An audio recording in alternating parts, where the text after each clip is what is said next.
everyone. Thank you for joining us for closed session. I'm going to read the usual announcement as required.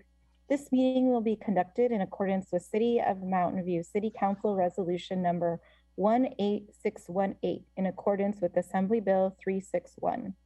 All members of the City Council are participating in this meeting by video conference with no physical meeting location.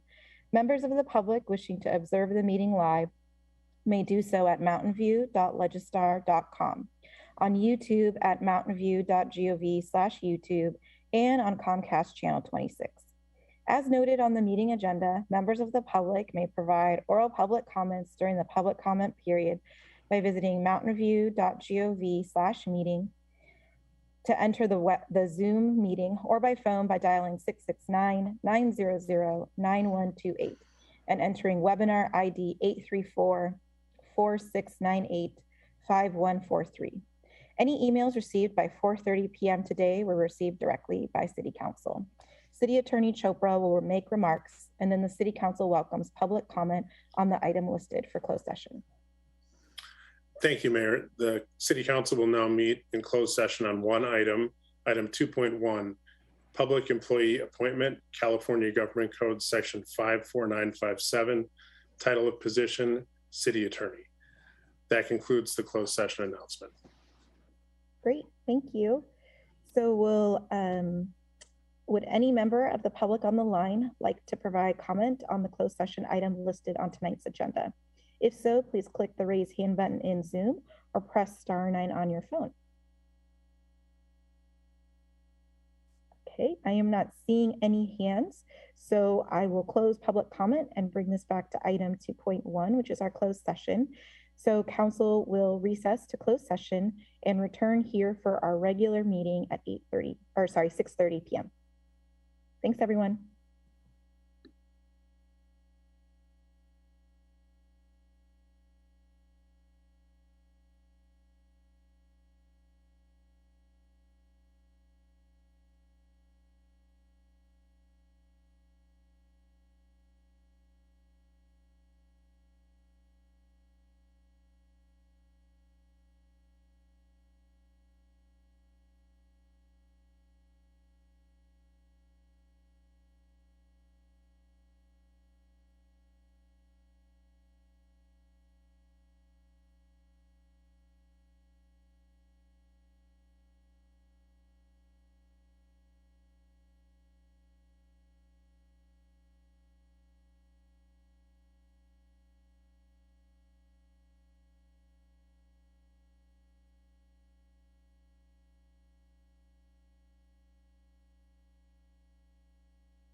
Great. Welcome back, everyone.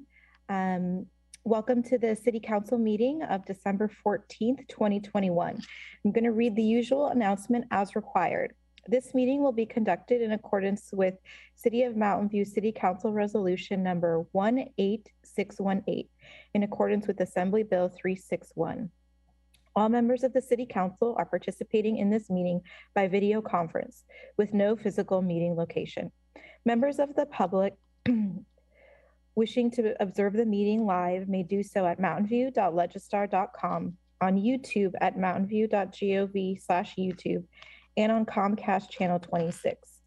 As noted on the meeting agenda, members of the public may provide oral public comments during the public comment period by visiting mountainview.gov/meeting to enter the Zoom meeting, or by phone by dialing 669-900-9128 and entering webinar ID 834-4698-5143. Any emails received by 4:30 p.m. today were received directly at the City Council. And today I'll just turn around so that we can have the Pledge of Allegiance. So please join me in the Pledge of Allegiance. I pledge allegiance to the flag of the United States of America and to the republic for which it stands, one nation, under God, indivisible, with liberty and justice for all. Great, thank you. We'll move on to item 2, which is roll call. The city clerk will take attendance by roll call. Councilmember Abe-Koga. Here. Councilmember Hicks. Here. Councilmember Lieber. Here. Councilmember Matichak. Here. Councilmember Showalter. Here. Vice Mayor Ramirez. Here. Mayor Kamei. Here. Thank you. Great, thank you. So we'll move on to item 3, which is presentations. We'll take public comment for the presentation item. Would any member of the public on the line like to provide comment on the presentation items listed on the agenda? If so, please click the raise hand button in Zoom or press *9 on your phone, and we'll display a 2-minute timer. All right, and I see a hand. Erica Valentine.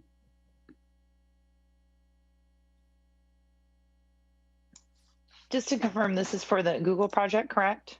No, we are on item 3, presentations. Sorry, wrong item, sorry. Okay, no problem. All right, so I see no other hands.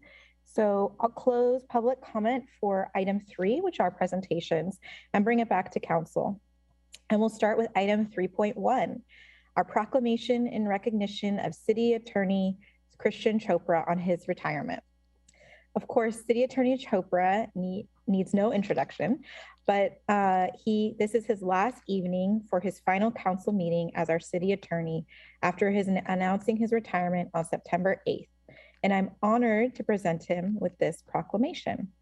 The proclamation reads, whereas Christian Chopra joined the City of Mountain View as an assistant city attorney in 2009, was promoted to senior assistant city attorney in 2015, and then was appointed as city attorney in 2019. And whereas Christian has provided expert legal advice and guidance to the city council and staff, helping craft solutions to complex issues that reflect both legal requirements and the city's values and priorities. Whereas Christian has drafted many city ordinances to protect the health, safety, and welfare of residents and address important community issues, including recent ordinances to ensure gun safety, prohibit smoking in multi-unit residences, and enact rent stabilization for mobile home park residents. And whereas Christian has made significant contributions during the COVID-19 pandemic by supporting the city's legal needs, including extending eviction protections for rental tenants and clarifying the impact of the statewide eviction moratorium, assisting with opening an urgently needed COVID-19 vaccination site at the City of Mountain View Community Center, and facilitating the expansion of outdoor business regulations to help support businesses during the public health emergency. And whereas Christian played a critical role in supporting the rapid rollout of the Project Home Key program and Safe Parking program, and whereas Christian was instrumental in the development of complex agreements such as collaborating with the City of Palo Alto and Santa Clara Valley Water District on a long-term agreement to develop beneficial uses for recycled wastewater. And whereas Christian has provided leadership to the City Attorney's Office, managing a high volume of responsibilities, including complex litigation, weapons petitions, claims, land use and environmental matters, public works construction projects, conflict of interest compliance, initiatives and referenda, Brown Act compliance, public records requests, and contract review. And whereas Christian has dedicated 23 years to public service, and whereas Christian is recognized by peers and colleagues for his passion of law, work ethic, expertise, and dedicated assistance to the City Council and city departments. And whereas Christian's colleagues in the City Attorney's Office thank him for his leadership and guidance, compassion and understanding, support and inclusiveness, sense of humor, and for keeping the office connected and motivated during the COVID-19 pandemic. And whereas after 12 years of dedication, hard work, and loyalty to the City of Mountain View, Christian will retire on December 30th, 2021. And whereas Christian's colleagues will miss him and wish him the very best in his next chapter. Now, therefore, I, Ellen Kamei, Mayor of the City of Mountain View, along with my colleagues on the City Council, do hereby recognize Christian Chopra for his many contributions to the City of Mountain View. I think that deserves a round of applause. City Attorney Chopra, would you like to say a few words? Thank you very much, Mayor. I have a few remarks. Thank you so much, and to the whole council for your kind and thoughtful proclamation. And thank you for your leadership and service to the City of Mountain View. All of my contributions to the city were made possible by the hard work, support, and collaboration of so many people, and I'd like to personally thank and recognize them now. Those include my fellow council appointees, the department head team, city staff, and my tremendous colleagues in the City Attorney's Office. What I will miss most in my retirement is working with this group of talented and dedicated people. Serving the City of Mountain View has been the highest honor of my professional career. I'm now excited to start a new chapter in my life, but will keep many fond memories of working with all of you. And most importantly, I need a prop for this, I will be planning my next adventures at home on my own personal private street in Mountain View. I will show this to you all. I don't know if you can see this. It says Chopra Court. So thank you all so very much. I'll miss all of you. And I wish you all the best success in the years to come. That concludes my remarks. Thanks so much, City Attorney Chopra. Would any member of council like to say a few words? Councilmember Matashek. Thank you. Well, Christian, I want to thank you for everything that you've done for the City of Mountain View. It's been an absolute pleasure to work with you, and we've worked together for a very long time on both the EPC as well as the City Council. And it really has just been a pleasure to work with you, laugh with you. I appreciate the mayor mentioning your sense of humor. You do have a great one. I will definitely miss that.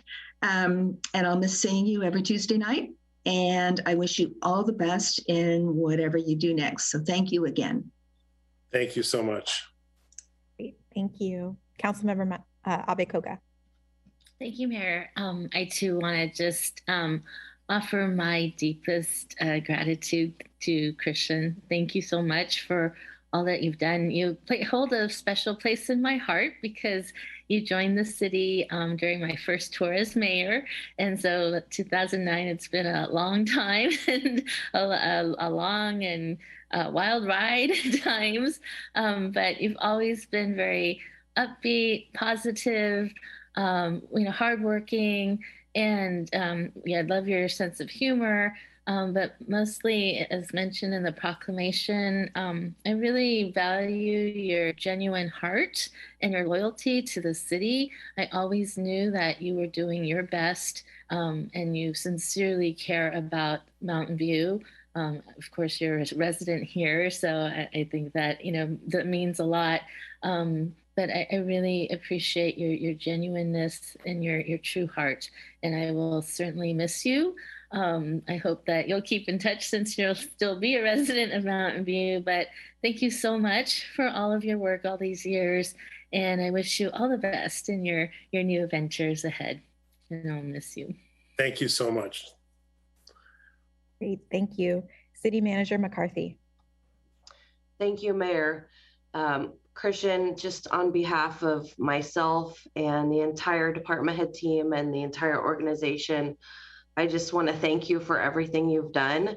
For those of you who don't know, Christian and I very first worked together many years ago on the minimum wage ordinance. It was my project when I was deputy city manager and Christian's project when he was the assistant city attorney. And so he and I got to know each other quite a long time ago and spent many hours together just on that endeavor. And at that time, I knew I was dealing with a really special type of attorney. And by that, I mean many of the things that you all have mentioned in terms of him being very humble and compassionate and kind. And for those of you that have either worked in the legal field or know a lot of attorneys, his lack of ego is certainly not something that you see all the time. And so, Christian, I just want to really commend you and thank you for everything you've also done during the pandemic. I don't know if a lot of people really fully grasped the extent that you and your team had to pivot for the organization to really help get through within sometimes hours, sometimes just a couple of days, all of the contracts, all the financial arrangements, even moving to online and electronic contracts. That's a big deal for an entity that has never done that before and doing it within days. So there are so many other things that I could say, and I think the mayor highlighted many of your accomplishments, but I just want to thank you and wish you well on behalf of the entire organization. I know whatever your next chapter will be, you'll approach it with abandon, and we really just wish you the best. So thank you so much for everything you've done for the city over all these years. Thank you so much. That means very much to me. I appreciate the remarks. Great. Thank you. And I know I said a lot, so I will now take it as a point of personal privilege to say I'm not going to take it personal, City Attorney Chopra, that you are leaving before our 10-year anniversary of serving the city of Mountain View together, because I was first appointed as a planning commissioner in 2012. But I won't be upset that you're leaving in year 9 instead of year 10 to celebrate our decade together. But really just feel like you are a true public servant through and through, and you are compassionate and caring and here to humbly serve, which I think has been, the city of Mountain View and our community has truly benefited from that. And I think you have travels in your future, and I can't wait to hear about all of your adventures, namely all the food that you'll be eating as you make your way and do those travels. So just want to thank you once again. And I'm going to ask my colleagues to give you one more round of virtual applause. And thank you for your service to Mountain. Thank you so much, Mayor. Thank you. All right. And I'd like to move on to item 3.2, which is our COVID-19 update by City Manager Kimber McCarthy. Thank you, Mayor. I am going to start sharing my screen now, and hopefully I get this right this time around. All right, can you see my screen? Great. So I think, hold on, there's a slight delay, and there we go. Perfect. Got it? Okay, yep. Great, thank you.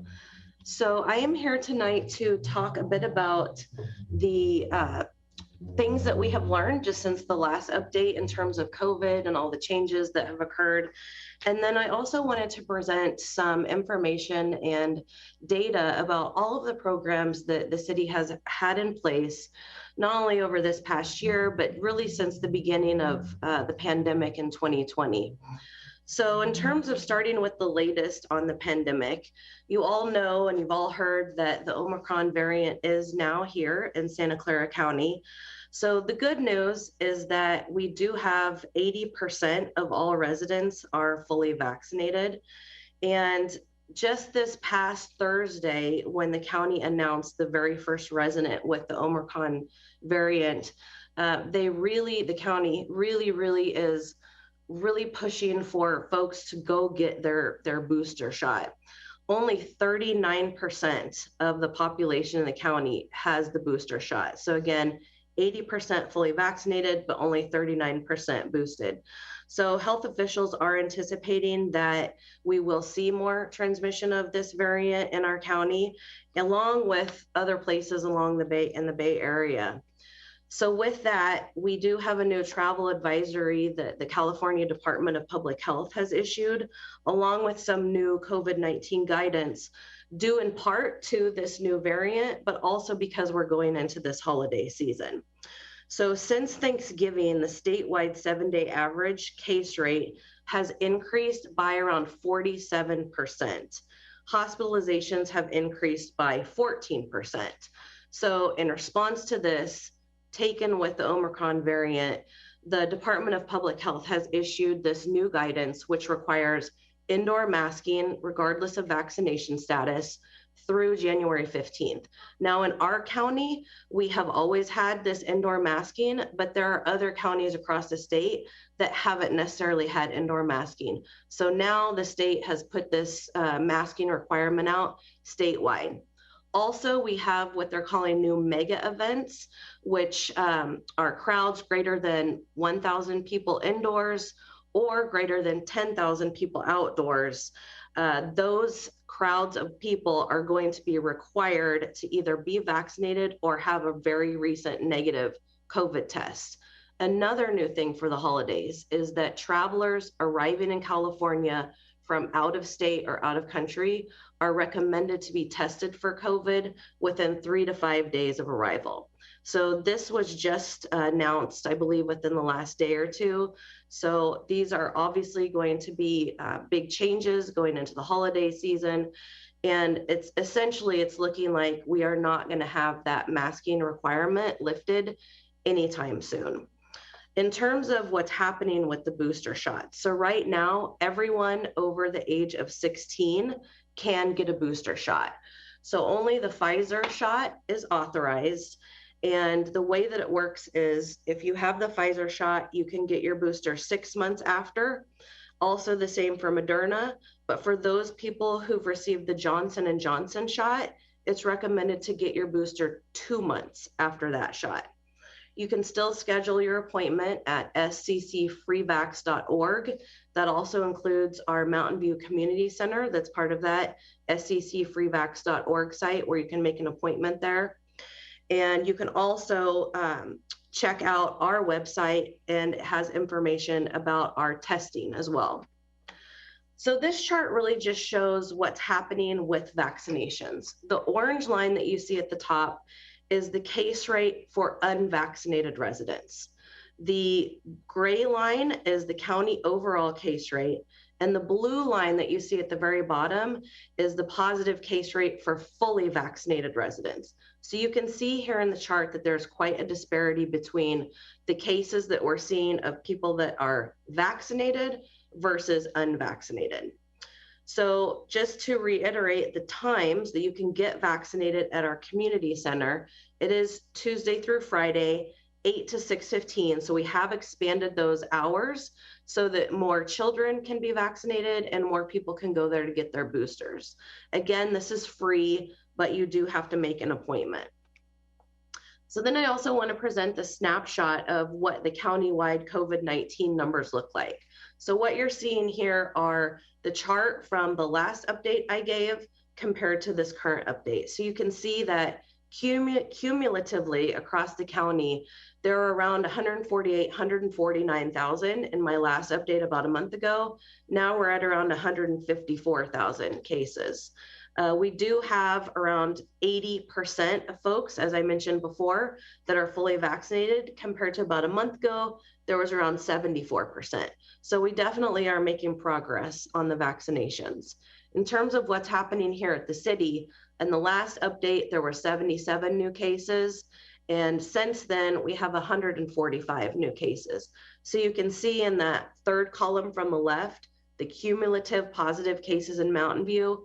We've gone from around 3,863 cases to a little over 4,000 cases. So I want to pivot to talking about what we've done with our relief programs.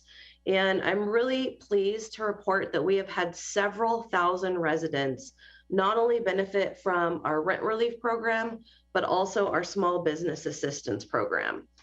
So as of September of this year, CSA, as most of you know, CSA is the provider that we're working with to administer the rent relief program.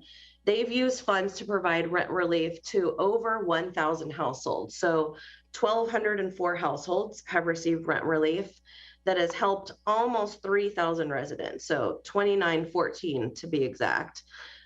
We also have a rent relief program that the state is administering. It's called Housing is Key. And that program has helped 266 Mountain View residents. And the rent relief program at the state is similar to the program here at the city. Both renters and landlords can apply for assistance, and applications are accepted at housingiskey.com. So I want to also talk a little bit about the direct financial assistance program that the city has provided funding to CSA, and the CSA also is getting funding from other sources. The city has provided $1 million to CSA that they could distribute to direct assistance or also for other purposes that they saw fit. So they've spent around $262,000 for this flexible direct financial assistance. Most of it was used for rental assistance, but it was also used for other things such as bills or car repairs or groceries or things like that. And those funds served around 83 households, which was around 204 residents that it helped. For our Mountain View Solidarity Fund, so City Council also allocated $1 million to this fund, which helped struggling families.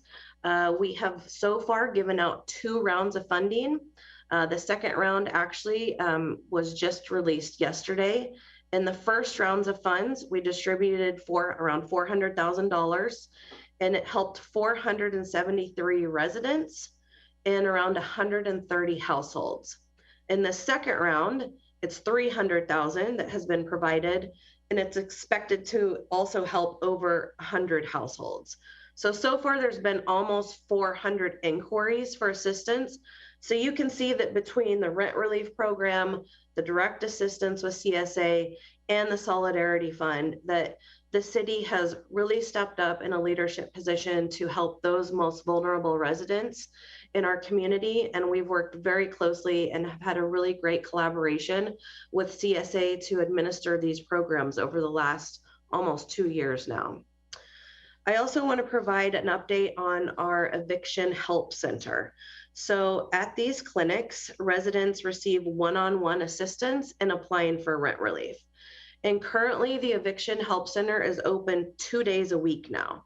So it's open Tuesdays from 10 until 2 and Thursdays from 1 to 5. And both of these times are at the Mountain View Public Library. And the reason why we're doing this twice a week now is really because of increasing demand. So I just wanted to highlight some of the numbers of residents that we're helping and we're serving. And these are just from November. So we've had 19 clinics and a couple pop-up events. We've had over 200 tenants attend these events and 3 landlords. We've had 157 individual households apply for rent relief just at the help center alone. And that's assisting 227 clients total since mid-August. Most of the people that we are assisting at the help center do have a primary language other than English. So over 80% of the people speak another language, primarily Spanish. And most of the people that have learned about this help center are learning through folks that we've either helped at this eviction center before, or they're learning it through other community members. So we really are thankful that the city is able to provide these resources and partner so that we can help residents in our community who may not normally know about or hear about these sort of programs. So that kind of leads me into this next section, which is the community outreach that we have done on eviction prevention. So we've really taken a very specific multilingual approach to giving direct communications in many different ways. So not only are we sending emails, we are sending postcards to residents, we are doing targeted mailings to renters, we are working with our community partners and the community advocates that are very specifically working with the most low income people in our community. And we're really also trying to constantly update the website and put out flyers all of the time. So just to give you a few more data points, we've had over 500 inquiries, 6 pop-up events. We've done 12 webinars on this topic, 307 mailings, and 2 postcards to all households. And that's not even in addition to the many emails that we've sent about this. So the city really is, again, taking a leadership role, really trying to help out the people that need it the most this whole time during COVID. Now pivoting to the small business relief. There were a couple rounds of the small business grants that we gave. And in this first round, we provided almost $1 million in funding. And round 2 has supported around 34 businesses. And there's still about 13 more businesses that are in review right now. So when all of this is said and done, we will have provided almost $1.2 million in grants to small businesses in our community, helping 167 businesses. I also want to highlight that the county is right now currently applying for a $2.4 million state grant that's expected to launch in the new year, where they will be able to help support grants to businesses throughout Santa Clara County. And those grants are expected to be around $2,500 each. So we do expect that some Mountain View businesses will be able to apply and will be able to get these grants. And then I also want to remind people that our Castro Streets program and the closure of the blocks on Castro Street will continue to be closed through January of 2023. Now just pivoting to a couple community updates. I do want to let everyone know that the community shuttle's hours of operation have expanded, and this is starting after the holidays in the new year. So starting January 3rd, the bus or the shuttle will run from 7 to 7, so 7 a.m. to 7 p.m. Weekend hours are going to remain the same. It's going to be 10 a.m. to 6 p.m. And we are really thankful that we were able to expand these hours. This is through a grant that we received through the VTA, through Measure B funding, and the grant was over around $700,000. So we're very thankful to the VTA and really glad that we were able to use this funding to expand those hours. I also want to thank Google for working so closely and collaboratively with the city over many years in getting the shuttle going, transitioning the shuttle to the city, and also the MTMA, which now is going to be operating the shuttle. And then lastly, I just have a few pictures here highlighting the very successful community tree lighting that we had on December 6th. I think that there were many, many people that were just excited to be outdoors and have that sense of normalcy and be around everyone. Staff has estimated there were around 3,000 people that attended this event. And our staff is really already thinking about how we can expand it next year and make it even better and brighter for everyone. So with that, that concludes my update, and I'm open for any questions. Great. Thanks so much, City Manager McCarthy. And I'll let you remove the PowerPoint. But I think before we get into council questions, I think, colleagues, can we just give a round of applause to City Manager McCarthy and our city team that's been working tirelessly all year, but going back, you know, the pandemic's now, I think we're in month 21. So just really want to make sure that we give our thanks before we go into questions. All right, Vice Mayor Ramirez. Thank you, Mayor, and I agree completely. One quick question. The council also allocated, I can't remember precisely how much, nearing $1 million in ARPA funds for unpaid utilities. And I'm curious to know how Is that spent? You know, what's the status of that allocation? Thank you, Vice Mayor Ramirez. That's a great question. So yes, there have been many utility accounts that have been unpaid, and I am working with FASD staff to get an account of that. And it is likely that in round 2 of the ARPA funds, which council will revisit this spring, we will likely bring another recommendation to council to allocate even more funds towards that, because we have, you know, many accounts that have been unpaid due to COVID. So there's more to come on that. And like I said, I'm still getting information from staff, but we will be bringing this back to council with an update. Great, thank you. Great. Any other questions or comments from colleagues? Okay. Great. It looks like no more questions. And would any member of council like to say a few words? All right. I am not seeing any. City Manager McCarthy, once again, thank you so much for the update. Unfortunately, we're probably going to have continue these into 2022. But really grateful to you and city staff and our community for getting through this year. So thank you so much. All right, we'll move on to item 4, which is our consent calendar. These items will be approved by one motion unless any member of the council wishes to remove an item for discussion.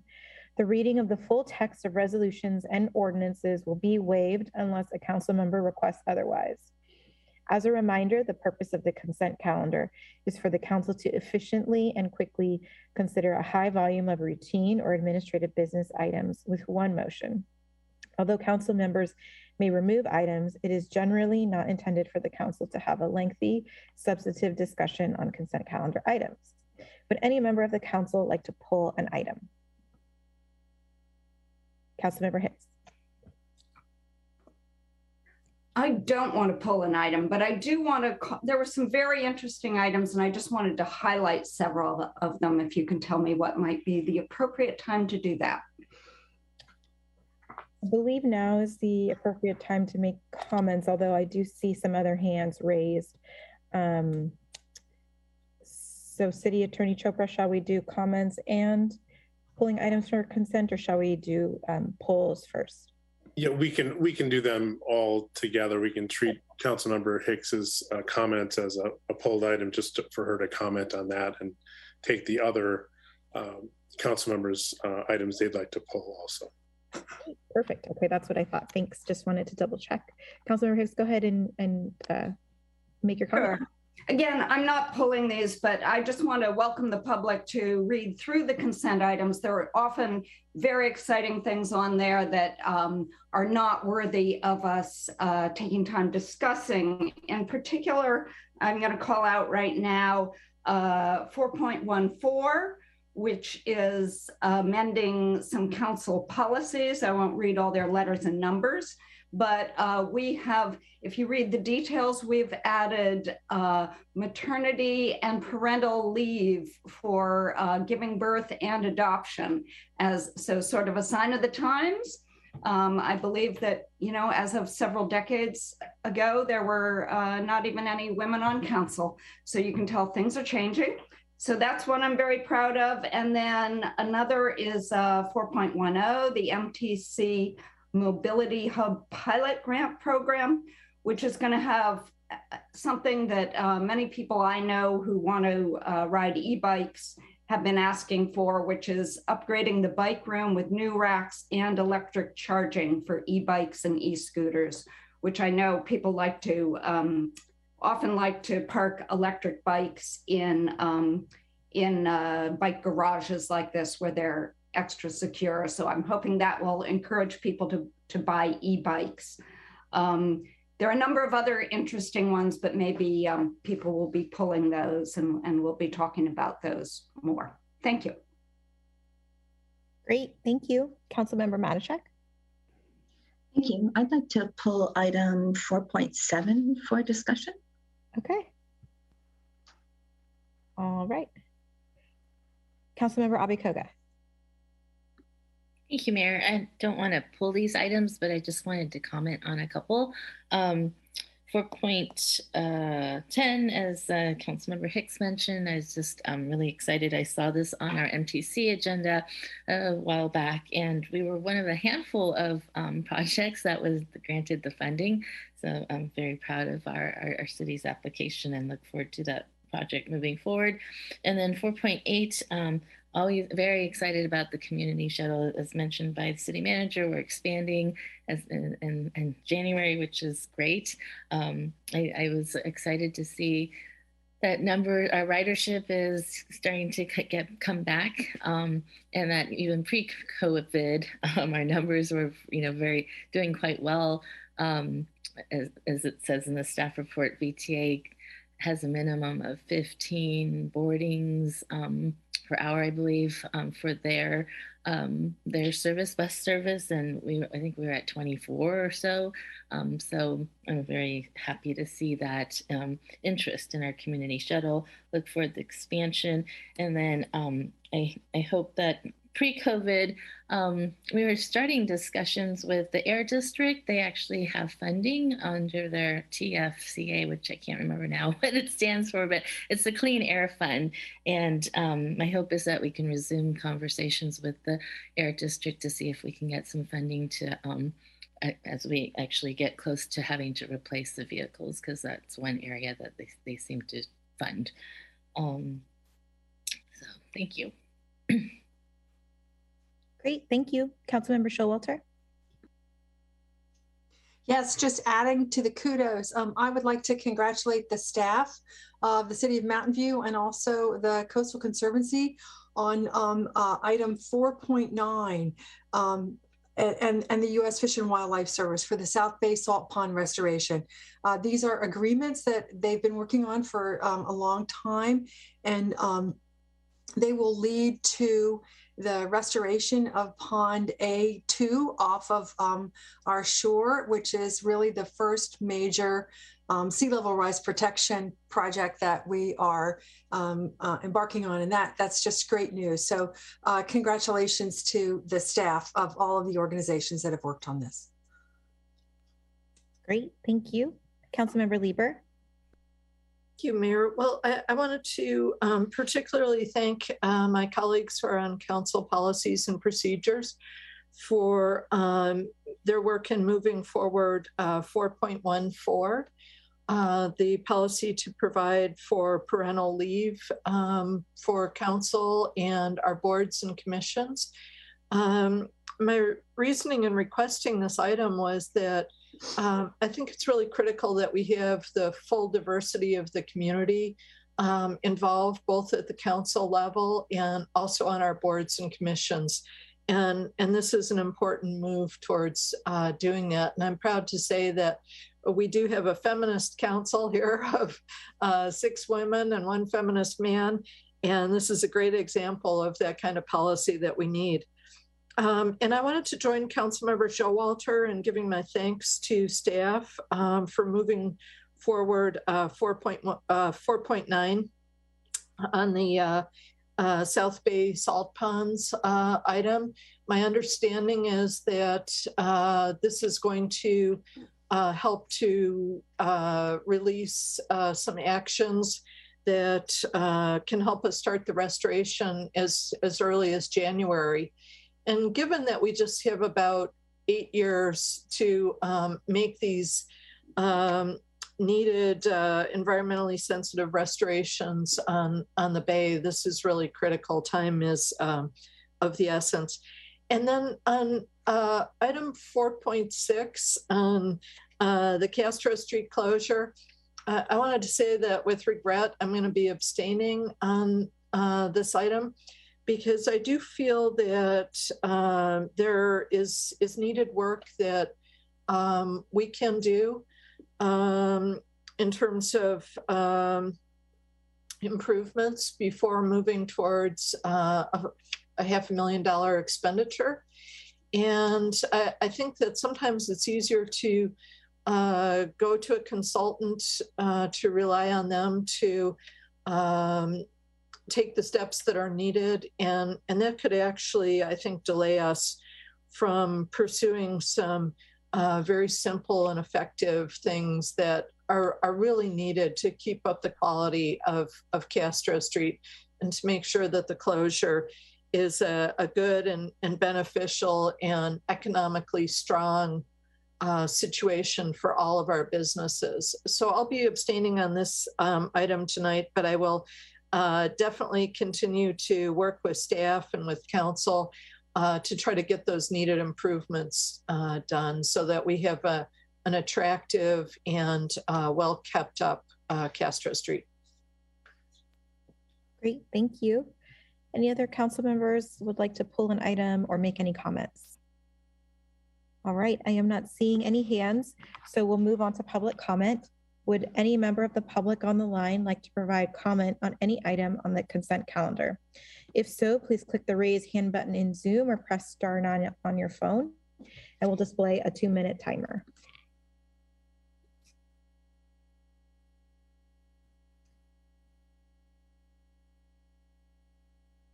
Just waiting for the timer. Here we go. And Michael Abramson.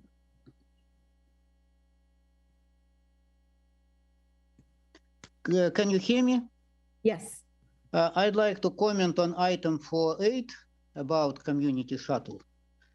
So I appreciate the work that you are doing to keep it operational, but this is the item that I'd like to see a little more exciting, actually a lot more. So it's about 2 years ago when there was this community shuttle study that made several good recommendations. One of them is about to be implemented, extending the hours of operation. But another one was to extend to improve frequency of operations. And for this, we need more shuttles than what we have. And you're going to lease only 4. And this procurement, my understanding that it takes about a year, if not more. So it will be already 3 years from these recommendations. So is not time to move further than this and to really try to lease as many buses as needed to implement these recommendations? Maybe a little smaller, maybe they will be a little cheaper. We don't need probably 31 passengers per bus. And maybe some of these buses, instead of these 2 gasoline buses, maybe consider hybrid buses to save on fuel and to use it in line with electric buses if needed. So that's something that I'd like to see, and not just to struggle to keep it in the same status it was. Thank you. Great, thank you. Bruce England. Thank you, Mayor. Good evening. I'd like to speak for item 4.6, the Castro Pedestrian Mall for Mountain View Coalition for Sustainable Planning and Green Spaces MV. And just a comment on Michael Abramson's comments. I hope he doesn't mind. I just want to mention that he was his comments reflect the comment letter from MVCSP that was sent earlier today with his signature on it. On the pedestrian mall, just 2 points on that. One is that just to reiterate our support for option C for the rerouting of Evelyn, and actually with a desire that that be moved even further east to create more open and green space around the intersection of Evelyn and Castro. And then lastly, with the intersection of California and Castro, right now there's a blinking red light, so you stop and go, and that's true for pedestrians and bicyclists, which is ideal. I'm not sure if when the new closure with the first 3 blocks takes place that is going to continue at California and Castro, but I hope it will continue, and we'll be watching the feasibility study to see what happens with that. Thank you. Great, thank you. Eileen McLaughlin. Yes, good evening, Mayor Kamai and members of council. I'm Eileen McLaughlin, representing the Citizens Committee to Complete the Refuge. And I would like to comment on item 4.9, the South Bay Salt Pond project, and add 2 comments that members of the council have already made. I was not involved, our organization was not involved in the work that's gone on over years to bring this to you. And I've heard about it because we are stakeholders in the Salt Pond Project and work with Refuge. So your staff has done, moved mountains, worked closely with Dave Halsing with the SEC, Salt Pond Restoration Project, and Refuge Management to get this done, and can't afford to delay. Last summer, there were tens of thousands of cubic yards of clean dirt that they had ready to start this project. But because we hadn't gotten to this part, that was lost. It went someplace else. Fortunately, there's dirt now that's available. And by this getting passage today, we do get to move forward on that project. And I hope it is in January. Thank you. Great, thank you. I don't see any other hands raised, so I will bring the item back for council action and note that a motion to approve the consent calendar should include reading the titles of the ordinances attached to items 4.2, 4.3, and 4.4. The resolutions attached to 4.5, 4.6, 4.10, 4.13, and 4.14. And I will also note that item 4.7 has been pulled by Councilmember Matichak, and Councilmember Lieber is noting an abstain vote on 4.6. Councilmember Abikoga. Thank you, Mayor. I would like to go ahead and make a motion approving all items on the consent calendar other than 4.7. And that includes the reading of, and please bear with me here, 4.2, adopt an ordinance of the City of Mountain View repealing and replacing Article 5 of Chapter 16 of the Mountain View City Code related to food service ware. 4.3, adopt an ordinance of the City of Mountain View adding Article 6 to Chapter 16 of the Mountain View City Code to mandate organic waste disposal reduction. 4.4, adopt an ordinance of the City of Mountain View amending Article 14 of Chapter 36 zoning of the City Code related to the application of affordable housing program standards and exceptions, and finding that the amendments are exempt from review under the California Environmental Quality Act, CEQA, pursuant to CEQA guidelines, section 15061B3.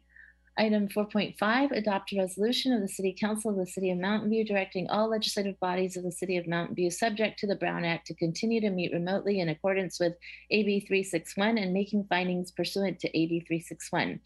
4.6, one of two items, adopt a resolution of the City Council of the City of Mountain View amending resolution number 18470 as amended by resolution numbers 18489, 18496, 18547 and 18576, temporarily suspending and designating parking restrictions and prohibitions pursuant to Mountain View City Council Code Chapter 19 and temporarily closing the 100, 200, 300, and 400 blocks of Castro Street pursuant to California Vehicle Code Section 21101 to facilitate outdoor dining and outdoor business operations. 4.62 of two items, adopt a resolution of the City Council of the City of Mountain View, amending resolution number 18546 as amended by resolution number 18577, temporarily suspending certain requirements for sidewalk cafe license renewals pursuant to Mountain View City Code section 36.42 and waiving sidewalk cafe license renewal fee payments May 1st, 2020 through April 30th, 2023 to facilitate a consistent outdoor dining program in the downtown area. Item 4.10, adopt a resolution of the local support of the City Council of the City of Mountain View, authorizing the filing of an application for funding assigned to the Metropolitan Transportation Commission and committing any necessary matching funds and stating assurance to complete the project. 4.13, adopt a resolution of the City Council of the City of Mountain View adopting revised salary plans for regular and hourly employees for fiscal year 2021 to 2022. And 4.14, adopt a resolution of the City Council of the City of Mountain View amending Council Policy A13, City Council meetings, and Council Policy K2, Council advisory bodies. Great, thank you. Vice Mayor Ramirez. Thank you. I'll second the motion. Great. We have a motion by Councilmember Abikoga, seconded by Vice Mayor Ramirez. We'll do a roll call vote. Councilmember Abikoga? Aye. Vice Mayor Ramirez? Yes. Councilmember Hicks, Yes. Councilmember Lieber, I abstaining on 4.6. 4.6 or 4.7? 4.6. 4.6. Yes, perfect. Thank you. Councilmember Matichak, Yes. Councilmember Showalter, Yes. and Mayor Kamei. Yes. Motion carries. Great, thank you. So now we will move back to item 4.7, which was pulled by Councilmember Matichak. I'll turn it over to you.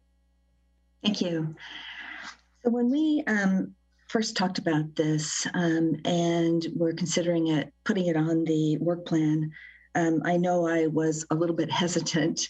And I think at the time we discussed, sort of checking in to make sure it was the right timing, before we got too far into this. And I'm kind of feeling like maybe this isn't the right time to do this. And I think it would be better to focus on cost savings at this point rather than revenue generation. As I said before, and I know there is opportunity to refinance some of the shoreline bonds that, if I recall correctly, when we discussed this at the Council Finance Committee meeting, the net present value of refinancing those bonds was $7 million. Is that correct? I see a head nod. I get that that's the shoreline district and not the general fund, but there are certainly a lot of expenses coming up in the shoreline district. And we certainly don't know how long the interest rates are going to be favorable to doing this refinancing. And I think I've mentioned before that, other agencies have been doing this. I know Mountain View has talked about this, and, the city manager and the finance director. And, Bosca did this and saved quite a bit of money over time. And ours isn't quite as much as Bosca, but I still think $7 million is quite a bit. Nothing to pass up, I don't think. And I also know that finance has a lot on their plate right now, so I don't think we can do both the bond refinancing as well as the TOT ballot measure. And so I kind of feel like I'd like to swap those and focus on the bond refinancing now, and then 2 years from now, consider doing the TOT increase.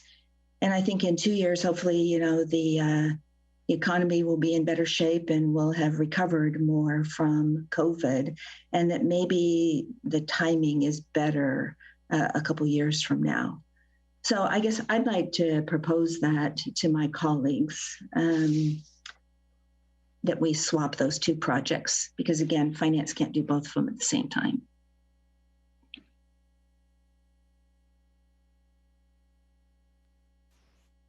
Council Member Hicks. So as this proposal is new to me and I didn't expect it, I'd like to know from staff whether in fact whether in staff it is an either or situation, or whether we could do both. And also if there's any rough, I know that our TOT tax is very much lower than the vast majority of our surrounding cities. If there's any rough estimate, so I'm hearing 7 million from refinancing the bonds, but is there a rough estimate for the TOT, or have we not gotten there yet? Thank you. Thank you, Councilmember Hicks. I'll take some of that and then I'll defer to the Finance and Administrative Services Director, Jesse Takahashi. So in terms of just the workload, and I think Councilmember Matichak did mention this, we would not have the capacity to do both of these items at once. We are already obligated to issue certificates of participation for the Hope Street lots, and I mentioned this last week, at the beginning of the calendar year.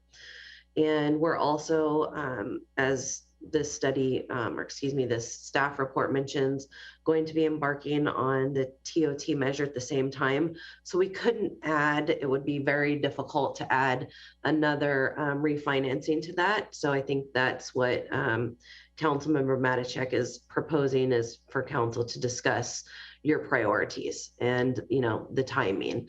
And I would ask Mr. Takahashi if he had any comments about the workload piece of it, but part of the discussion point should be, you know, this is a new work project, and so it does involve trade-offs. And I think that's essentially what you're being asked to discuss with this matter. And Mr. Takahashi, I don't know if you had any comments further about the workload or the Hope Street lots being issued at the beginning of the year also. Yes, thank you. So there is quite a bit on the plate for this fiscal year. One of those, as you mentioned, the Hope Street, is a previous commitment that the city already engaged in related to that development agreement. It has been on hold for a bit, but is now moving forward. And so that we are committed to do over probably the next 3 to 4 months. And so that will take staff time. We're also trying to work on updating our cost allocation plan and master fee schedule. As council is aware, there's a number of issues with the development fee study and the potential need to support all the projects that are going on there and to make sure we're recovering our costs.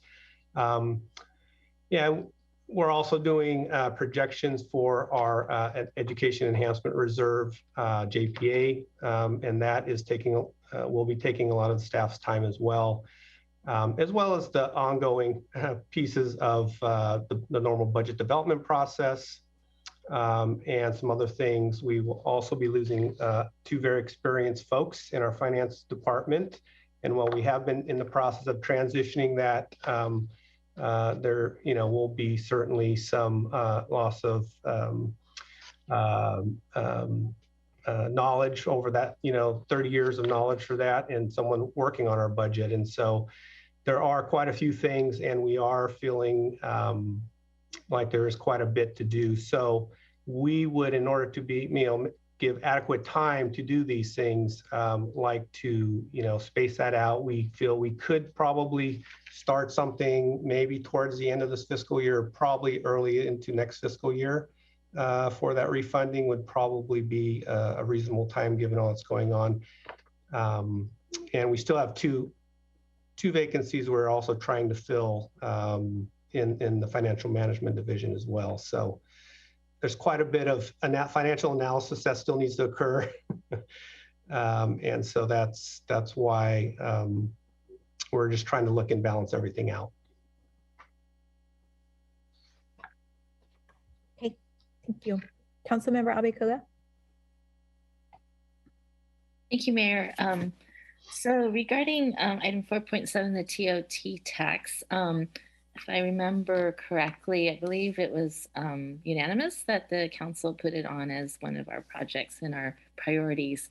And for me, I started looking at the TOT tax because we have some real needs in our sustainability, our very ambitious sustainability action plan. And I remember, I believe, if I remember correctly, in the 3 years, we need something around $7.5 million. And so, and when we're thinking of you know, what other revenue generation we can come up with to pay for those projects, I thought the TOT tax would be an ideal measure to explore in light of the fact that we have been, if you look at the chart in the staff report, you know, we're very low compared to all of the most the cities around us. I think there's 29 cities that have, or 28 cities that have taxes higher than us, and just one lower than us, and quite a difference from us at 10% to Palo Alto at 15.5%. And it looks like the extra generation would be another 3.5 million above what we're getting right now, eventually. this is an exploration. There's many steps to getting this on the ballot. And I think the key for me is the timing, that we only have an opportunity to do this every 2 years during a general election. And so if we don't do it this year, we would have to wait 2 more years. And I understand the economy is still trying to recover, but it looks like it is starting to recover. And we do have hotels that have recently come online, and we have one also coming online. And I just don't think that we can wait much longer, frankly, because, I think we really want to get our sustainability projects going. So I appreciate Councilmember Matichak. I really appreciate your diligence and your recommendation. I could support putting that on the work plan after, I think, as staff mentioned, in the next fiscal year, so after this one. So I would say let's get the TOT tax measure exploration going, see if we can maybe get it on, and there's no guarantee we can get it on the November ballot because it'll depend on polling, but I'd like to continue to move forward on that. And then come the new fiscal year, as Mr. Takahashi mentioned, we can look at doing the refinancing then. Again, as mentioned, it's the shoreline fund, and I think we really do need to look at general fund revenue for the sustainability measures. Thanks. Thank you. Councilmember Lieber. Thank you, Mayor. Well, I really appreciate Councilmember Matichak raising this, and I do look at pretty much every expenditure and question everything. And I think that's a habit that I developed from coming into the state level when there was a $29 billion shortfall on my first day in office. And it's a harrowing experience when the money goes away, and there's nothing like keeping the public's money in the public purse for as long as you possibly can. So I do want to pursue what she's raising, but I think that our residents really have an expectation that we will get business participation in the costs of our city and the worthy projects that we have going forward. And this is a way to do it. And a problem develops when you don't raise fees to a reasonable level. And we are so far behind our neighboring cities that I think we really have to use this, what is pretty much a de minimis amount of money, to examine whether or not this is possible for the 2022 election, and to move forward so that we do have that business participation coming into the expenses of our city. But I don't want to lose track of what Councilmember Matichak has proposed, and I hope that we can pursue that as well in the next year. Great, thank you. Councilmember Showalter. Yeah, I have a great deal of respect for Councilmember Matichak's financial acumen, and I do think that the refinancing of our bonds is very timely. I mean, interest rates haven't been this low before in my entire life. I remember when I first bought a house and mortgage rates were 16%. Let me tell you, that was it really made the calculations very unpleasant. Anyway, so I think that rebonding is something that we can do that is really less intrusive to our community than and we should really take advantage of it. I think it's the responsible thing to do. I'm not opposed to increasing the TOT tax, but on the other hand, I'm not excited about it either. And I think that the change in this, the change in the mortgage rates from the little I read is likely to happen quite soon. So if we don't get on top of this rebonding in the next 3 to 6 months, we might lose quite a bit of money. Is that true? Anyway, so that would be I would, in a sense, prefer to flip it. And I think if we have to put off the TOT, that's not a problem. I mean, we will get to it, and And there will always be a need for more money in the city of Mountain View. We're always going to have more things we need money for. So I think I'm really interested in what Councilmember Matichak has suggested. Thank you. Councilmember Matichak. Thanks. So I just want to clarify the timing. I was under the impression that we really couldn't do both, that if we did the bond refinancing, then we couldn't do the TOT until that was done. But if we did the TOT, it also sounded like our finance director said we could potentially start the bond refinancing fairly soon. And I guess I just want to clarify the timing. So Councilmember Matichak, we can start the bond refinancing next fiscal year. The challenge is trying to figure out a way to do it within the next 6 months, really which is that January to July timeframe. So that's, I think, what we're referring to. So it would essentially be being put on the second year of the work plan cycle.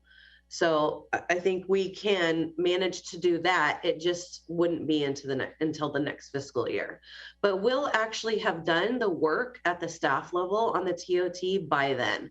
So once council makes the decision or not to put the TOT on the ballot, that will have to be before the August deadline anyways to make the ballot.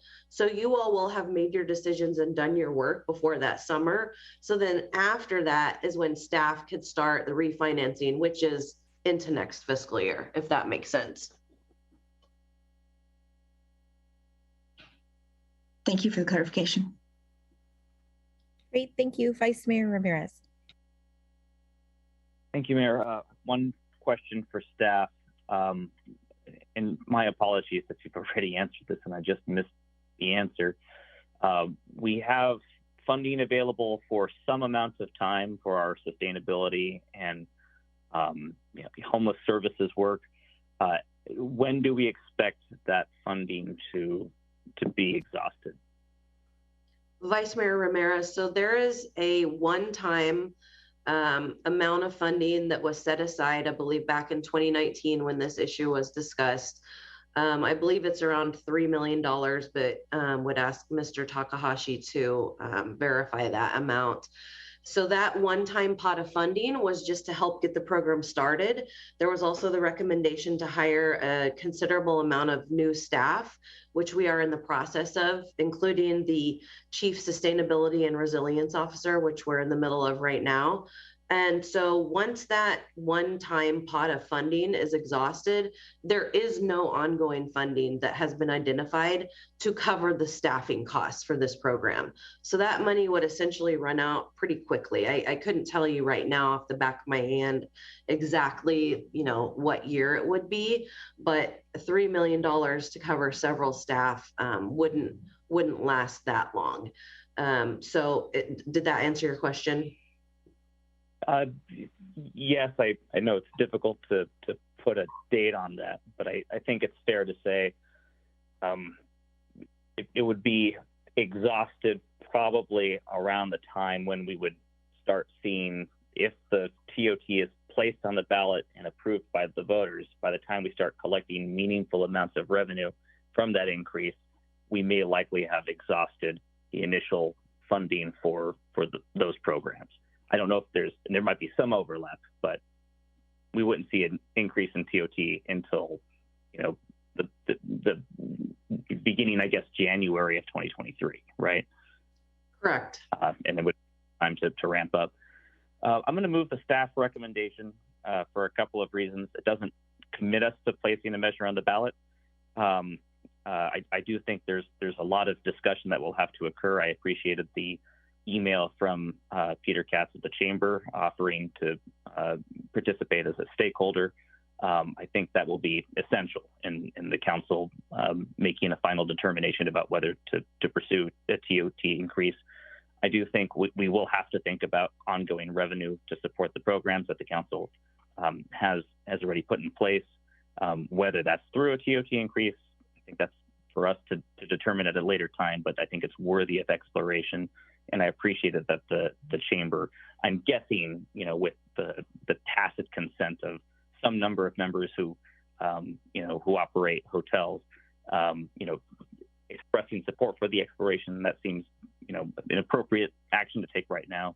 I think there's a lot of merit in Councilmember Matichak's idea, but we're not technically agendized for that action. I think a separate motion would be necessary to bring it back, I guess, for a formal placement on the work plan. I guess I'll defer to the city attorney and city manager on that, but I think that would technically require a separate action. But I think the staff recommendation for now is appropriate and worthy of our support. Thank you. Great, thank you. I see City Manager McCarthy's hand. Thank you, Mayor. Yes, I just wanted to clarify the information that I just gave council. So, excuse me, it's actually $7.5 million over 3 years. That's what was determined back in 2019 to the one-time fund for sustainability. So I just wanted to clarify that amount. Great, thank you. And then that's for the general fund versus just the shoreline fund, right? Correct. The $7.5 million was from the general fund. Got it. Okay. Councilmember Abikoga. I was going to second the motion. Okay. So there's been quite a bit of discussion, so I'll just clarify. So it sounds like there's a motion for the staff recommendation by the Vice Mayor, seconded by Councilmember Abikoga. Are there any questions or comments about this item before we take the vote? Okay. Councilmember Hicks. So I'll be supporting the motion, but I'm very intrigued by what Councilmember Matichak has brought up, and hope that we maybe through an item 8 or something can find a time to put it on our work plan, if not immediately, at some point. Thank you. Great, thank you. Oh, City Manager McCarthy, go ahead. Thank you, Mayor. Councilmember Hicks, my recommendation after you vote is if you want to talk about this in item 8, if that's what it falls under in our agenda tonight, and take a straw poll. And I think I mentioned last week that we are bringing the work plan to council in February at mid-year. So should the council majority want to move forward with this, we can incorporate that into the work plan that's coming back to you all in February, and then project out a potential timing for that. Now, we wouldn't have all the details, but we can at least include it in that work plan. But you would need to take a straw poll on that, and tonight would be best, just so that we can have that direction. Great, thank you. And kind of given the discussion, I'd be comfortable with that. So perhaps Councilmember Matichak, we can talk about the topic as an item 8 for the straw poll, and then see if we can get it on our mid-year work plan for February. Because I think some colleagues have expressed a sentiment that I agree with, which is, general interest, but wanting to move forward with the TOT given the prior discussion that council had that was unanimous at the time, but always looking for other opportunities to fund all our other priorities in our very busy city. And so I think I'm going to call the vote. City Manager McCarthy, sorry about that. Go ahead. Is that a legacy hand? Legacy hand. Okay, cool. All right. So I think we can take the vote then. City Clerk Glazer. Vice Mayor Ramirez. Yes. Councilmember Abikoga. Aye. Councilmember Hicks. Yes. Councilmember Lieber. Aye. Councilmember Matichak. No. Councilmember Showalter. Yes. And Mayor Kamei. Yes. Motion carries. Great, thank you. All right, so this concludes item 4, which are our consent items. We'll move on to item 5, which is oral communications. This portion of the meeting is reserved for persons wishing to address the council on any matter not on the agenda. Speakers are allowed to speak on any topic for up to 3 minutes during this section. State law prohibits the council from acting on non-agenda items. Would any member of the public on the line like to provide comment on this item? If so, please click the raise hand button in Zoom and press *9 or press *9 on your phone, and we'll display the 3-minute timer.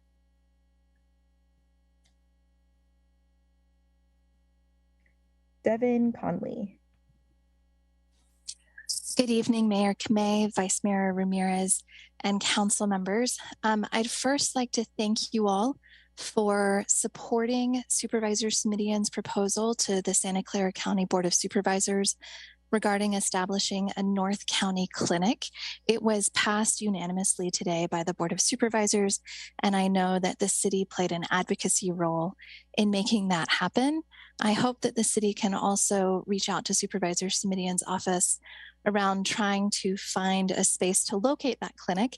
The closer it can be to our students and families in the Mountain View Isman School District, for example, who are high needs and might not have a regular pediatrician or doctor that they see, the better. I also wanted to talk to the council wearing a different hat. In another role, I am the president of the Digital Equity Coalition here in Santa Clara County. When we had to close schools back in 2020, I and 5 other board trustees across the county formed the Digital Equity Coalition to advocate for closing the digital divide in our community. We advocated at the city, the county, and the state level. We got some short-term emergency solutions in place, but we really saw a need for long-term broadband infrastructure development in Santa Clara County as well as the state of California. So we advocated at the state level this last year, and there were some bills passed as well as a budget by Governor Newsom specifically for broadband to build out middle mile and last mile broadband networks.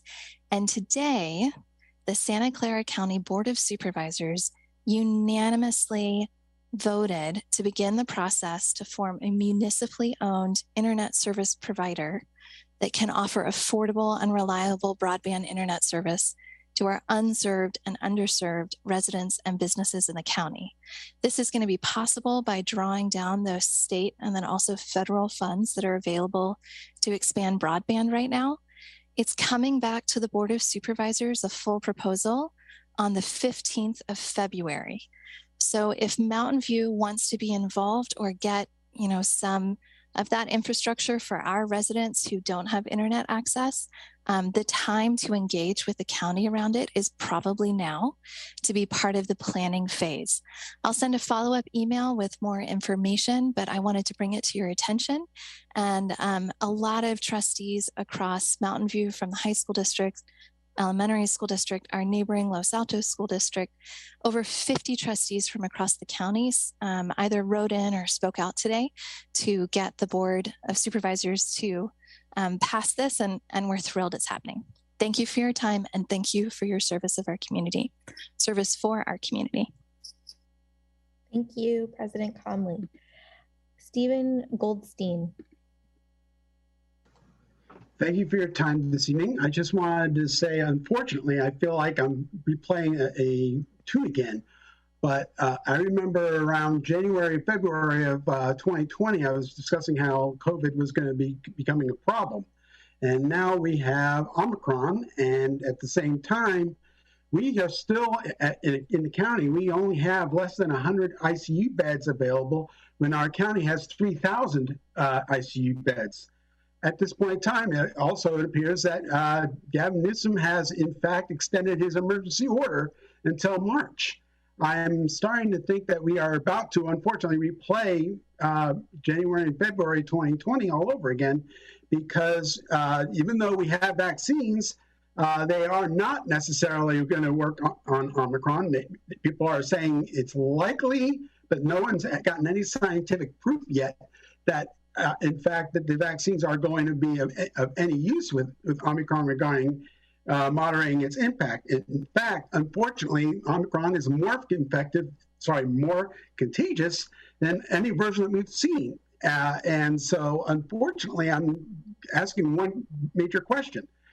Given the fact that the rental assistance program and the eviction moratorium is about to expire again at the end of this month, I would figure that there might be a need for another emergency order for an eviction protection, because it looks like, unfortunately, we're going to run out of time regarding any action on the state regarding the possibility of extending the rental assistance program, given the fact that Gavin Newsom has just extended the emergency order for another 3 months.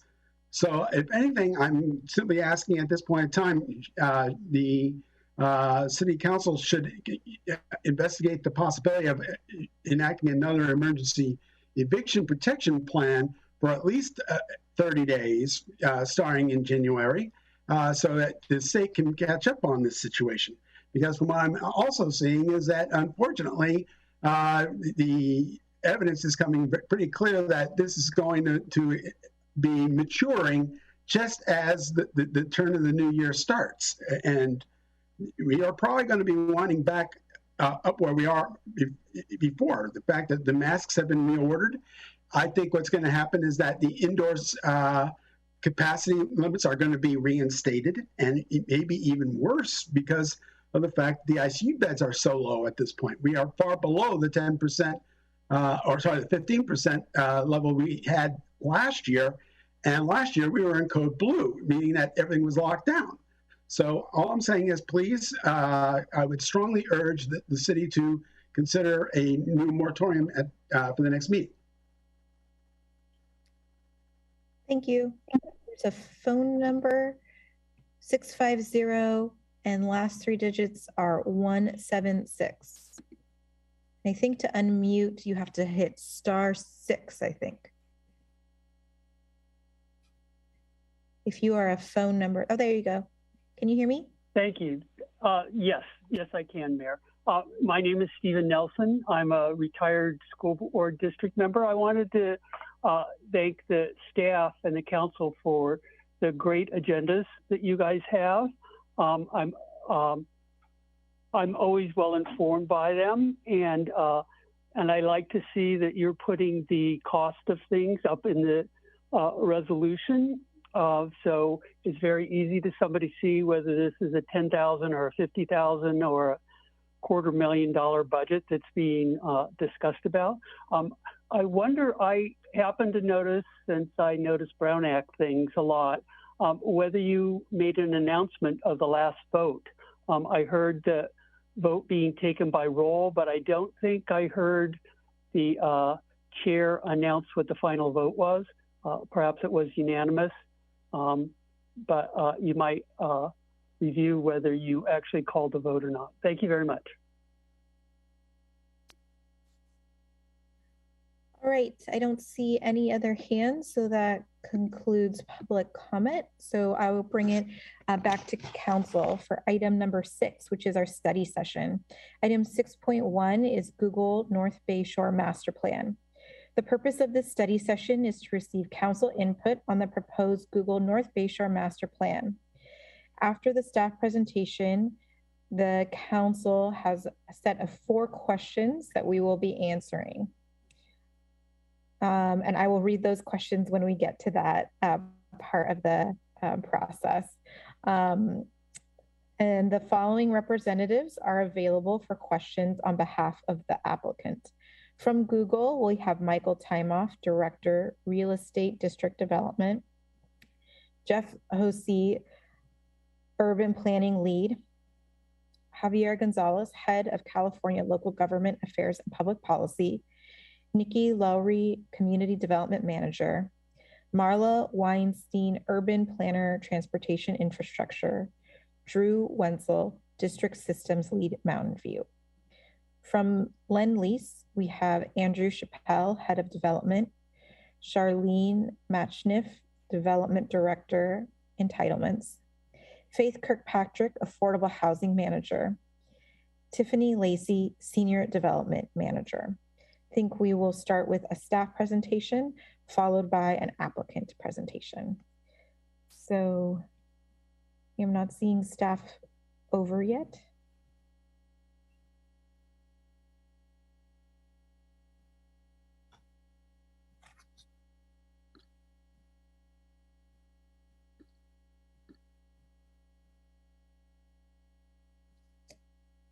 just moving stuff over. Thanks for your patience, colleagues.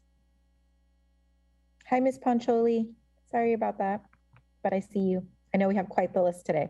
Why don't you get started?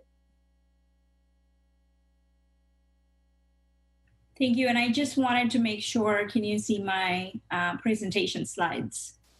Yes, I see your slides. And sorry about that. I do see we have Associate Planner Krisha Penelar, Planning Manager, Zoning Administrator Stephanie Williams, and Assistant City Manager, Community Development Director Archie Shrivastava, who will present the report, as well as Ms. Pancholi. Well, good evening, Mayor and members of the council. My name is Diana Pancholi, Senior Planner with the city's Planning Division. Tonight, staff is seeking initial council input on the key aspects of the Google North Bay Shore Master Plan to guide further review of the project and the related development agreement. The 127-acre master plan area is located north of US 101 in the North Bay Shore Precise Plan area, and highlighted in yellow on your screen right here.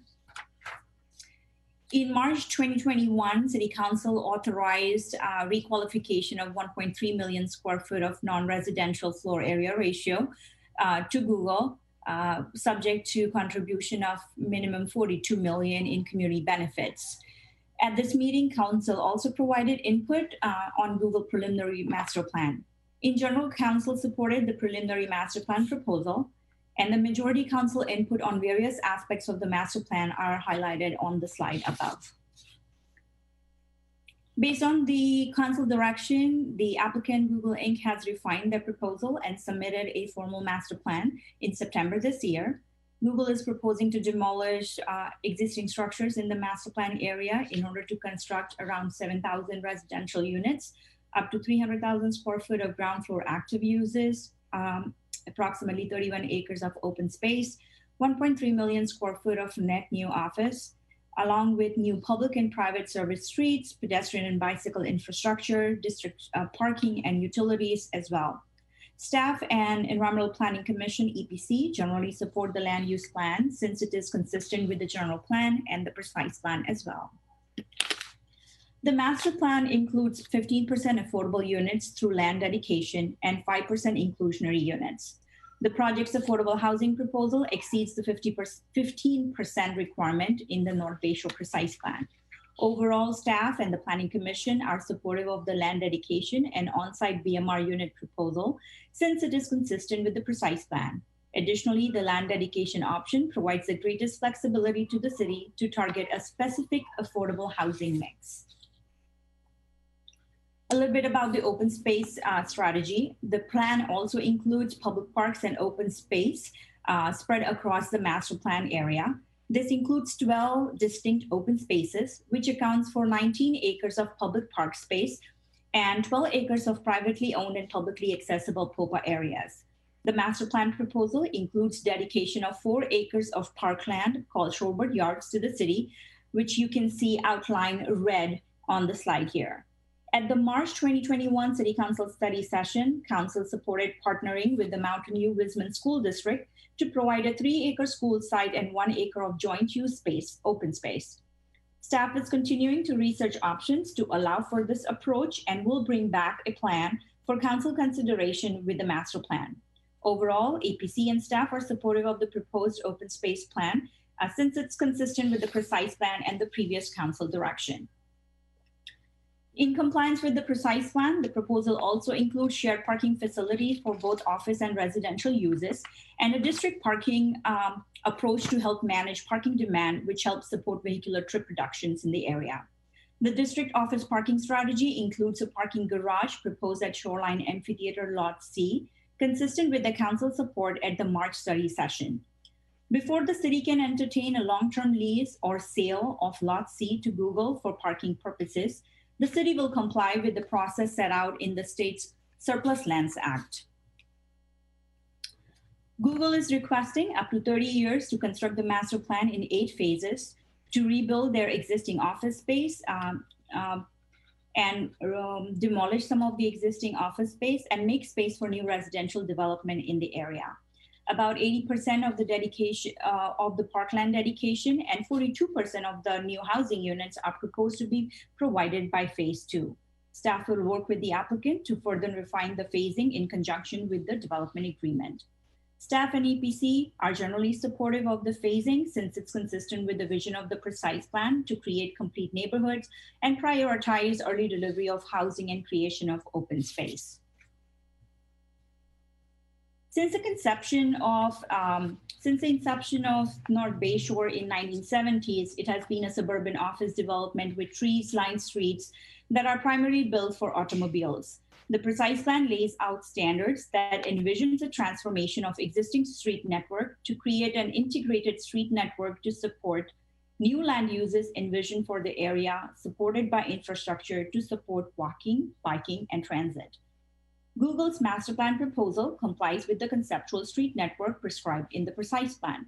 Implementation of these new street configuration will require rebuilding existing streets to incorporate multimodal transportation infrastructure, removal of about 594 street trees, vacation or dedication of new easements, and planting new street trees and landscaping.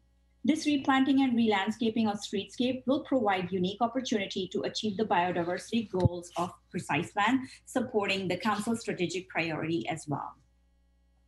The Environmental Planning Commission was supportive of the master plan proposal related to all these issues that I just summarized. And the first question for the City Council is the same. If City Council have any additional input regarding land use, affordable housing, parks, open space, district parking, construction phasing, and implementation of the complete street network. Moving on, the master plan area has approximately 3,700 existing trees, with over 40% of the existing trees in poor health. A significant percentage of these trees are not native to the area, showing signs of stress due to drought conditions and are generally not suitable for the local climate. In compliance with achieving the vision of the precise plan of newly created neighborhoods and street infrastructure, the majority of the trees in the public right-of-way and private property would need to be removed and replaced with more biodiverse variety that are more suited to the climate. In order to create consistent approach and achieve the vision of the precise plan, staff is proposing a tree removal and replacement framework to help guide tree removal replacement requirements for future planned community permit PCPs that are expected to follow the master plan. The review framework is based on emphasis to retain and integrate existing healthy trees, explore opportunities to transplant healthy suitable trees and tree replacements to meet goals of biodiversity and contribute to the tree canopy. The Planning Commission supported the proposed framework and the scale of transformation to achieve these goals. The EPC was also supportive of the applicant's plan to plant more mature trees in the master plan area. So the second question for the council tonight is if council supports the proposed framework that I just explained. The precise plan prescribes that the city council should determine at the time of master plan approval the city's subsequent development review process for planned community permits that will be required. Google is proposing a streamlined review process for the future permits so that the permits consistent with the master plan would be reviewed by DRC and approved by the zoning administrator. It is also consistent with the process which was recently adopted in the East Wisman Precise Plan and also the approach supported by council for the Middlefield Park Master Plan currently under review. Staff therefore recommends the proposed streamlined review process. The Planning Commission was divided about the streamlining review approach. However, their concern mostly related to the 30-year term for the master plan and the limited public outreach opportunity in the process. Staff notes that the timing of the phasing would be addressed in the development agreement and that additional public outreach can be incorporated through the neighborhood meetings and other public hearings at DRC and the zoning administrative meetings. So the third question for tonight is if council supports the proposed streamlined development review process for the subsequent PCP permits. Moving on, and lastly, applicant is requesting a development agreement for the 30-year term in tandem with the master plan, noting that it is necessary for the build out of their multi-phase project. In exchange of the substantial vesting rights of a development agreement, Projects are expected to provide public benefits that exceed the community benefits required by the precise plan. Google's proposed development agreement benefits total over $15 million through the provision of additional inclusionary housing, inclusionary affordable housing, people-centric benefits for small businesses, local artists within the project, and funding for the Sea Level Rise project, which is a key infrastructure project in North Bay Shore. Staff is supportive of the public benefits provided in the development agreement since they are consistent with the goals of the affordable housing, infrastructure needs, and need to help small businesses. However, while staff believes that the large scale of project may merit the longer 30-year timeline, the phasing plan could be further refined to prioritize delivery of residential and open space components as early as possible, taking into consideration site planning, economic cycles, and other constraints. The Planning Commission supported the proposed DA benefits, but expressed concerns about the long timeline and was interested in early delivery of residential uses in the project area. So the fourth and the last question for Council tonight is if Council have any additional input on the DA term and the proposed public benefits.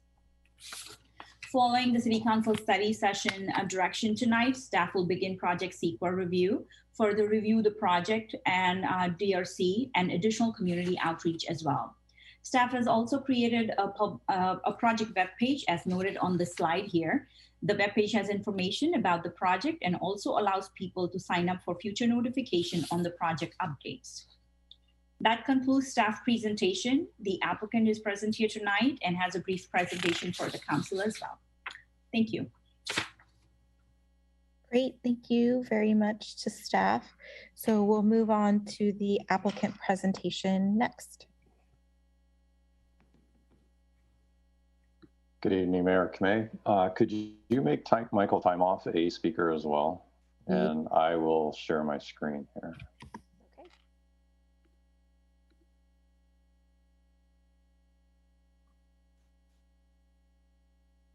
Okay, I think Michael is moving over. Here he is. All right.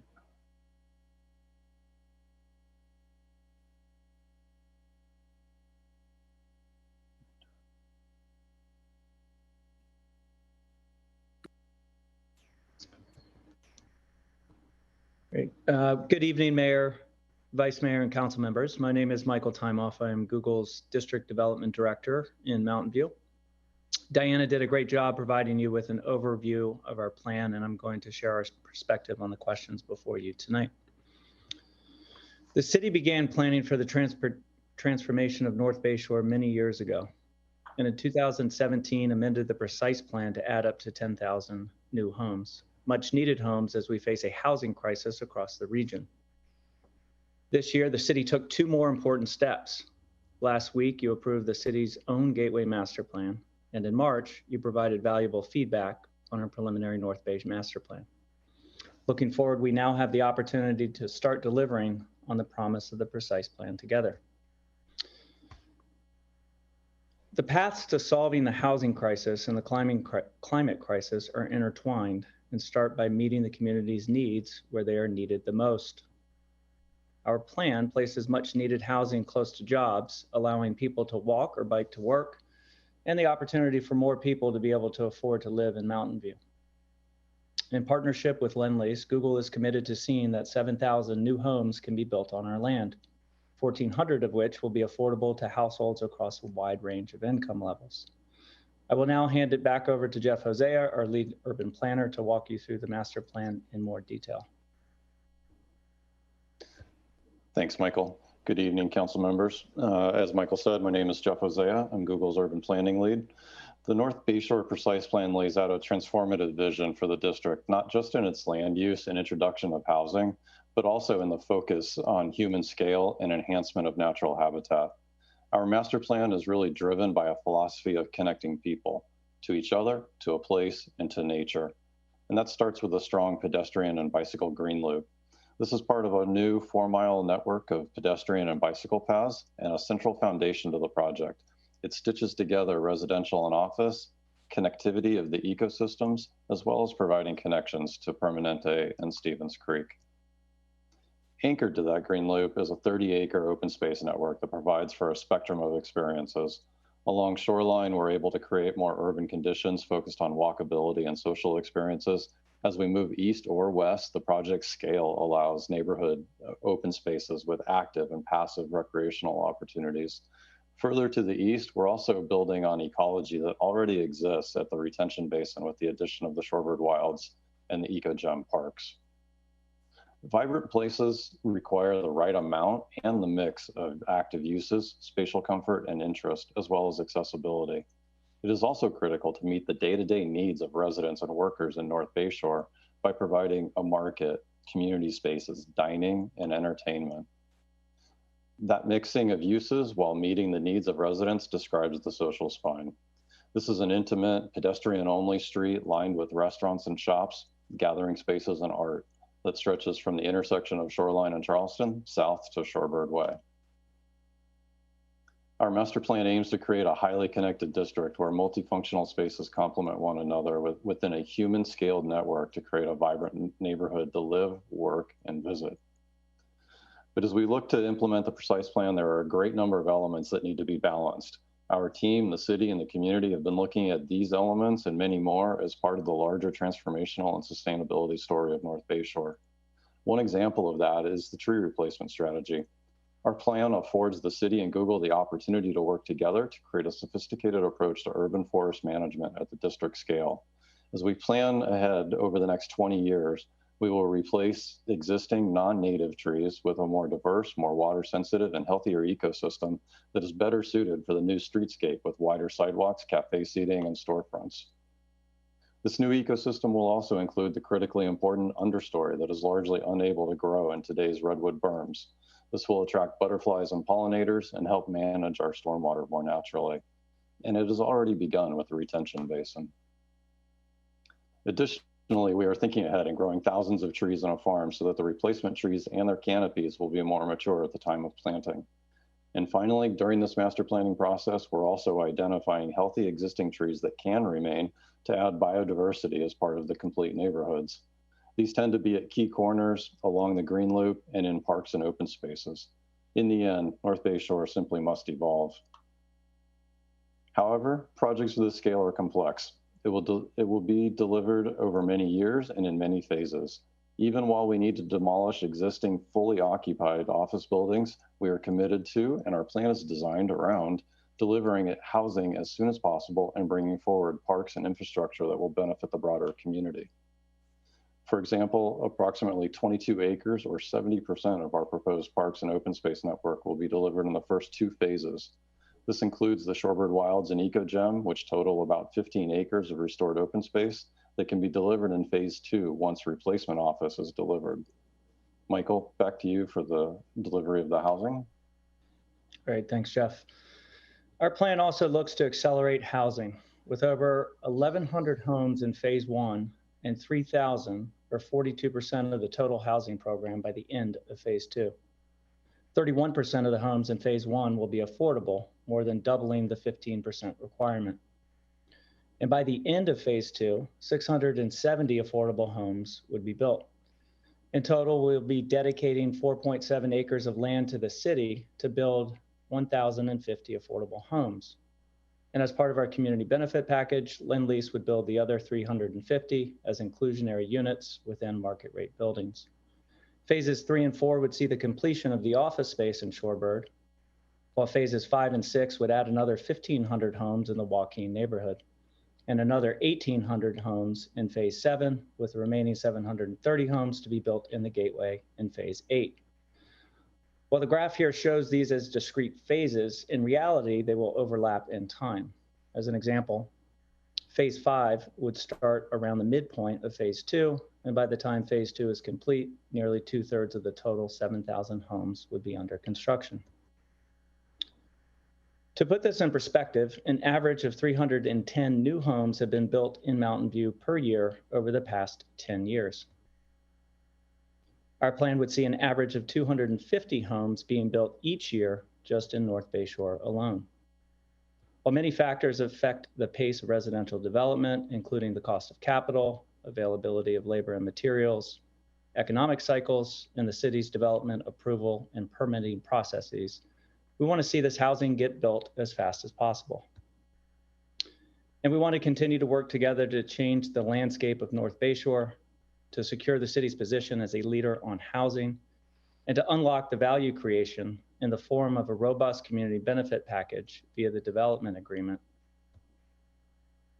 The development agreement will provide certainty for the city, the community, as well as for Google and Lend-Lease.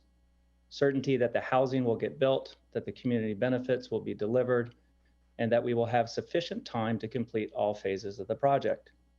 As part of the DA, we are asking for an expedited city review process that will allow homes to be built sooner.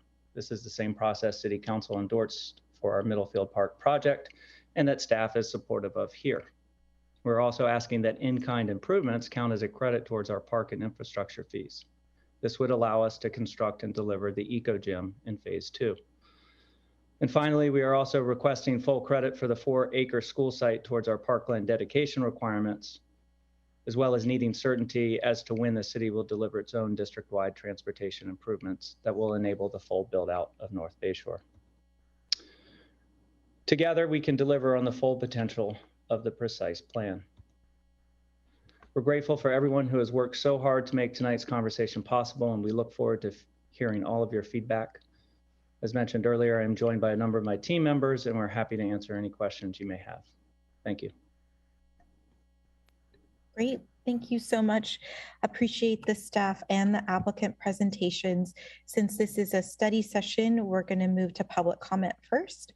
So I will just ask if we can stop the screen share so we can move on to our public comment. Would any member on the line like to provide comment on this item?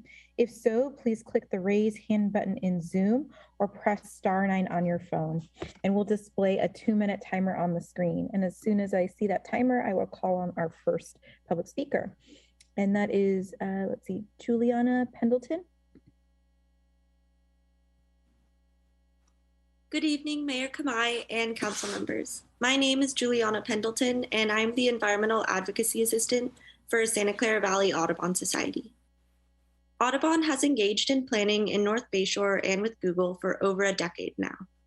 Over the years, we have been supportive of Google's plans and impressed with the way Google has embraced the egret colony, engaged in ecological planning, promoted native trees and habitat, as well as biodiversity and sustainability. For today's study session, we have submitted a letter along with other environmental organizations focusing on these topics. Lighting is a primary concern for SCVAS.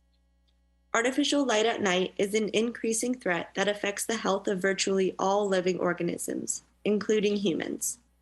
Lighting interferes with the behavior of plants and animals, disorients birds, and attracts insects to their demise. In North Bayshore and elsewhere, protecting our ecosystems and our night skies means that we should only use light where it's needed, when it's needed, and as little as feasibly possible. We ask the City of Mountain View and the Google team to address lighting standards for the Google Master Plan by setting maximum lighting limits for lighting, not minimum requirements, for both the Google Master Plan and possibly for all of North Bayshore. The International Dark Sky Association outlines outdoor lighting guidelines. The city can start with these guidelines and standards and strengthen them. We are available to help. Thank you. Great, thank you. Salim Damarjiji. Hi, yeah, I'm Salim. I live and work in Mountain View. I am really excited to see the city get to this point where we have a master plan and a proposal to build 1,200 subsidized affordable homes and 7,000 homes altogether. Mountain View is a city with a big heart. It's an inclusive city. There's nothing more inclusive than making space for thousands of families. The master plan is great. The bike pedestrian infrastructure is great. The different mix of avenues of getting to affordable units is great. It allows us to target different levels of affordability. The only thing I hope that council agrees on tonight is that the applicant can use streamlined PCP review. It's already part of the plan that was approved, so it isn't option and it was included in the plan for a reason. Because so much time has been spent into creating this master plan, I hope we can get these homes built as quickly as we can. The housing crisis won't wait for us, and we need these homes as quickly as we can. So I hope you support the master plan with streamlined PCP review, and thank you. Thank you. David Meyer. Thank you, Mayor Kamei, Vice Mayor Ramirez, and members of the Mountain View City Council. My name is David Meyer. I work for SV at Home. We're an affordable housing advocacy organization that works across the county. Tonight, I'm really happy to stand in support of Google's North Bay Shore Master Plan proposal. I wanted to thank the council and staff for all of your efforts to move the implementation of the precise plan forward. There's really a lot to like about Google's proposal, in particular the 7,000 new homes, 20% of which will be affordable through a combination of on-site inclusionary and land dedications. Not just that, but the homes will be integrated into new neighborhoods with new parks, ecological improvements, bike ped infrastructure, and new businesses. I really want to just highlight a couple of pieces I think are critical to ensuring that the proposed affordable housing is actually built. First, we support Google's front loading of residential development phases 1 and 2 alongside their development streamline proposals. So let's get the housing moving right away. Second, we believe it's crucial for the city and Google to collaborate to develop an affordable housing implementation plan that lays out a clear path to development of the standalone affordable housing. This should include a process that allows the city to move quickly to finalize requirements and identify potential nonprofit development partners for the dedicated parcels as soon as they're made available. It should also assess the resources needed to finance all the affordable developments alongside any strategies for securing these funds, such as making sure that maybe Google's commercial linkage fees are being directed to support these affordable, standalone affordable developments. So overall, we certainly support the master plan and urge the council to move it forward while instructing staff to begin working on an affordable housing implementation plan that will prioritize the development of the much needed affordable housing. Thank you very much. Thank you. Vince Rocha.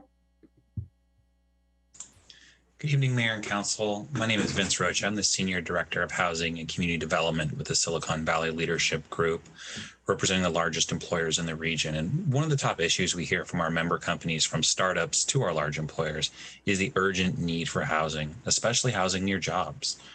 The Council should be commended for their admirable work so far in creating the North Bayshore Precise Plan. It's got a vibrant mixed-use community, but that ambitious housing vision that will be implemented by this master plan is really important. With this plan, we can realize the creation of 7,000 homes, 20% of them affordable. That's 1,400 homes. That said, we respectfully ask you to support a streamlined PCP process in conjunction with continued collaboration from the city in reviewing and approving the master plan, so we can deliver the needed housing as soon as possible. Thank you for your consideration. Thank you. Cliff Chambers. Thank you, Mayor. My name is Cliff Chambers, and I'm representing the Mountain View Coalition for Sustainable Planning. After 10 years of advocacy for transforming North Bayshore to a vibrant, walkable, mixed-use place, MVCSP strongly supports the Google North Bayshore Master Plan and urges City Council to expeditiously move forward to implementation as soon as possible. I have to really compliment Google and the city staff. Really have done an exemplary job of community outreach over a very long period of time. MVCSP really appreciates the numerous opportunities we've had to review and comment on the various iterations of this master plan. And our comments, along with those of our affiliated organizations, have been responded to and have been often incorporated into the product before you tonight. We really feel this planning process has exceeded the vision or the North Bayshore Precise Plan. And Google planners have done such an outstanding job of blending urbanism and ecology into a strong sense of place. David Meyer touched a great deal on what I was going to say about the whole housing and affordability, so I won't repeat that. I think the active transportation network is really well thought out, and residents and employees can really easily walk or ride a bike to the many exciting destinations. I really believe the social spine, when completed, will be an award-winning feature of the plan.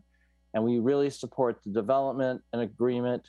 And hopefully we can turn, when we replace the trees, into a green street network with significant biodiversity. Thank you very much. Thank you. Eileen McLaughlin.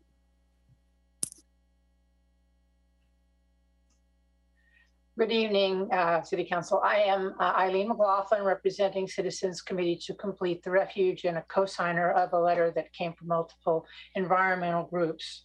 I want to start off by saying I want to say thank you to Google for the many conversations we have had the opportunity to have with them, and the persistence of their response in designing in ecological features that are extraordinary for wildlife, biodiversity, and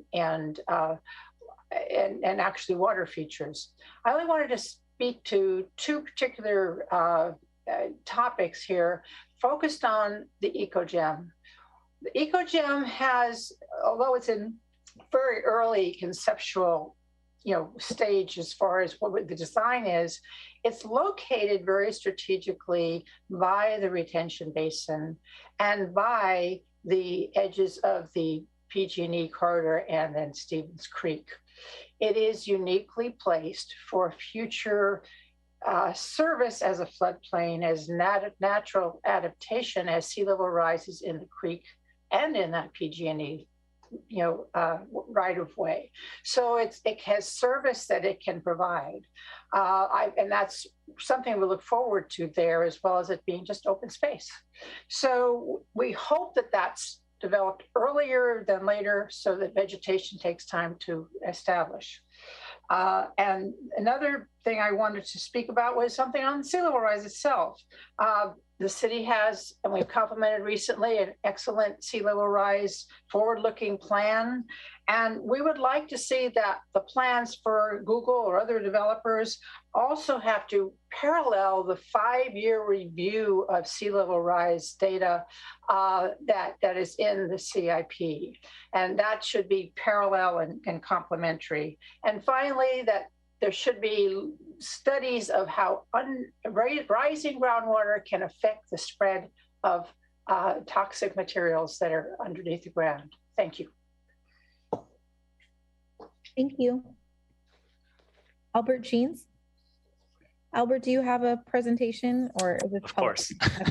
Okay. I just want to set myself up here. All right. Albert Jeans, Steerland Estates resident near Shoreline Boulevard. I'll start my timer.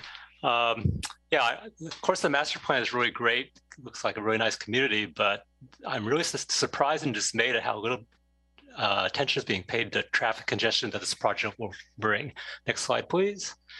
Last week's the circulation study showed that traffic will be worse, even with best case SOB reductions and all infrastructure improvements. And in fact, rush hour will spill over past the 3-hour morning and evening rush hours. Next slide, please. So I thought I'd show you what this might look like. If you're lucky, you're going down Shoreline, you start lining up around Safeway as you make way to Middlefield. 2 cycles later, next slide, please. You're at Middlefield, but there's a long line of cars waiting to make a right turn there. They're trying to squeeze in as well. Once you get on Shoreline, next slide, please. You have another trek over to Terabella, probably take another 2 cycles. Next slide, please. And once you get to Terabella, there's another long line of cars trying to squeeze in. Maybe these are people that try to avoid the Middlefield Shoreline intersection by cutting through Linda Vista and our neighborhood. Next slide, please. You get on Shoreline and go over the overpass, another long line, another 2 cycles to get to the next light. If you look to your left, next slide, please. You see the long line of cars coming off the southbound 101 off-ramp to Shoreline. If you look to your right, next slide. You see the long line of cars from the 85-101 off-ramp coming onto Shoreline as well. And next slide, please.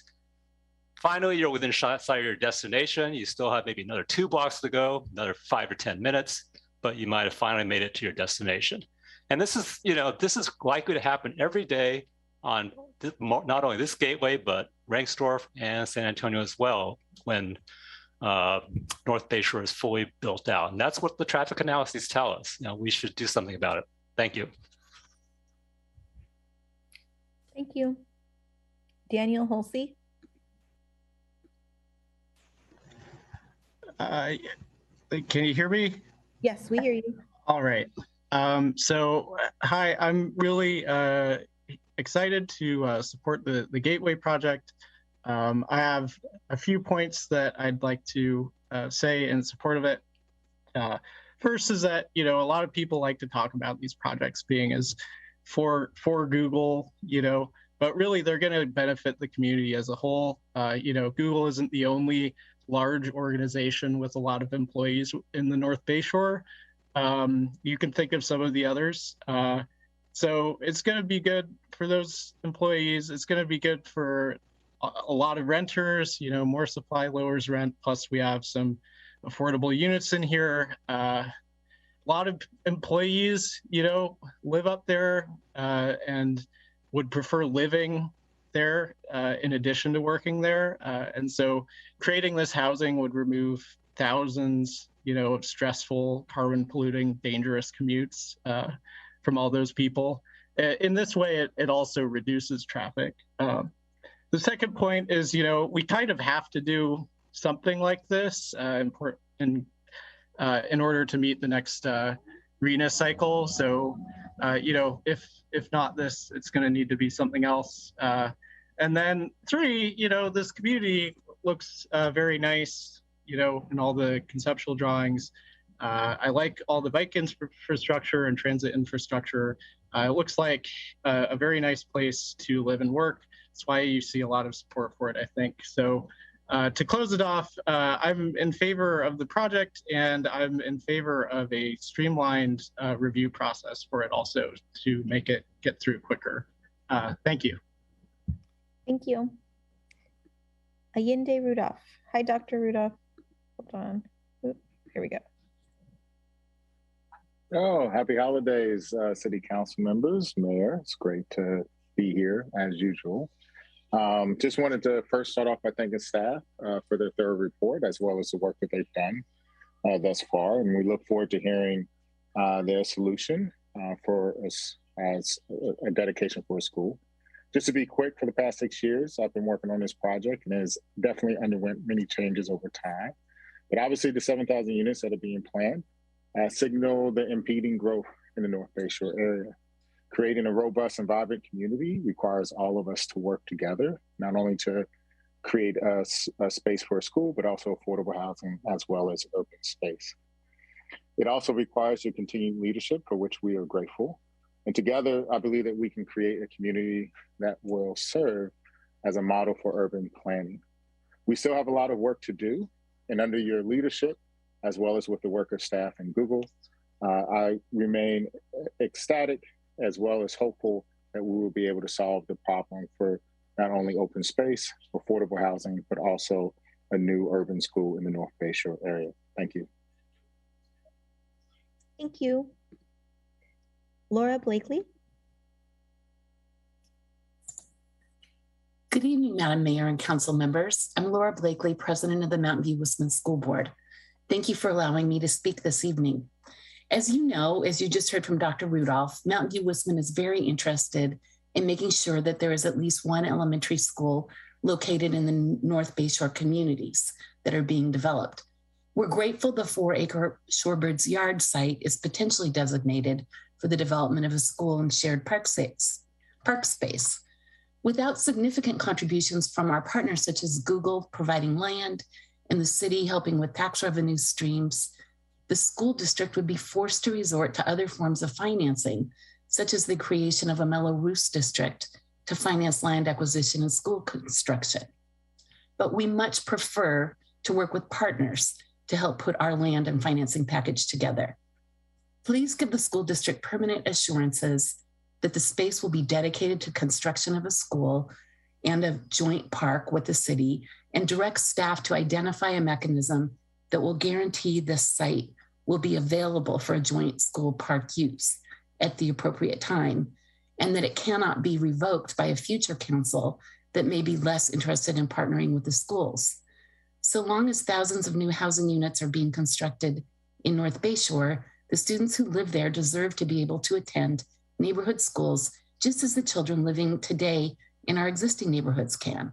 This is an equity issue for the students living in the new communities. We need to make sure Shorebird Yards is permanently available for a school and park, and ask you to direct staff to complete its research to confirm the best way to make this a shared reality. We appreciate the city's and business community's partnership with our schools. Thank you. Great, thank you. Kalisha Webster. Good evening, Council. Thank you for taking my comment. My name is Kalisha Webster. I'm a housing advocate for people with intellectual and developmental disabilities with housing choices. Just wanted to call in support of this project. Really appreciate the developer proposing land dedication for up to 15% of the required affordable housing, which would allow for deeper levels of affordability than would typically be seen in inclusionary properties. Also really appreciate that they are promising to have housing in early phases with up to 700 affordable, nearly 700 affordable housing units in the first 2 phases of the development. And I really wanted to also thank Mountain View for being a leader in Santa Clara County for creating inclusive communities. Particularly, Mountain View has created 3 inclusive housing projects that created a total of 44 units for IDB housing at San Antonio Place, 1585 Studios, and Luna Vista. These are highly successful inclusive housing communities, but all of these units are studio apartments. Really see this project being proposed here, a walkable, bikeable, mixed-use community with improved public transit as a prime location to meet the unmet need for affordable 1- and 2-bedroom apartments for those who need live-in support, either from family members or supported living staff, as well as for those who have started families of their own. And hope that the city remains committed to creating housing for people with developmental disabilities. Thank you. Thank you. And then I think this is you, Steve Nelson, 650, and then last 3 digits, 176. You're right.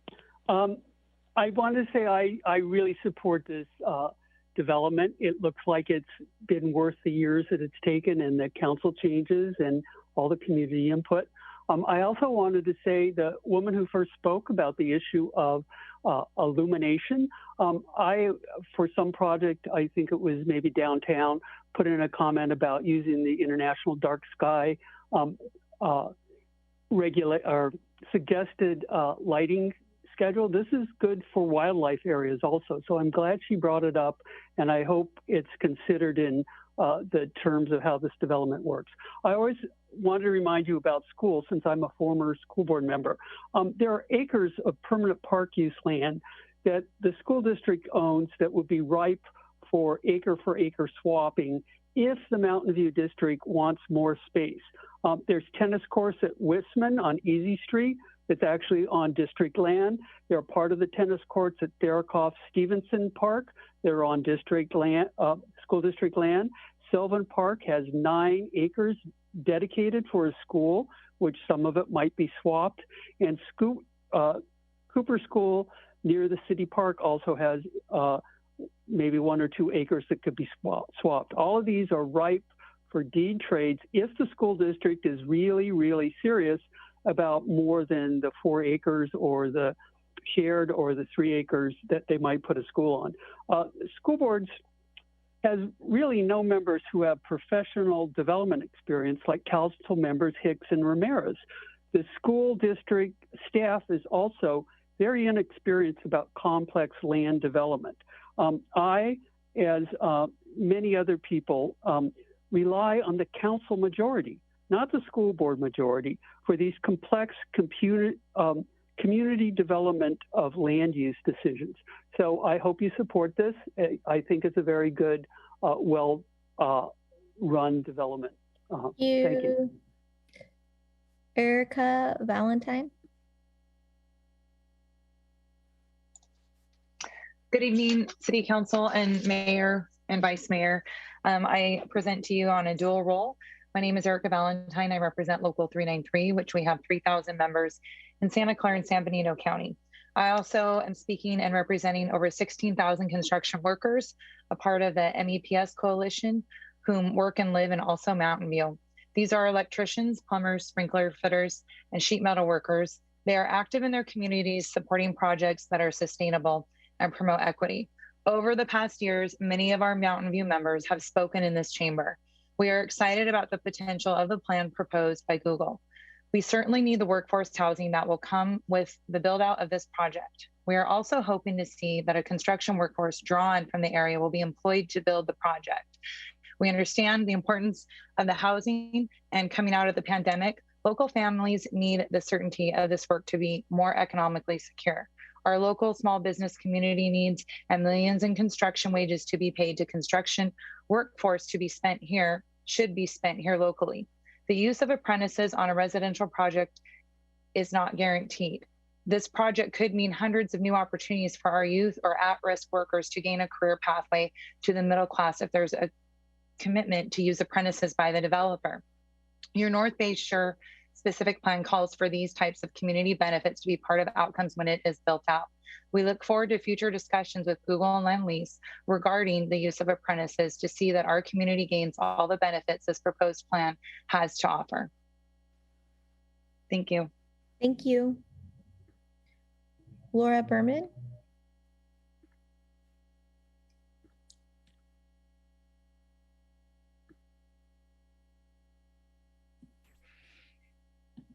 Hi, Laura. Hi, good evening. Good evening, Mayor Kamei, Vice Mayor Ramirez, and honorable council members. My name is Laura Ramirez Berman, Vice President of the Mountain View Wisman School District. The importance of schools and city planning is well understood. As the Center for Cities and Schools at UC Berkeley notes, beyond helping to ensure our economic competitiveness, California schools are also public infrastructure, and their location, design, and physical condition may well be one of the most important determinants of neighborhood quality, regional growth and change, and quality of life. The planning of school infrastructure thus needs to be integrated with the planning of other infrastructure and development at all levels. Dr. Rudolph, our school superintendent, submitted a letter to the council that outlines some of the challenges and opportunities we face related to the roughly 20,000 additional housing units that will be built in Mountain View in the next 2 decades, with 7,000 of those units coming as a result of Google's planned development. I encourage all members of the community to read his letter. The school district has been working with demographers to anticipate the increase in student enrollment that will be generated by the massive influx of new housing. It's not surprising that the largest development project in our city's history will require new schools. Simply put, we cannot address this challenge alone. We need the support and participation across our community to ensure that Mountain View has the kinds of schools that we all expect and our children deserve. The topic of this evening's study session is Google's North Bayshore Master Plan, but it's also about our shared vision for growth in our city that is more equitable, sustainable, and prosperous. It's about signaling clearly that our community's leaders expect that new developments in our city require us to think and plan holistically about housing, transportation, and yes, education. I look forward to working hand in hand with you, our city council, to secure a bright future for our community, especially our children and families. Thank you for your service and leadership to the city of Mountain View. Thank you. John Dalrymple.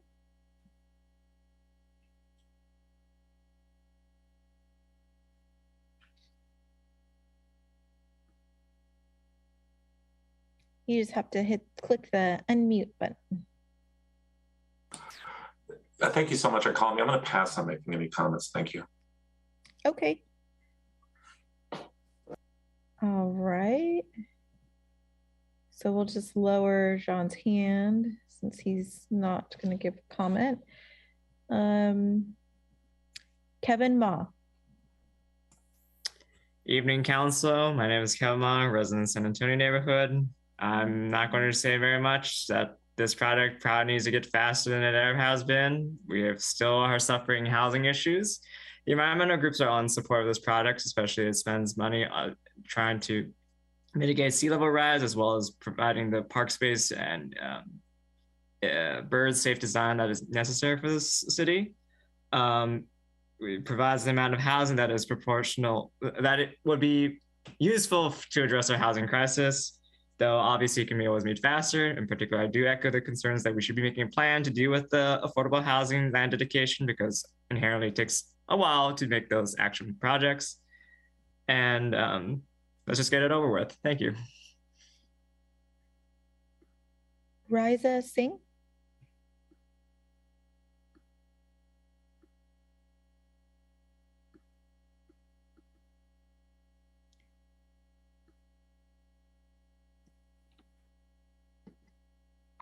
Thank you, Mayor Kamei, Vice Mayor Ramirez, and honorable City Council members. My name is Riza Singh, and I live and work in Mountain View. Thank you for your hard work in considering the North Bayshore Master Plan. I encourage you to approve the master plan and do everything you can to implement streamlined planned community permit review and stacked planned community permit review to speed up the 30-year timeframe. Time is of the essence. Please consider where both our planet and our society will be 30 years from now. In the past 6 years, more than half the people in my department at work have left the Bay Area, and each year's wildfire season has gotten steadily worse. We needed this housing yesterday, so I again encourage you to look into streamlined planned community permit review and stacked planned community permit review. Thank you for your time. Thank you. Geeta Dev.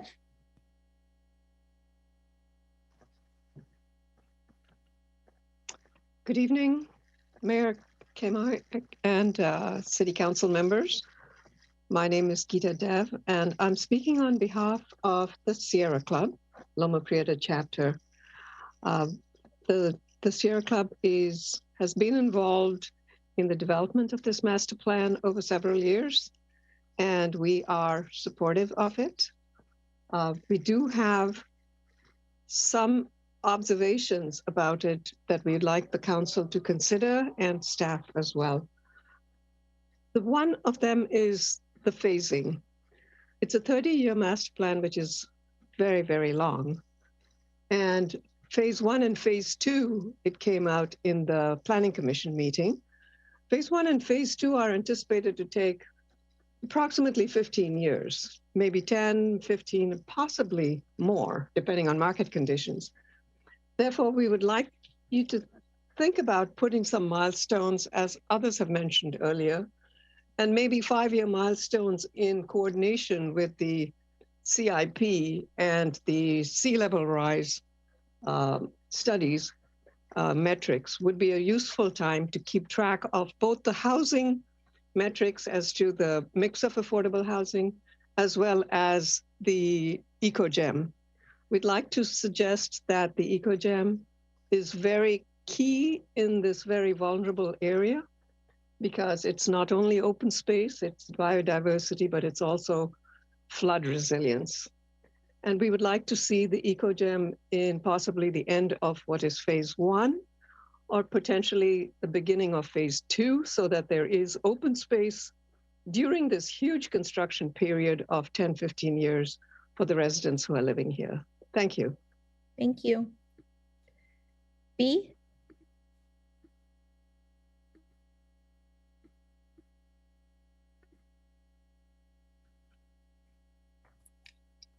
Hi.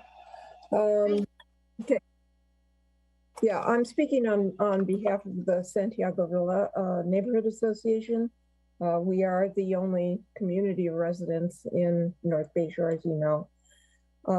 We are concerned about traffic, and we are concerned about the construction that is going to go on for a very long time. However, we have been supportive of this project since 2017. We've worked with Google and Lend-Lease, and we trust their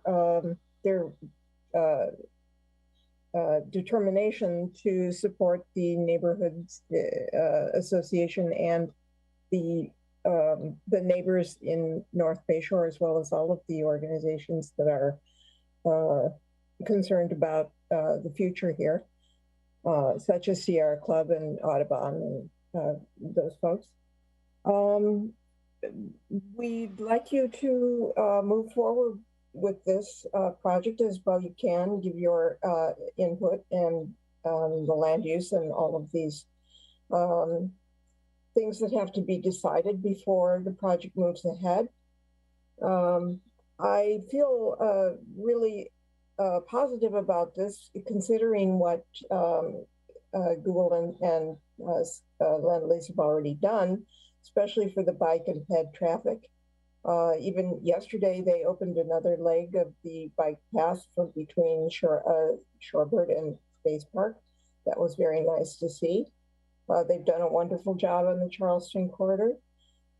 So I'd like this to move along, and I think other people agree with the reservations about traffic and construction, but I feel that we're lucky to have Google rather than Apple in our neighborhood. Thanks. Thank you. Hala? Good evening, Mayor, City Council, and City staff. Thank you so much for the opportunity to speak on this big project. As a member of the Environmental Sustainability Task Force, the second one, I would like to commend the project for designating 19 acres of parks and open space. I was very impressed to see the eco-gem area design. However, I am really concerned about the number of the trees, mature heritage trees, that are planned to be removed. 2,586 trees are planned to be removed, and that's roughly about 2/3 of the total trees in that area. I urge the council and Google to try harder to perhaps preserve more of these trees, especially if there are any native ones. I did not see a breakdown in their data to see if there are any of those trees that are native, and if so, I urge them to retain those. The city released earlier this month a project, bi-monthly current planning project list. And in that list, there are more than 1,760 heritage mature trees that are to be removed. We're losing a significant natural resource that we have in reducing greenhouse gas emission, providing shade, clean air. So we need to be careful about how much we take out and consider the time that it would take for the new saplings to replace them. Thank you. Thank you. Alex Brown?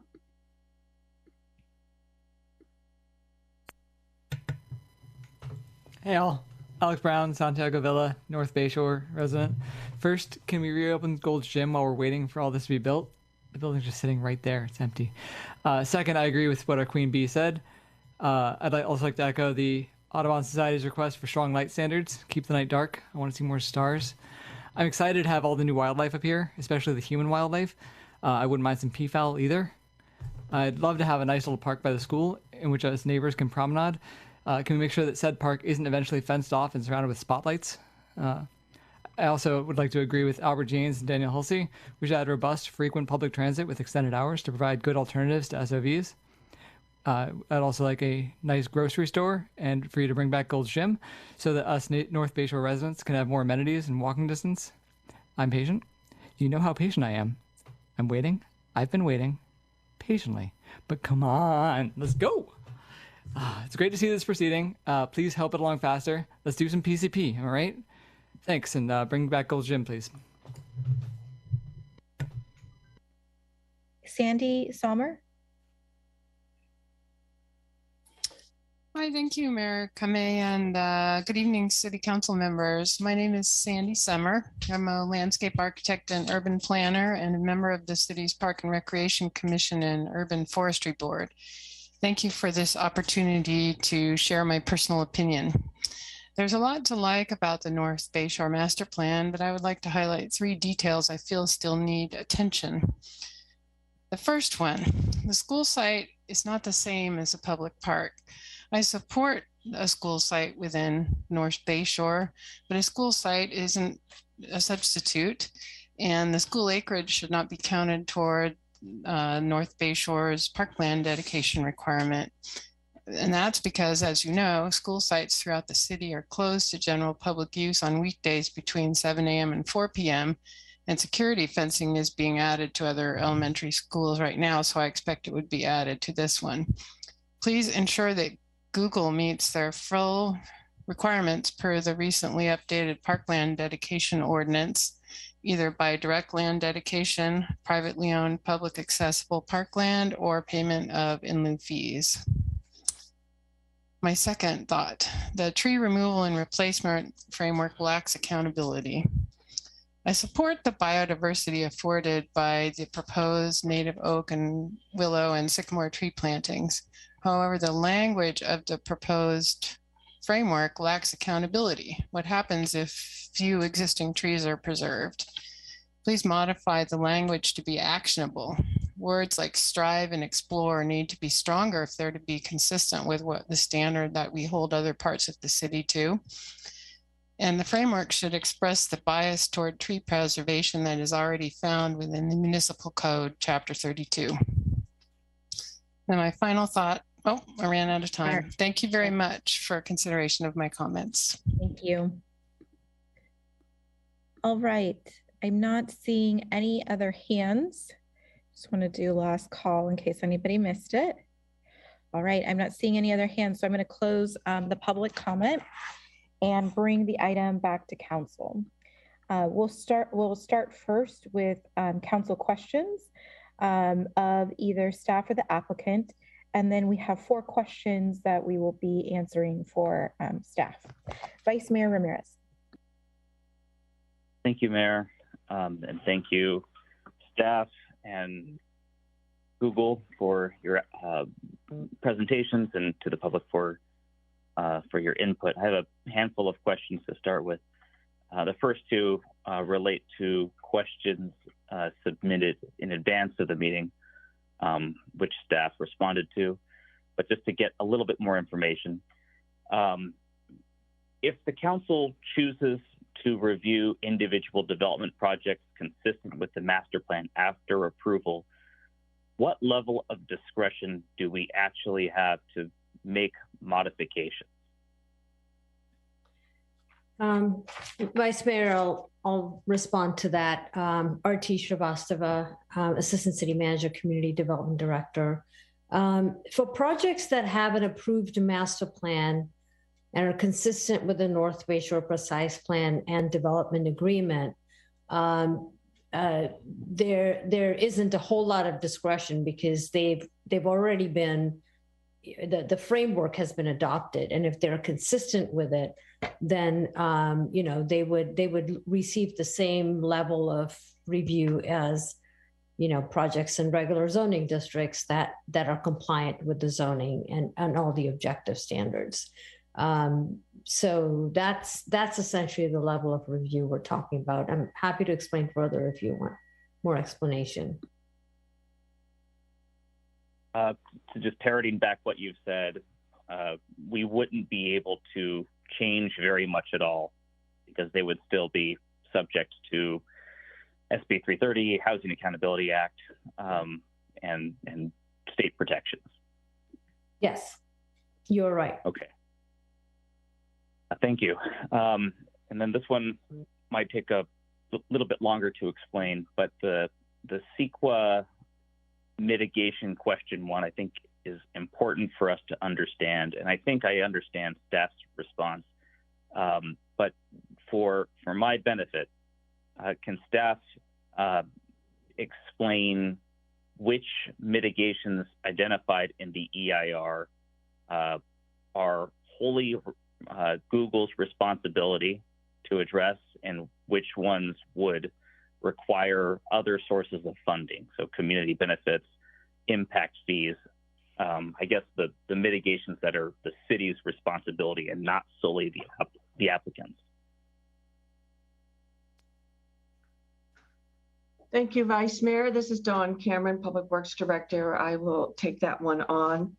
So in terms of what city's responsibility and how this relates to mitigations, primarily we're talking about the primary transportation improvements.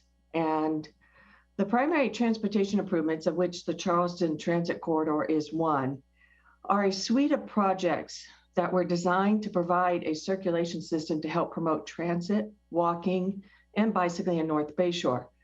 But they also serve as mitigation for the precise plan, and they were identified as mitigation measures related to the CEQA document for the precise plan to help address some of the transportation impacts.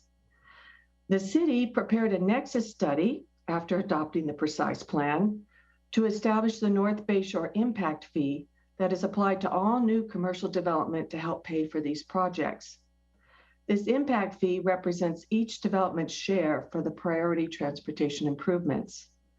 When the council adopted the impact fees, it was acknowledged that the impact fees would not cover the full cost for the improvements, and that funding from community benefits provided by developers in return for bonus FAR and the shoreline fund provided by the increased property taxes paid due to the developments would also be used to help fund the priority transportation improvements.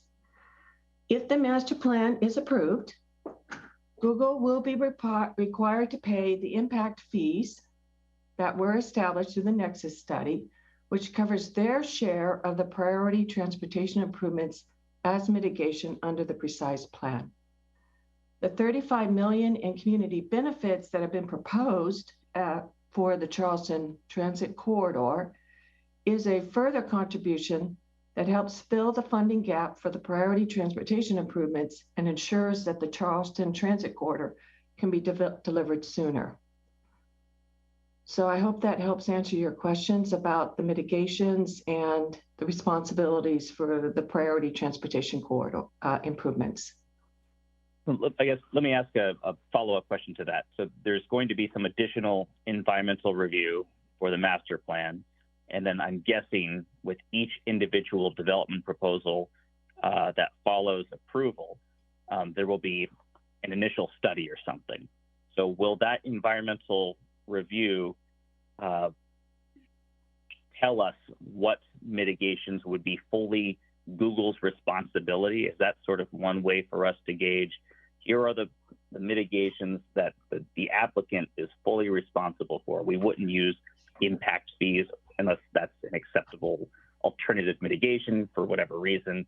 They would have to either construct it or, you know, provide sort of the full 100% share of the cost to the city for construction. Okay, thank you. So this is where we have to start defining now what we mean by mitigation. There is a CEQA environmental review being done related to the Google Master Plan tearing off the North Bayshore Precise Plan environmental document. But now under CEQA, when you talk transportation, the primary SNF item you look at is vehicle miles traveled. And that is the determination of whether there would be a significant impact related to transportation. Should there be a significant impact related to vehicle miles traveled, the odds are, you know, the mitigations that are going to be proposed are very similar to what's already being planned as part of the precise plan, which is the TDM programs to help achieve a very low rate of SOV use or single occupant vehicle use, and contributing towards the priority transportation plans as previously identified in the precise plan. Now, what we are also doing is preparing a multimodal transportation analysis, also known as an MTA. We're doing that for all major developments in the city now to look at development's potential impacts on the local circulation network. Is an intersection more affected by the proposed development and therefore needs some level of intersection improvements? Are there other types of improvements necessary to help the more localized transportation circulation network needs? So through that process, if it is determined that there are additional more local transportation improvements, this is not to the scale of the priority transportation improvements that are needed due to this level of development, then those would be identified in the NTA. And yes, we would be requiring the developer to help make those improvements because it is directly related to effects of their development on the local system. But this is not the priority transportation improvements. This is the smaller roads, the neighborhood roads, should there more be needed. We are open-minded to see what the results of that are, but frankly, the level of study that was done for the precise plan and then for the circulation study and achieving the really ambitious goals and targets related to single occupant vehicle use, we don't really expect to see that there's going to be more and new localized transportation improvements needed over what's already been identified. But we will see the results of that. Okay, that's helpful. So not mitigations under CEQA, but operational improvements that would be identified through this different transportation impact analysis. Yes. Okay, that's helpful. A couple of questions about schools. The first is staff, I think, had mentioned in the report, and it was referenced in public comment, there's some additional analysis that will need to be done to discern to what extent we're able to use land dedication through the park dedication ordinance for school facilities. And it might be helpful for us to understand, when do you expect to have answers for us? Are you involving school administration? What will be the process for how you conduct that analysis and some of when will the options come back to council? Councilmember Vice Mayor, I'll try to tackle some of this and then let City Manager Kimber McCarthy follow up if she has any additional items to add. So we are working with our legal counsel to look at options to carve out the 3 of those 4 acres for a school site, since the council supports it. The 1 acre is not as much of an issue because it will be open space and used for recreational purposes. We expect to bring this back along with the master plan. That is our intent with this particular land use project. And then I'll let City Manager talk about at what point would the school officials and other entities be brought into the solution. Thank you, RT. So I would just note that this city and school district does have ongoing conversations about this. In fact, we just met about this 1 or 2 weeks ago. Members of the executive team, including myself from the city, met with Dr. Rudolph and his staff. So we are having continued conversations about what the school site might potentially be in North Bayshore. And as we noted in the staff report, we do have some legal and other considerations that staff needs to look into first. But this is on our radar, and we are continuing to discuss this with the school district. Okay, thank you. And then I think we've had discussions over time about housing growth assumptions and impacts or I guess the projected demand for additional school facilities based on those growth assumptions. I think the school district has been operating on a presumption that 20,000 net new units would be constructed over some period of time. Can staff provide more information about housing production assumptions and land use strategies that we can play a role in related to school facilities? Vice Mayor, I'll respond to that. The assumption of 20,000 units that we have been discussing with the school district is, again, a long-term build out over 30 years. You saw that even the proposed phasing of this master plan is proposed to be about 30 years because it takes a long time to build out that much housing. So that we wanted to kind of give an idea of the time frame. Also, much of the proposed housing will be 1-bedroom or studios, since that is essentially the mix proposed in both of our large precise plans. And we wanted to also convey that. We did have discussions with the school district staff and mentioned this to them. And so we do need plans in the short term, medium term, and long term to identify the best way to manage this build out. And we talked about some strategies. The city adopted a school strategy that recognized sort of the three-part responsibilities that existed, with the city sort of taking on probably a role in the bulk of the land strategy in two ways: identifying sites with the help of developers, such as this project, to look at where schools might be located.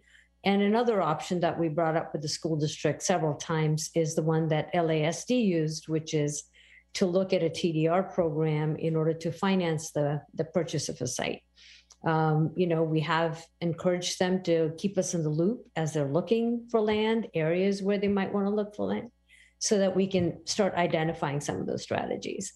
It also recognizes the role of the schools in getting state funding and or bonding for some of it. And then finally, we are sharing the gap with developers as part of the strategy so that they can make choices to contribute to the schools.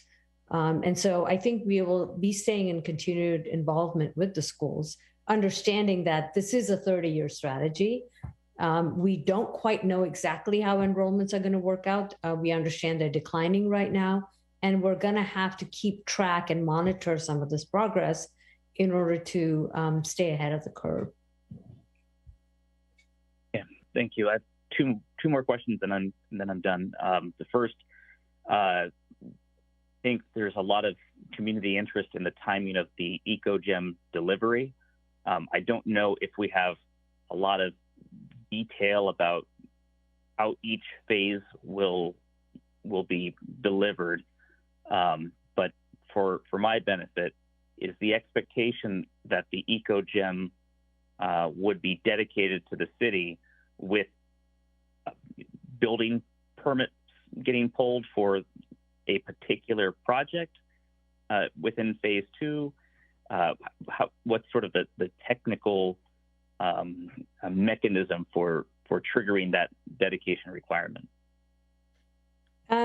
Vice Mayor, you sort of hit upon some of those milestones that we can create in the DA that can help sort of look at a long-term rollout of some of the benefits of this project. We haven't identified the specific time frame in terms of which building permit it would be associated with, but part of this is to look at where does demolition have to occur? What needs to happen as they're building buildings? When can the EcoGem area be vacated and made available? So some of that we still have to work out, but we're hoping to hear more from the council as we develop that milestone plan. Okay, that's helpful. Thank you. And then the last question, to what extent, this is maybe both the applicant and staff, to what extent will the applicant include the types of lighting standards that members of the public have described? And to what extent can we hard code some kind of lighting regulations within the master plan itself? I don't know if the applicant is here to respond to how they might have been thinking about it, but we're happy to follow up. I see Jeff. Jeff, I don't know if you have a response at this time, or Michael. Yeah, I mean, the brief answer to that is that, we also believe in quality lighting standards, but we're too early in the design process right now. So we will definitely take that into account and as we move forward. But similar best practices are always what we're aiming for and exceeding when we can. So, but we'll have to come back to you at the PCP level when we have actual architecture. Oh wow! Okay, so that. Sorry, Vice Mayor. I'll follow up by saying I think we're listening very hard to the council, and if there's interest, we can come back with some kind of guidelines that PCPs can follow. Even though the city doesn't have an ordinance, there are best practices out there. Right. Okay, that's helpful. Thank you. Great, thank you. Councilmember Showalter. Thank you. Yes, I have two questions. One is really for the city. Could you explain a little bit more about the PCP plan and how it relates to the master plan that we're doing, the master plan process that we're talking about now, and there's going to be a study and a DA developed. So could you tell us a little more about the chronology of the steps involved in this? Yes. So the master plan is you've seen some of the deliverables of the master plan, the land use plan, the parking plan, the affordable housing sites, the locations and the configurations of open space, where the private and public streets will be located. So it lays out the entire framework. What it doesn't have is sort of the outline of the individual buildings and exactly where those are located. So part of it would be to lay out the framework in the master plan. The master plan will also contain a phasing plan. There will be a DA that looks at sort of monitoring progress and milestones. And then the planned community permits have to come in consistent with not just the master plan and DA, but also the precise plan that lays out the height and the setbacks. So by the time the projects come in, there is a very tight framework of what can be built on the site. And so the planned community permits would have to fit into that already developed framework. And examples of that would be, just the individual buildings or groups of buildings, showing the design and or the setbacks, all complying with the precise plan. The open space would already have been laid out. The parks would have been laid out. Okay, but what about the time frame for the development of these planned community permits? Would that be done sequentially? Like, there might be 3 or 4 done immediately, and then 10 years from now, there might be 5 or 6, or how would that work? Some of this depends on how the applicants or the developers want to progress. I think part of this would be set in the milestones for the DA, where we want to have some deliverables at various milestones for the city in terms of housing units or affordable housing parcels, or, for example, park space, the eco-gem, for example. And then maybe the developer or the applicant can answer a little bit about how they go about planning for building out some of these projects. Thank you. Sure. So I'll take that from Google's perspective, and Andrew, if you want to jump in on the residential. But just to give you a quick understanding or sketch of phase 1. So there's about 8 to 10 PCPs planned for phase 1. We haven't got into the exact sequencing of those, but our intention is to start vertical design sometime mid 2022. So that we could submit shortly after the master plan was approved. And then on the residential, and I'll just say there are 6 office buildings planned in that first phase, which is around 1 million square feet of office, around 400 units of residential on R1 and R2, the hotel site and ground floor retail.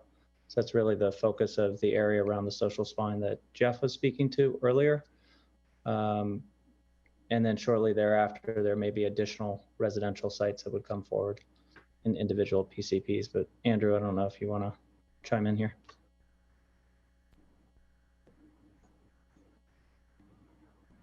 He may not be designated as a speaker.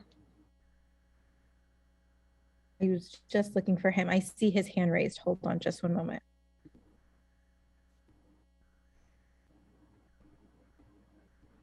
I've moved him over. Hi, Andrew.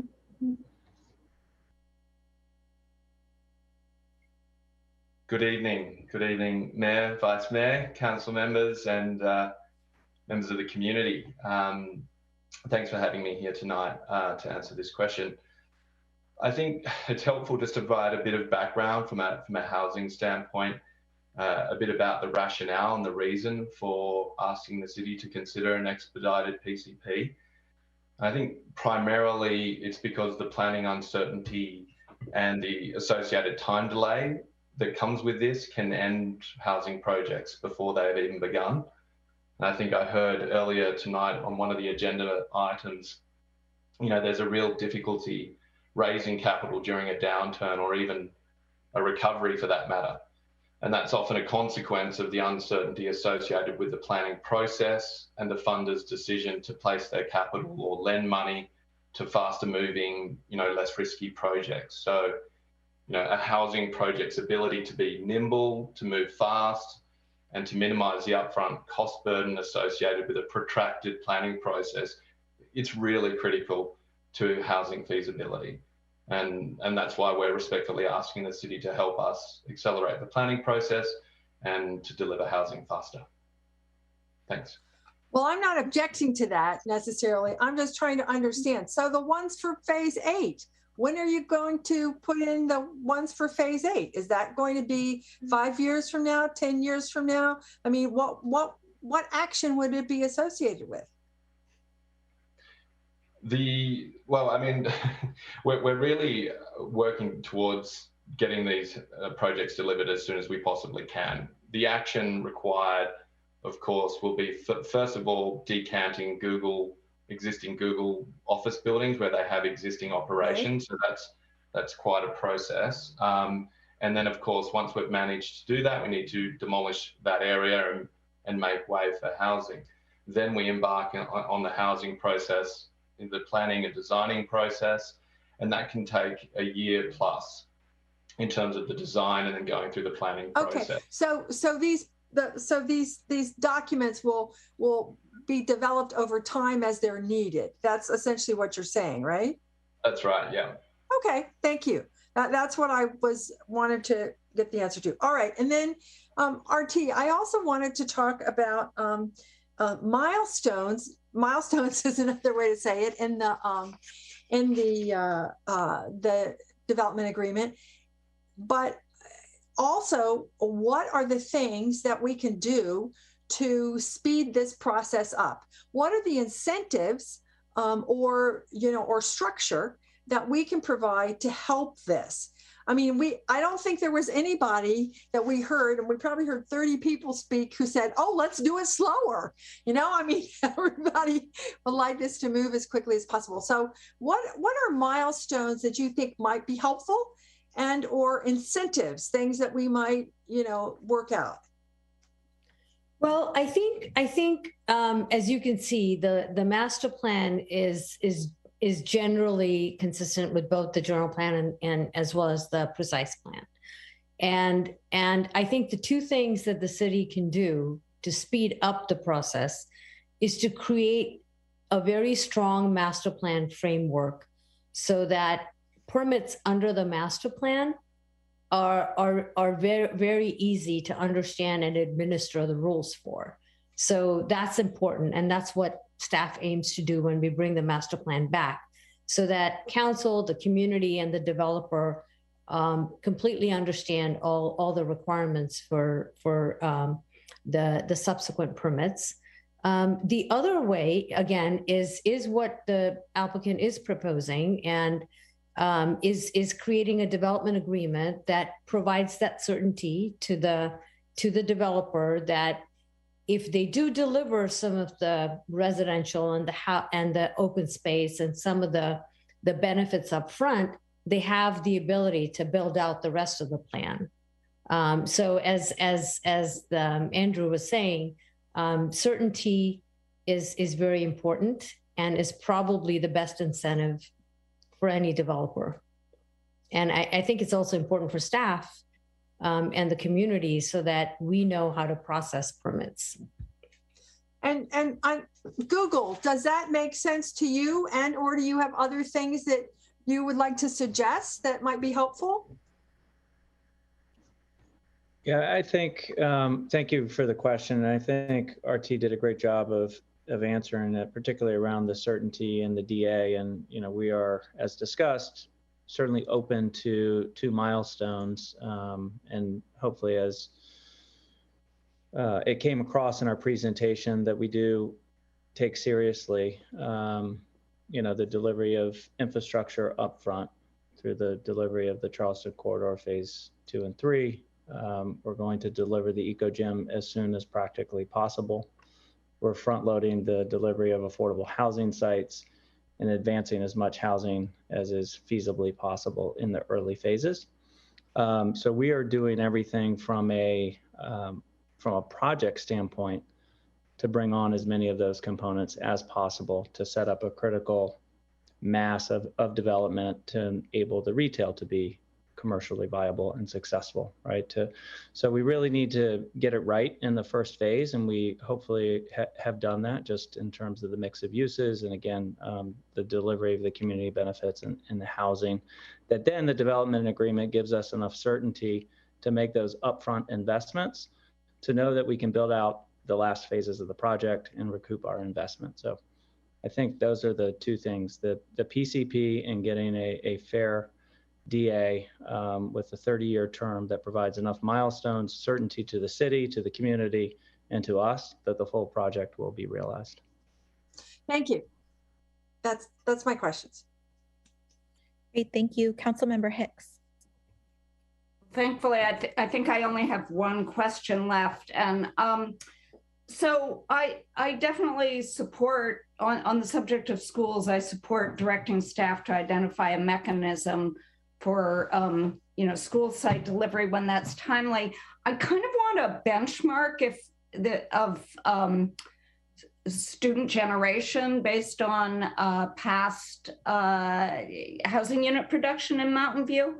I think, and correct me, staff should correct me if I'm wrong, over the past RENA cycle, the one we're at the end of now, we've done like 4,000 new units. I'm wondering what student growth has been over that period. Councilmember Hicks, I don't have that number, but we can certainly reach out to the schools and get some of that information. Okay, so you don't know at this time what student growth has been as we've grown. Okay, well, thank you then. Thank you, Councilmember Leeper. Thank you, Mayor.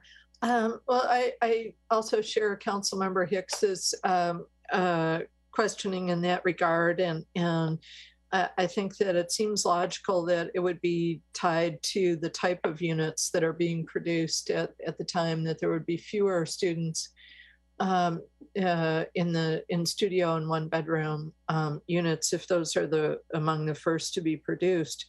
But I would like to see more information on that and make sure that we have a logical rollout of things.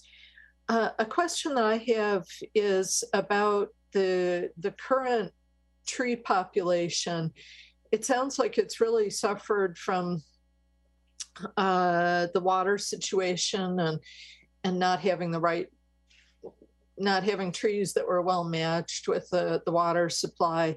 And I did read in the staff report that we can expect a lower level of salts in the recycled water going forward. But my question is, who would be monitoring the tree situation on an ongoing basis to make sure that we don't end up in a very similar situation that would disappoint the public, that if we're planting new trees and going through all the effort, that they would actually live for a long time and flourish?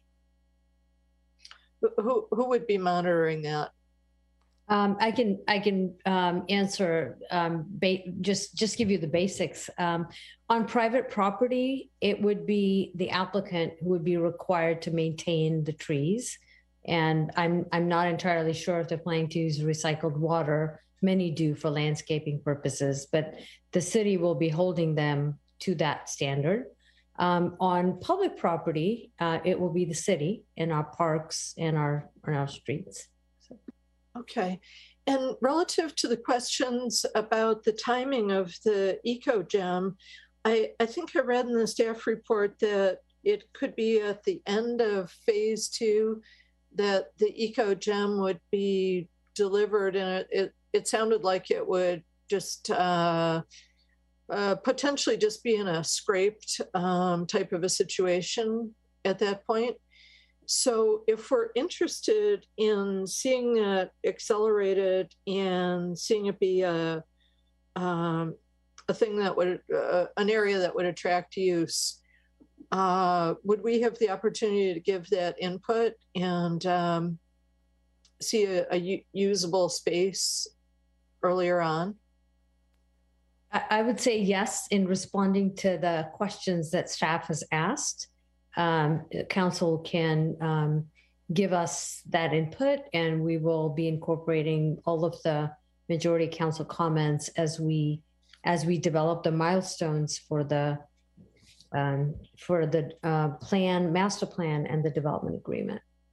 Okay, and then in terms of the letter, I think it was also in the comments from the committee on the refuge about the current trees that egrets are nesting in, and how would we deal with that type of a situation?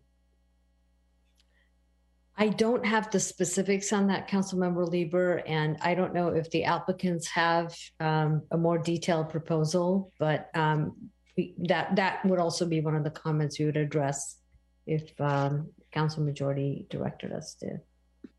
Yeah, Councilmember Lieber, could you repeat your question on the egrets? I'm sorry.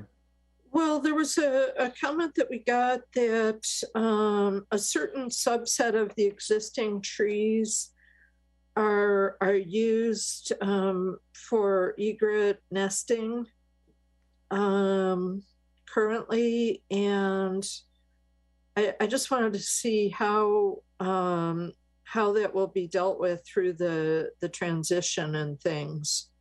Correct. So yeah, so we're well aware of the egret rookery. They exist next to 1201 Charleston in an area that's part of the Shorebird Wilds park that we want to create, is the preservation of that egret rookery. So there are some London planes on one side of what is currently Shorebird Way, and then they actually nest in a few of the redwoods on the other side of the street. So we're planning on retaining all of those trees that the egret rookery is a part of, and then the road will go away in between those. So we'll demo that road. That will happen during their non-nesting season, right? And then that becomes a more natural park space below them. You know, and we're working with various consultants, HD Harvey and SFEI and others to help us make sure we do all that correctly for the egrets. Okay, great. And on page 18 of the staff report, in the diagram of the street, it shows, I guess it's technically loading. It's not parking per se, but loading. And then a bike lane on the outside of the loading, nearer to the traffic lanes of the street. I'm wondering what was the thinking behind that of not doing a protected bike lane where it appears that there is a painted strip protecting the bike lane from the traffic lanes. But the the loading area, it seems like would still be opening into the bike lane. Thank you, Don Cameron, Public Works Director. So figure 8 is a street design out of the precise plan. And this was the original concept being looked at, which was what you're calling buffered bike lanes, which is just a striped area between the bike lane and the traffic lane.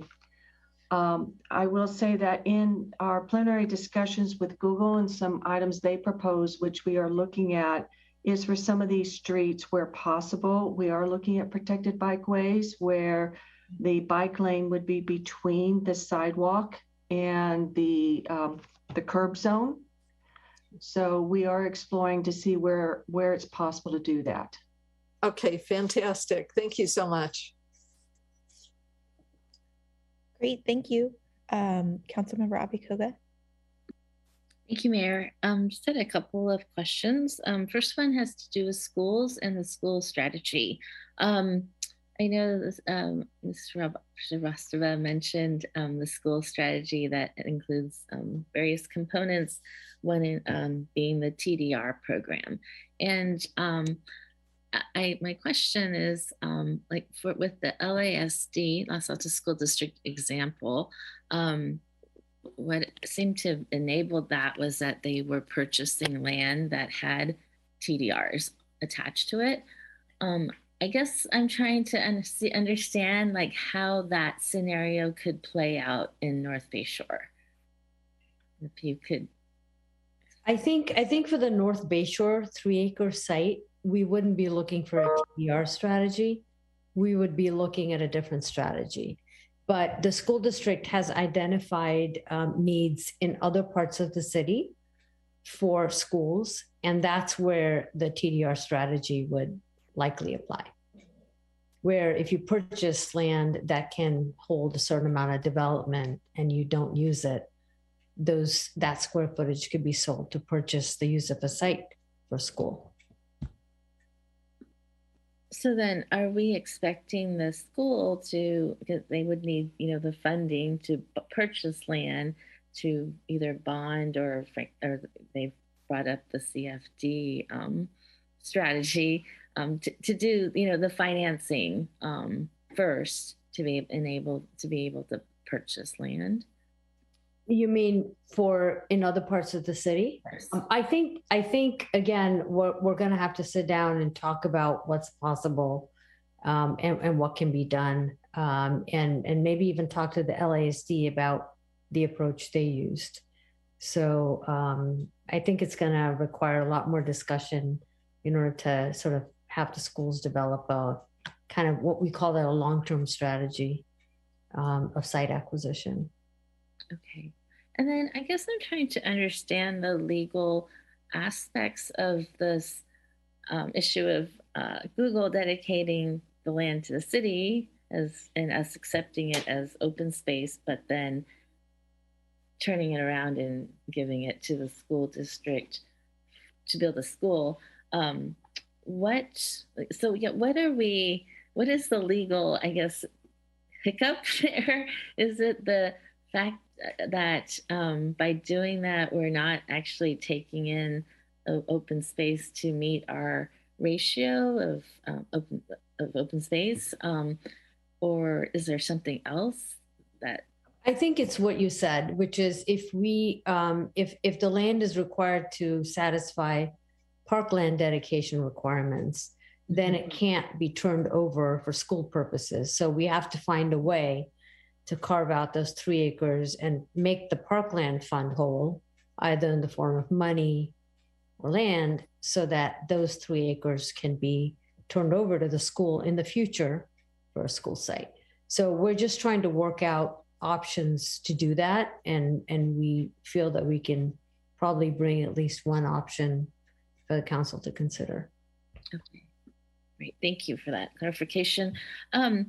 In terms of housing, it's been mentioned that some will be rental, some will be ownership. Do we have a sense of what that ratio might be between rental and ownership housing? I might let Jeff or Michael answer that question.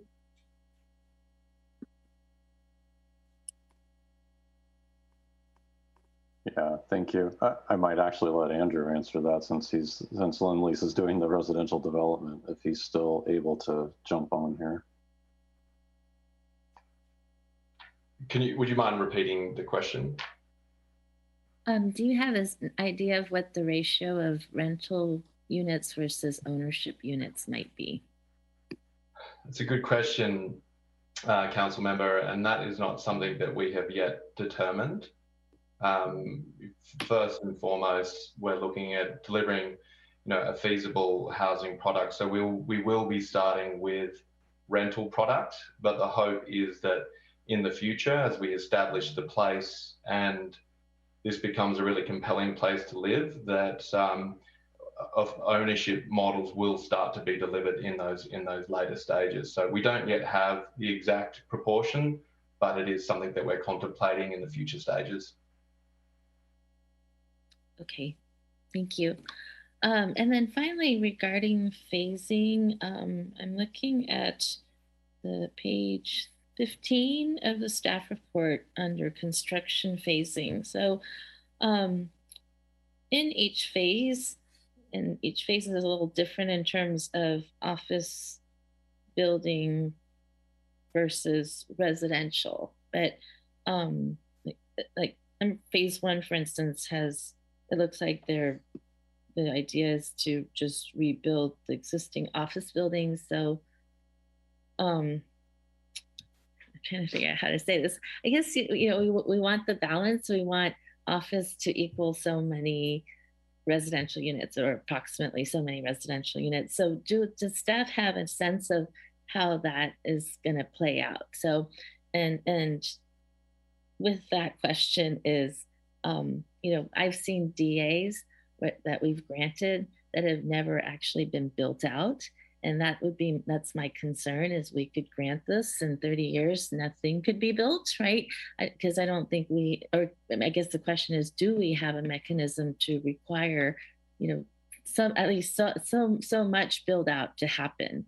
And that's my biggest fear, is that 30 years from now, nothing is, built, right? So how do we ensure that we get something built? And then can we phase this in a way that, and this has been my concern from the beginning, that I don't want half built neighborhoods or phases. So how can we ensure that if, let's say, only 4 phases or 3 phases get built, that it has complete neighborhoods that can be self-sustaining as a neighborhood? I think that's essentially what we need to do. Take your comments from the council and then sit down and work through the actual phasing of the project. You could see that the first phase is basically a lot of demolition to clear sites for future parks and residential, and rebuilding of it on so that that land can be cleared. And what we see here is that at least over 40% of the residential is going to be developed within the first phase, a second phase, with no net new office being built. So I think we are going to be looking at some milestones that assure the city of the delivery of what the city wants to see. And we can put that in the DA. In terms of forcing a developer to build something, I think the one way we do force it is by sort of getting some of the goodies up front, which is the parks and so at least the financial burdens have been sort of met up front, which makes it easier to build out the rest of the phases of the project. I don't think a city can force a developer to build, but what we can do is create the incentives through the framework and make sure that the phasing is realistic. And like you said, it kind of encompasses a neighborhood so that it's not scattered. And if you can look at the phasing plan, it actually is trying to sort of hold the build out of neighborhoods together so that the street infrastructure can be built at the same time. And staff will be looking at that as well, to make sure that the neighborhoods are built out together, and by the time the first few phases are built, an entire neighborhood can be built with the open space and the services. So those are things we can certainly develop in the phasing, but I haven't yet found a way to force a builder to build something they don't want to build. I think the only way we can do it is by requiring some of the benefits up front, which we will be doing. And that way it incentivizes a developer to continue on. So is there something where, because we are phasing this or creating milestones, that if things aren't moving along at a timely pace, and it's looking iffy as to whether this is going to get built out, that we take back the bonus FAR? I think that's going to be kind of that's going to encompass some of the milestones, right, that we're laying out. Okay. Which is, I think the city at this point is certainly interested in seeing the residential get developed in earlier phases, but not all at once, so that Dawn can build out her infrastructure. Right. So we're going to look at pacing, not just the developer, but also the city in delivering the services. But yes, it basically has some of those milestones to make sure that the rest of the plan will get built out, and the DA will depend on achieving those milestones. Okay, and I would add, in addition to the housing, would be the amenities, the retail, open space to support whatever neighborhood ends up being developed, if not the entire master plan. Yes, and if you can see, each neighborhood has some of that neighborhood services attached to it. And so we're definitely going to be requiring the build out of that. And I think the small business plan that's being provided as part of the DA will ensure that there is some subsidy that will be provided to incentivize tenants in those spaces. Okay, great. Thank you. Thank you. Councilmember Matichak. Thank you. Boy, a lot of my questions have already been asked, which is great. I was wondering, close to Lot C, there is a burrowing owl habitat, and I think it's a protected area. And I was wondering how that would impact the development of Lot C, if it does.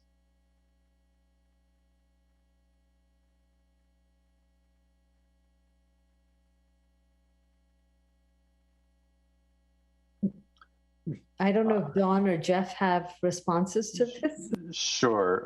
So we've taken into account the HOZ that we've extended from that protected area. And so the parking structure that we've nominally put, in a design on that site stays away from, it's outside of that HOZ area for the habitat. So if I recall correctly, let's see, can you build right up to the HOZ, or was there a space beyond the habitat area that you have to stay? No, the habitat overlay zone is a distance outside of where they actually burrow. Okay. So they burrow off to the west, and then there's I'm going to not remember the exact distance, 150 feet, 200 feet of an overlay zone that you cannot build within. Actually, I think I just found it. 250 feet is measured from the edge of the burrowing owl habitat. Right, there you go. And so then the parking structure is further to the east, as we've, have it in concept today. Yeah. Okay. And that's it. Thanks. Great, thank you. Okay, so does anyone else have any other questions for our applicant or staff? All right, I am not seeing any, so we can move forward with some questions. So we have 4 questions tonight. If there are any decision points, we can also do straw polls that we can take to provide feedback to staff. So I'd like to suggest, we have 4 questions, and I'd like to suggest taking them 2 at a time. So we'll do question 1 and question 2 first. So question 1, does the City Council have any additional input regarding land use, affordable housing, parks and open space, district parking, construction phasing, and implementation of the Complete Streets Network? And question 2, does City Council support the proposed framework of tree removal and replacement necessary for implementation of the master plan consistent with the precise plan vision? And then once colleagues, we go through those 2 questions, then we'll do question 3. Does the City Council support the proposed streamlined development review process for subsequent projects that adhere to the master plan framework? And question 4, does the City Council have input on the DA term and proposed public benefits? All right. And once we answer those 4 questions, I'll work with staff to provide a summary of the majority council direction, and the council majority is 4. So would anyone like to start with question 1 and 2?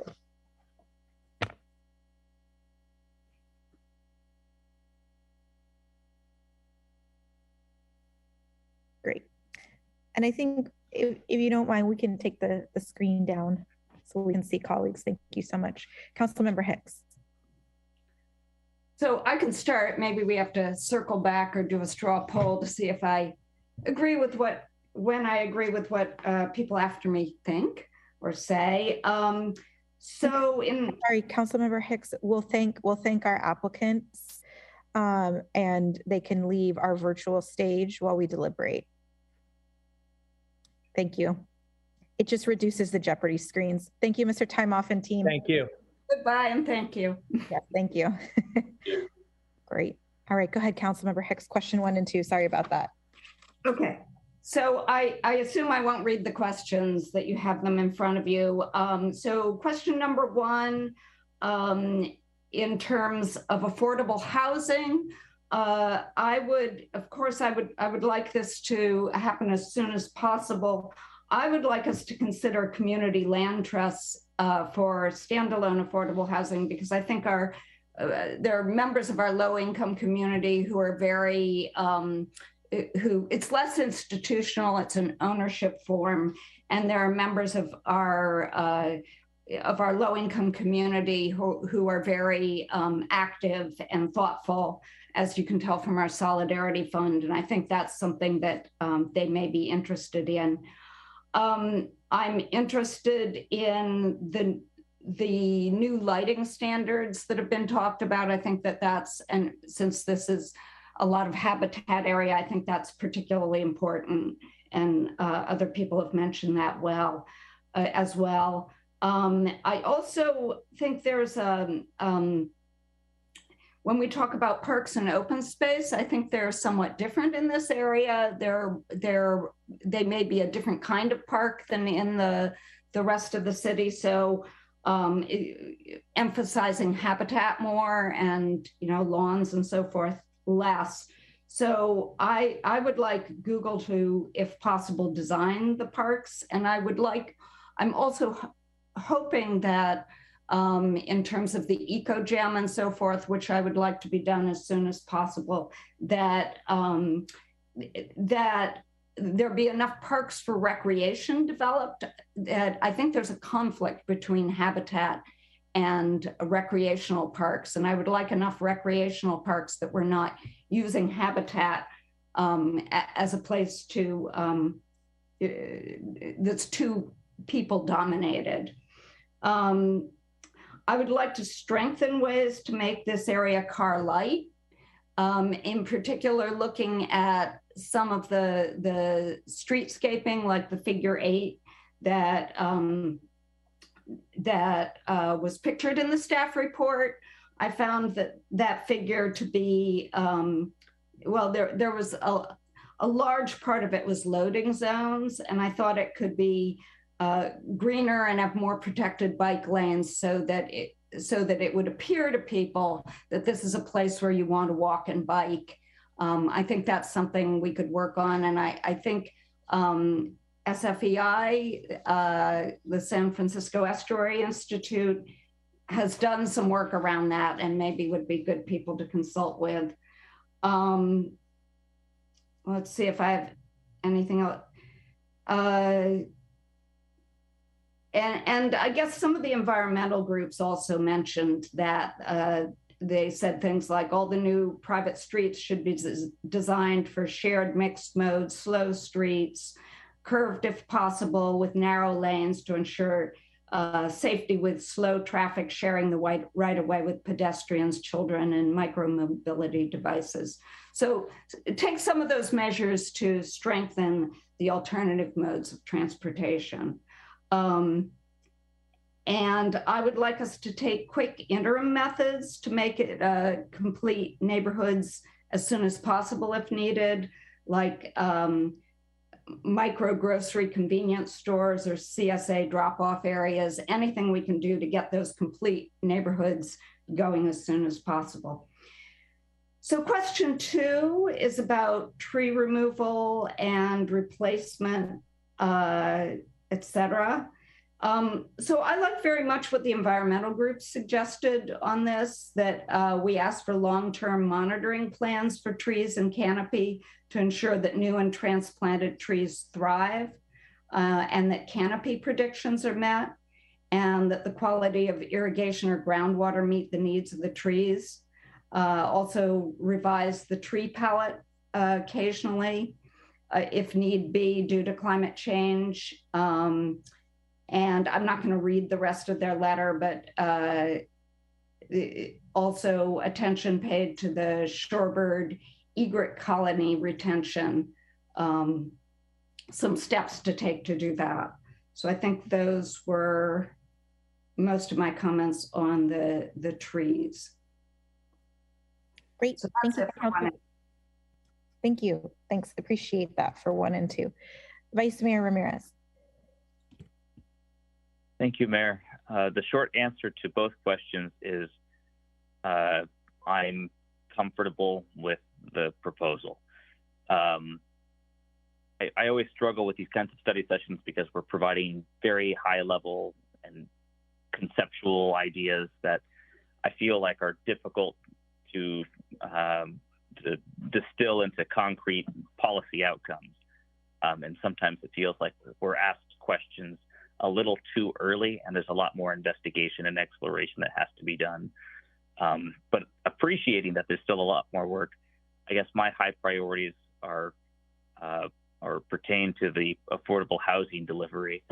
I think, I know more work will have to be done on this, but I do worry that there won't be enough funding in the end to deliver affordable housing on the sites that are on the parcels that are dedicated to the city. I think I'm anticipating that there will be environmental review that's complete, and I don't know if you can, how much work you can do on sort of the entitlement review concurrently with the balance of the master plan.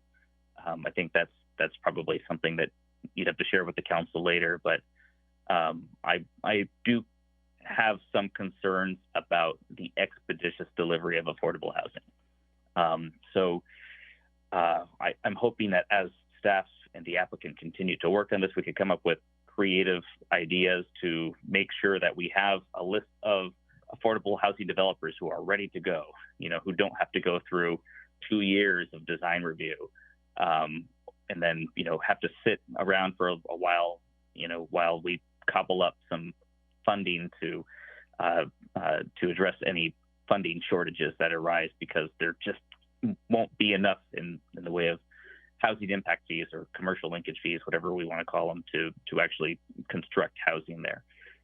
So that's probably my greatest concern.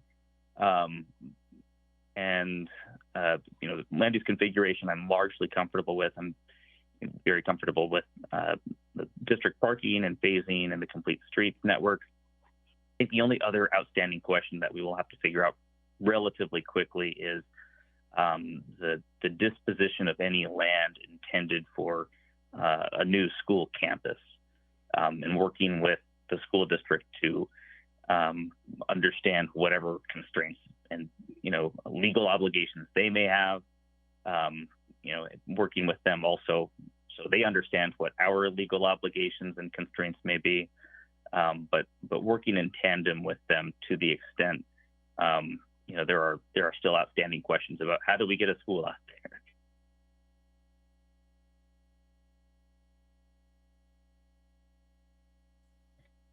Oh, Vice Mayor, I think we lost you. We can't. Vice Mayor, we can't hear you.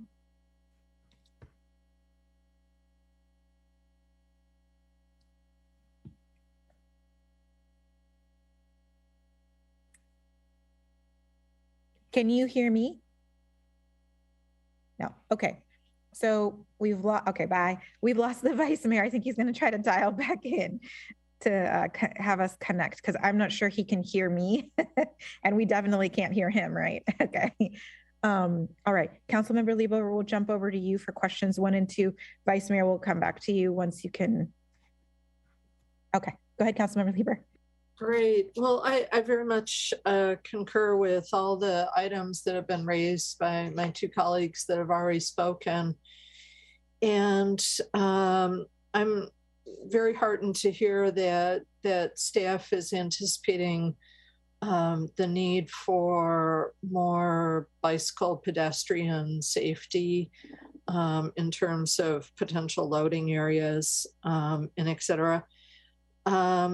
I'm very eager to see some more evolved lighting standards. It's critical throughout the city, but it's especially critical in this area. And I'd like to pay special attention, and I know that staff is, to opportunities going forward for the public to comment and be involved, where there are handholds around various benchmarks, and there's an opportunity for accountability there.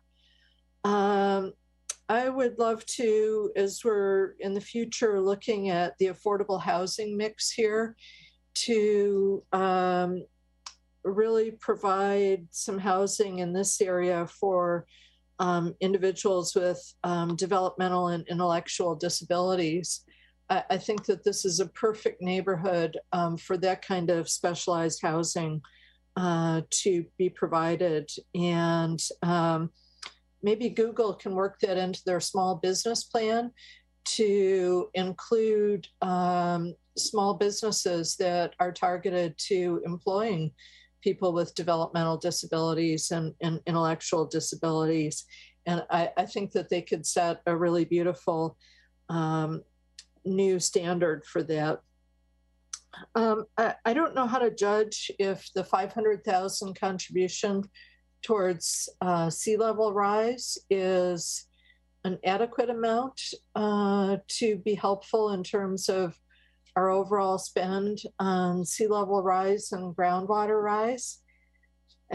I think I heard somewhere that we were projecting around 122 million of total spend, and so I don't know how to judge if 500,000 is a significant amount.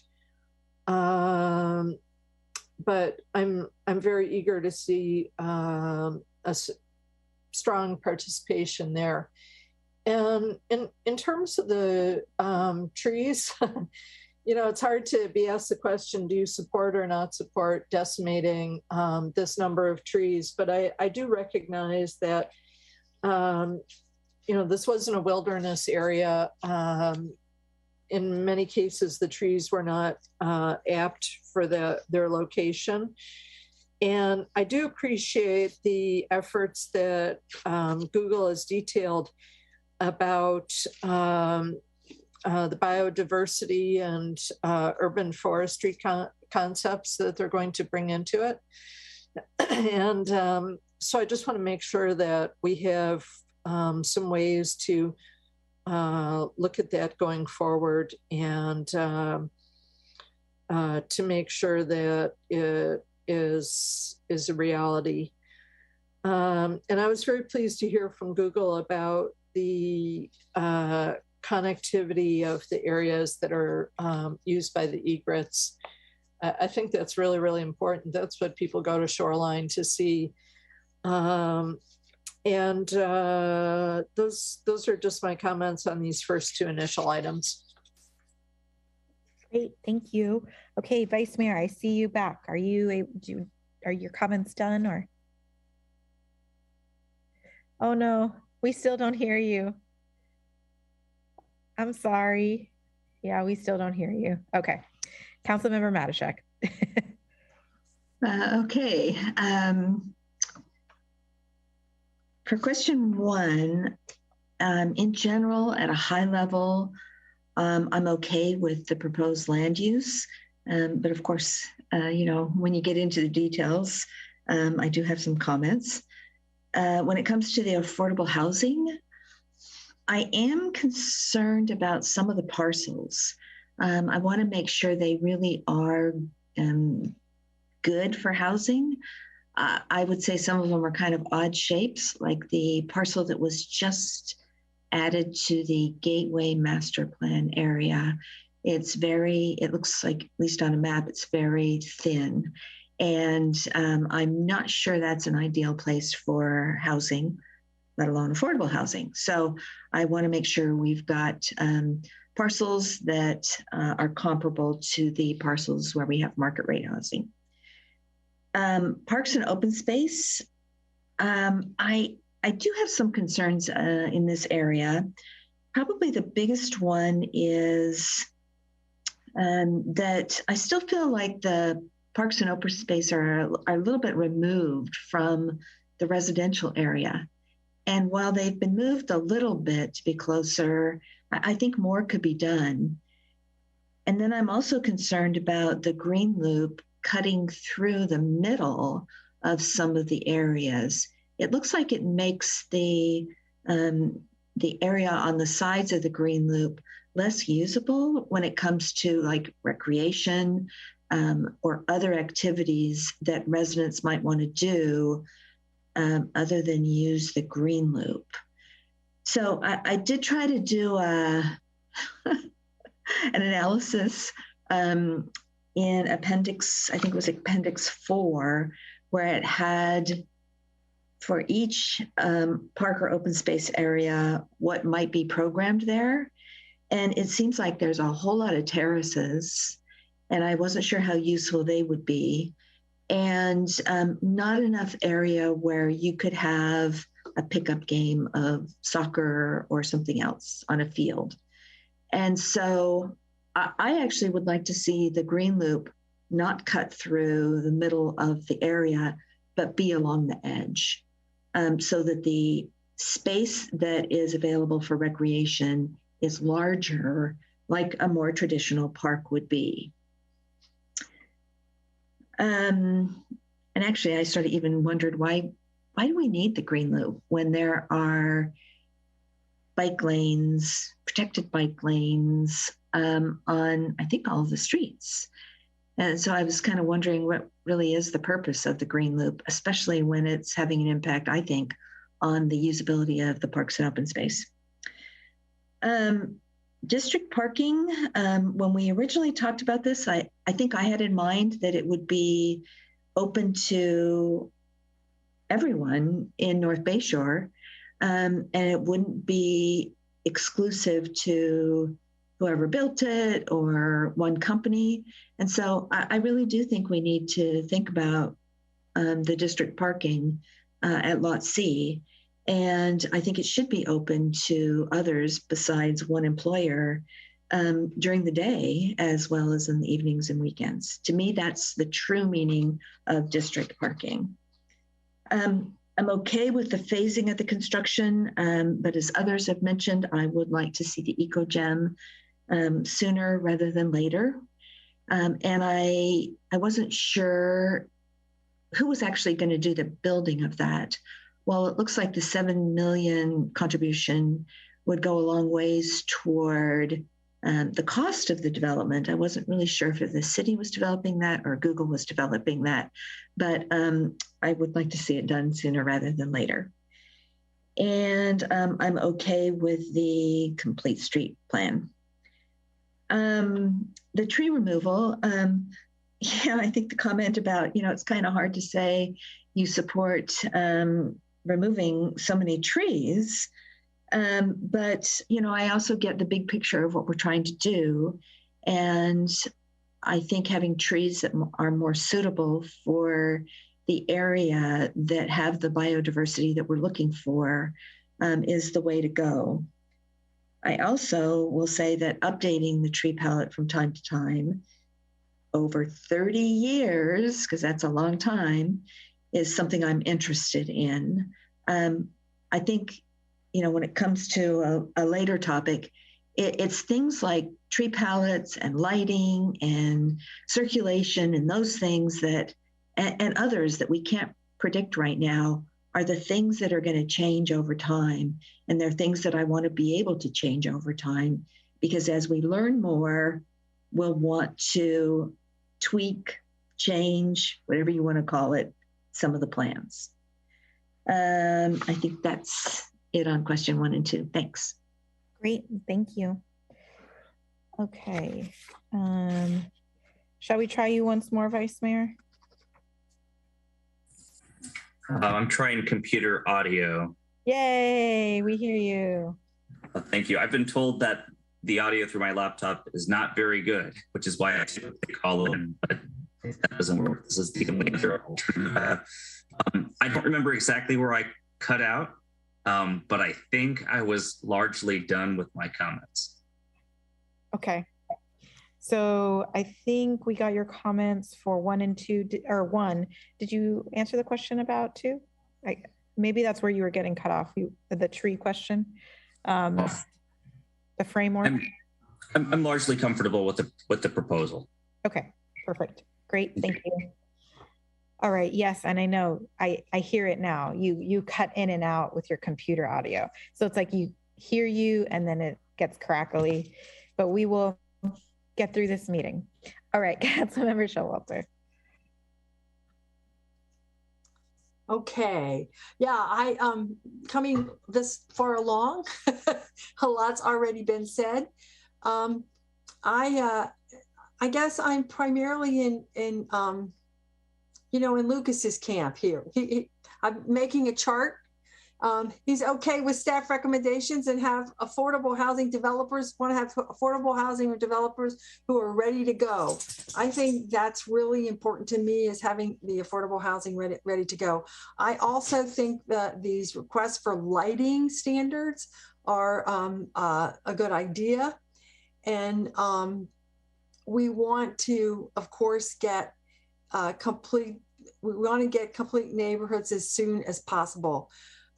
I think that from a parks point of view, I'm interested more in these being kind of urban parks. It seems like, since this area is on the edge of Shoreline Park, which is our big preserve, the people who live here are going to have great access to habitat areas, especially when you add in the eco gym. But they are going to need to have, you know, recreational areas to sit. There's going to need to be playgrounds for, you know, for kids. So I think that we're going to need to think carefully about what are the park needs here. And it won't be quite the same as in the rest of the, you know, the rest of the community. Over the tree replacement framework, one of the things that makes me very happy is the thought that those trees are already starting to grow. You know, Google has established a native plant nursery in Gilroy, and they're growing trees that will be, you know, fairly large when they're put in. That's a good thing.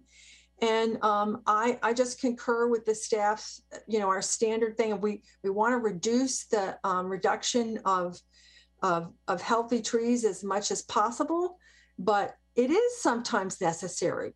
And so I'm glad that they're growing these trees, and we're going to have fairly big ones to put in. And then, as Lisa mentioned, Councilmember Matichak mentioned, I think it's really important to have the trees suited to the environment. And we have projections now of what trees we think will be well suited to our environment like 10 or 20 years from now, but we might be wrong. So it'll be important to revisit that from time to time to make sure that the plant palette keeps up. And I think that's it for these two questions. Thank you. Great, thank you. Councilmember Abekoda. Thank you, Mayor. A lot's already been said, and I concur with a lot that has been said. I'll start with land use. I just want to thank staff for all the hard work that they put into this project. And I'd like to thank Google and Mr. Timehoff. I think this plan is an improvement from the previous plans, draft plans we've seen. I appreciate that there have been things that have moved and changed that I think make it a better plan. I know that personally, like I remember there was a garage at the end of Shorewood Way near the creek, and I just, that made no sense to me to let all these cars go to the end of that street and by our, a sensitive wildlife habitat. And so the fact that they've moved that, made that open space, moved the residential more closer to Shoreline Boulevard and again away from the habitat is a big improvement. And I appreciate Mr. Timehoff's willingness to make those changes and make this a better plan. So overall, again, at a high level, I support the land uses that are being proposed. Affordable housing. So I appreciate the land dedication and then the BMR units.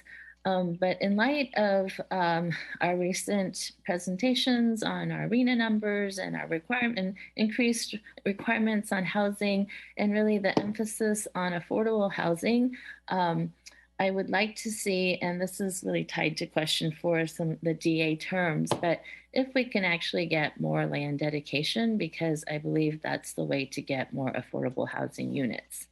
In regards to how to fund that, I'm actually optimistic.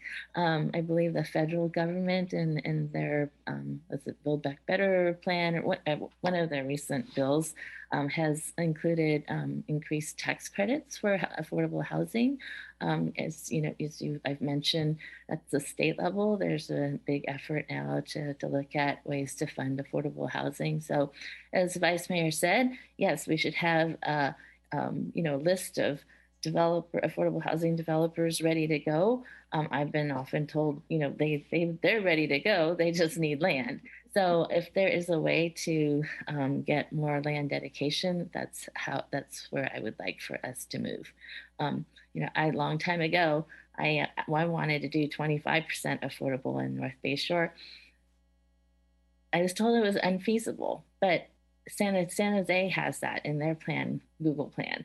So I just think that we should try. At least we should try to get as much as we can, especially because the more land we give away for market rate housing, that's less land for affordable housing. So, we really need to be careful about how we plan and at what kind of land uses we allow into the future, because our land is getting scarcer by the day. Open space, I agree with the comments made. Definitely want the eco gym as soon as we can. I appreciate the comments about, I think Councilmember Matichak made, making sure that the green loop doesn't cut through the open space parcels so that the open space parcels can be used to its fullest. And then district parking, yes, I agree again with the Councilmember Matichak. My vision was that it would be district parking for everyone in North Bayshore. And that's the whole point of it. A long time ago, people thought it was a little out there extreme about having no cars in North Bayshore, but I think that is becoming more possible in a reality, at least having them park in one place and then being able to walk or bike through North Bayshore is what I've always hoped for, or my vision. So I just don't think it makes sense to allow one employer to have it and not others. And it should be a benefit for everyone out in North Bayshore. I agree with the comments about lighting standards, making sure that the egrets and the burrowing owls are protected. I go back to the vision of North Bayshore, and it's very distinctly mentioned that wildlife protection and habitat is a priority. So I want to ensure that that is played out as we develop. And I also want to ask staff, I know staff, you are working on this, but we really do need to get a determination on the school site as soon as possible and give the school district assurance that they're going to be able to do what they need to do. So I would like to put a priority on that task. Let's see, going to trees. Yes, I don't think it, I was really quite alarmed actually at the number of trees that are going to be taken out.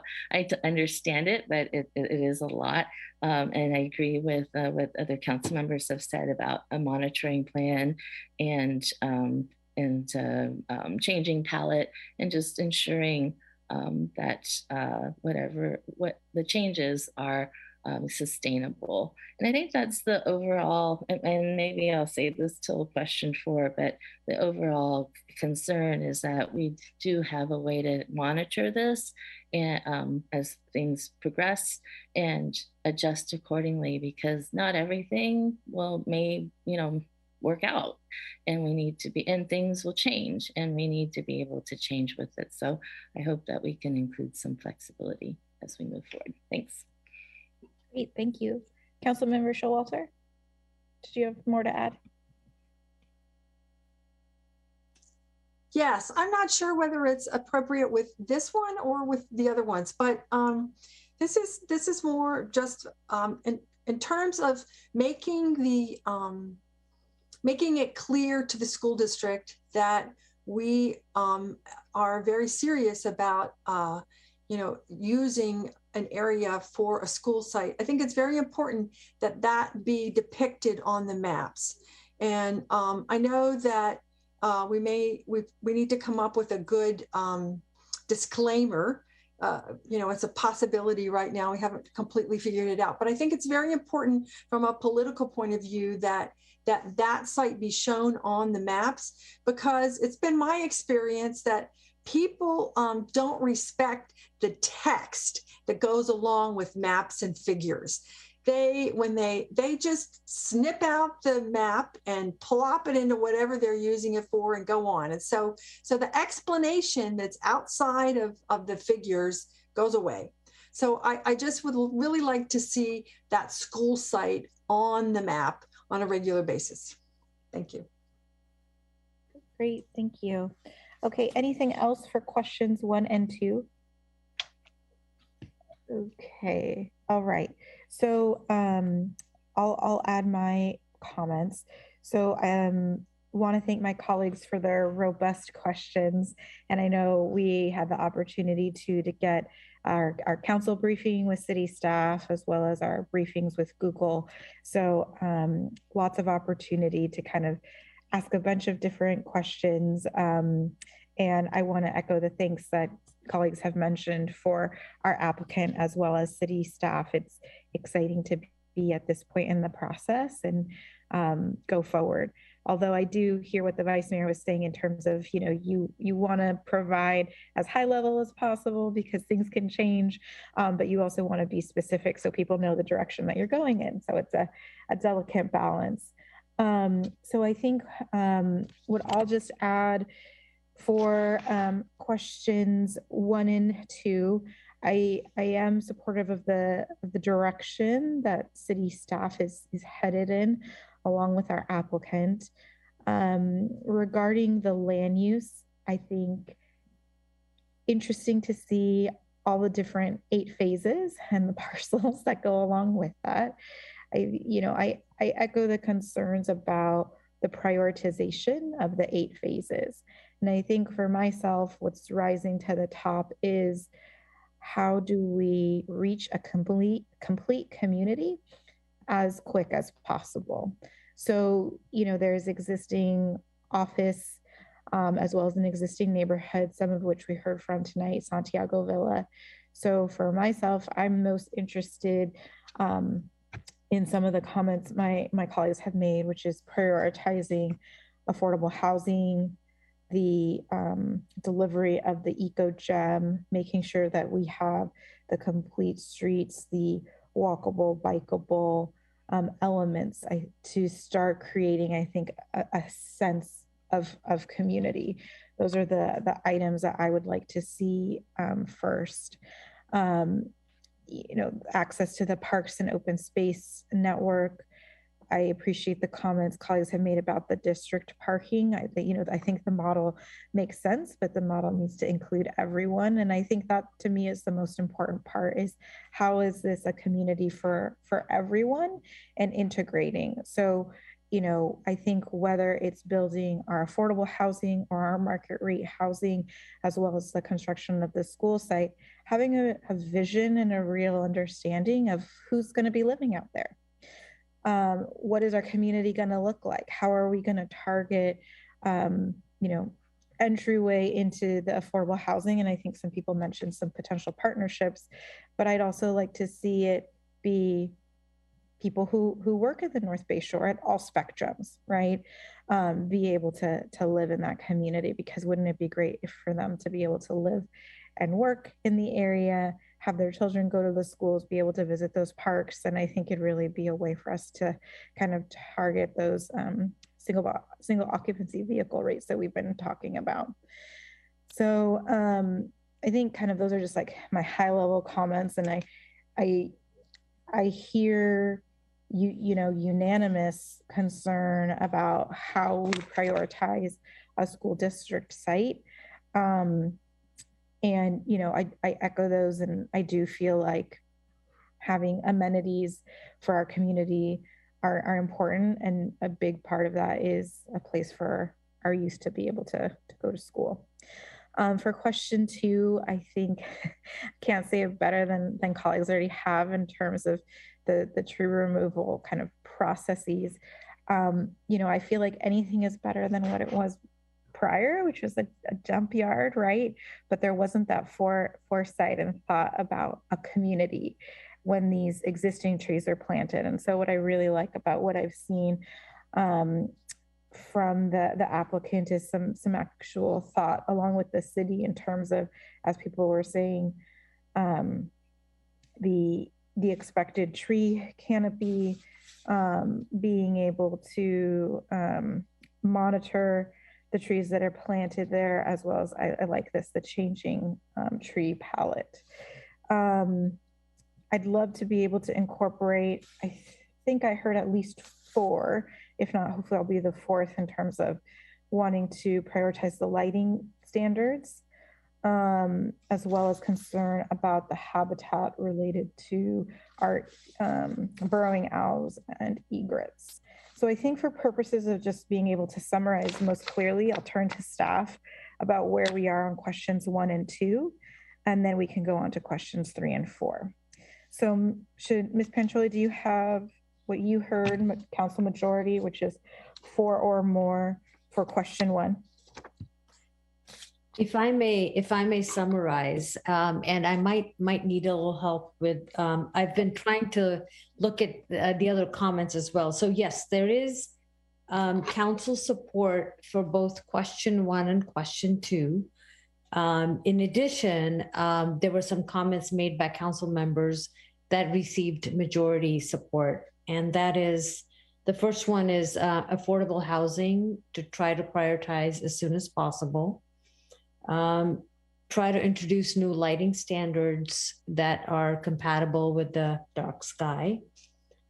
Look at delivery of the eco-gem as early as possible in the build out.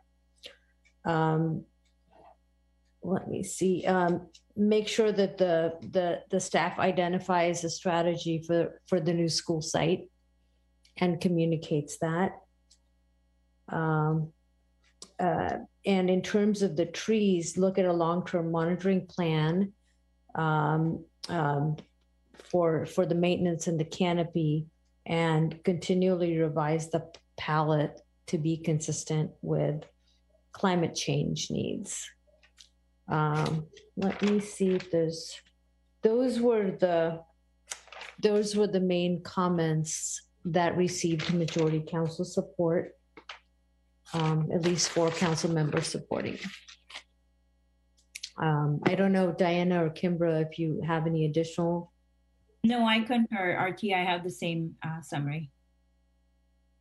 There's one, excuse me, there's one element that I would like some clarity on as related to the parks and the biodiversity, which is the green loop.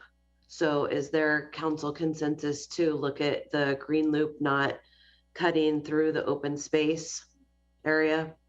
No. Can we take a straw poll on that just so I can see, I can make sure? Sure. I heard 2 people, oh, their hands already went up.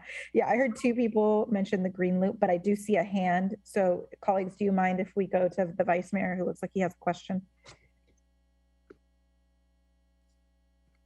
Thank you, Mayor. I guess just I feel like it's a little premature to make this determination because we don't know what the park will be, right? I feel like it may be natural to go through the, somewhere in the middle if the community process produces a park where that's appropriate. But if we see that there's community support for a use that requires that a transportation element go around it, then it makes sense to not dissect that area.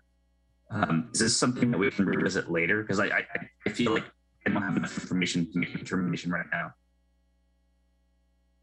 If I may interject, some of the green loop goes through parkland that'll be dedicated to the city. So the city has control over the design of it.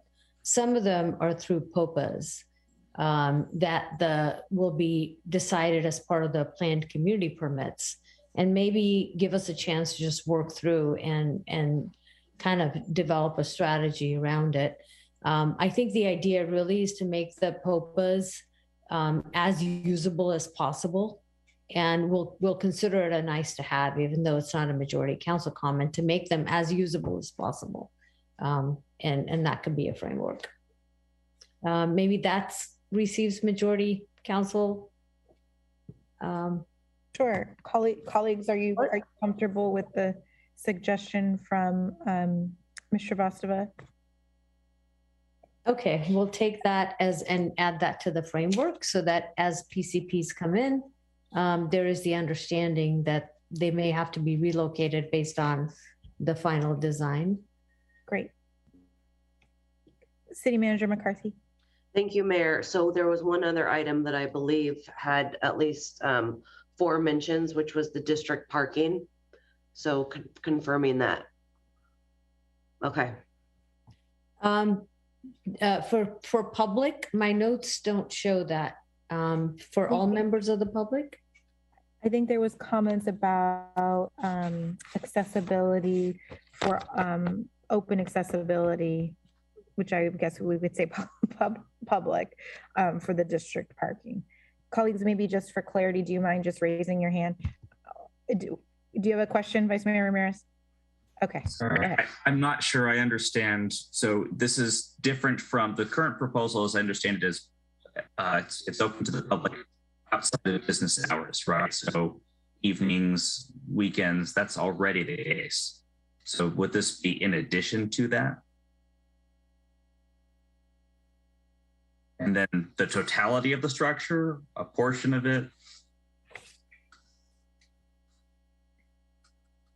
I didn't hear anyone give percentages or a number, Vice Mayor. I think there was like some general interest from colleagues to see if maybe we could go beyond. I would suggest perhaps the suggestion from council was looking into seeing if it can go beyond just after business hours.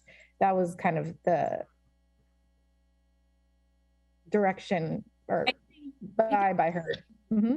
I think it received 3 mentions in 3 different council members' comments, and one of them mentioned during the day and the evening both, which is different than what is being those right now. Councilmember Abe-Kuga. Thank you. So my intention was going back to the last meeting, I think it was, there was a smaller developer who had expressed interest in participating in district parking to satisfy their parking requirements. And I can't remember why we said no or what the answer was, but I guess I think we should. It's city land. It's up to us to decide who should get to utilize that land for parking.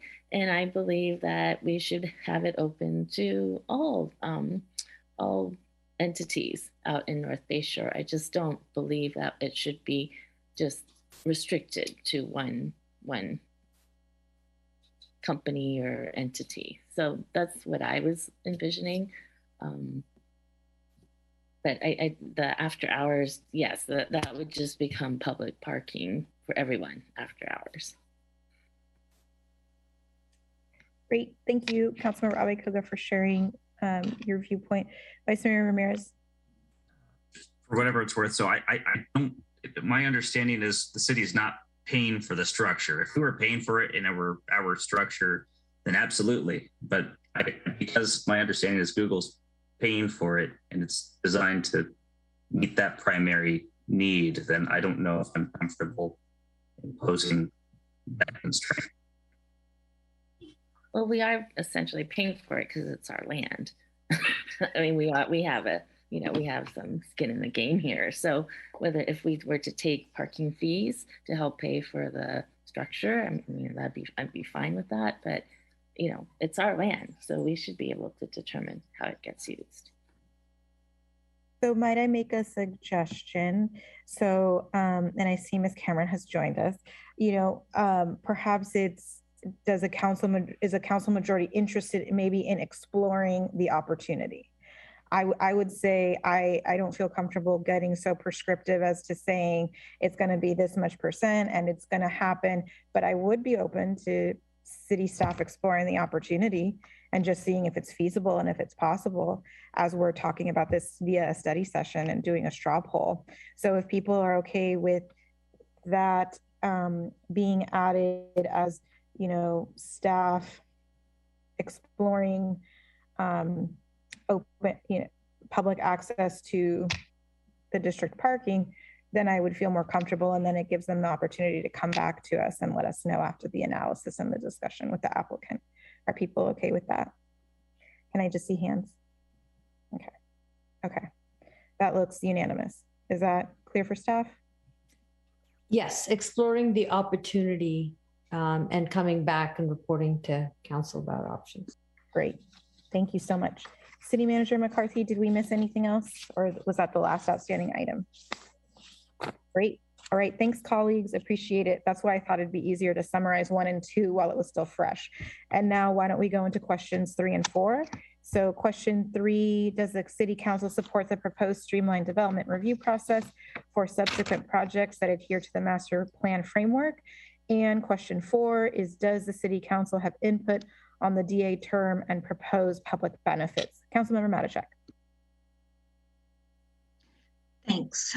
So I think I've been pretty outspoken in my concerns about a streamlined development review process. And I think I need to clarify more. I'm not so concerned about like the buildings. The master plan defines basically, where they're going to go. I'm not interested in providing tons of input on the architecture. What I am concerned about is that over a 30-year time span, things that are part of a development or part of a community are going to change. And I want us to have the opportunity to respond to those changes that we want to make. 2 weeks ago, we talked about we need to be able to change the requirements when it comes to the single occupancy vehicle rate and ratchet it down over time. We talked tonight about we want to potentially change the lighting standards. I'm interested in doing that. We want to change the plant palette maybe. So I don't know how we do this, but I'm interested in making sure we will have the ability as we learn more, as time goes on, as things change, to make changes. And certainly we have the opportunity in a traditional, planning application and development review process to do that. I don't know where we have that ability if we don't have that process. But if there is a way to do that, I'm okay with that. I just don't know what it is.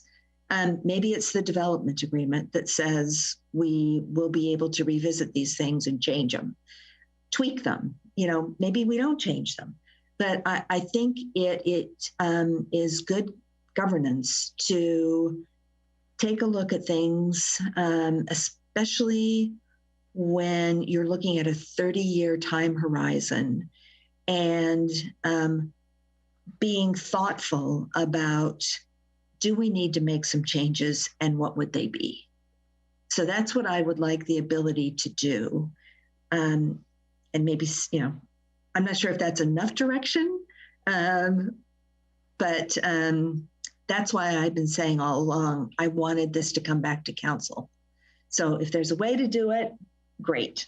That isn't the traditional process.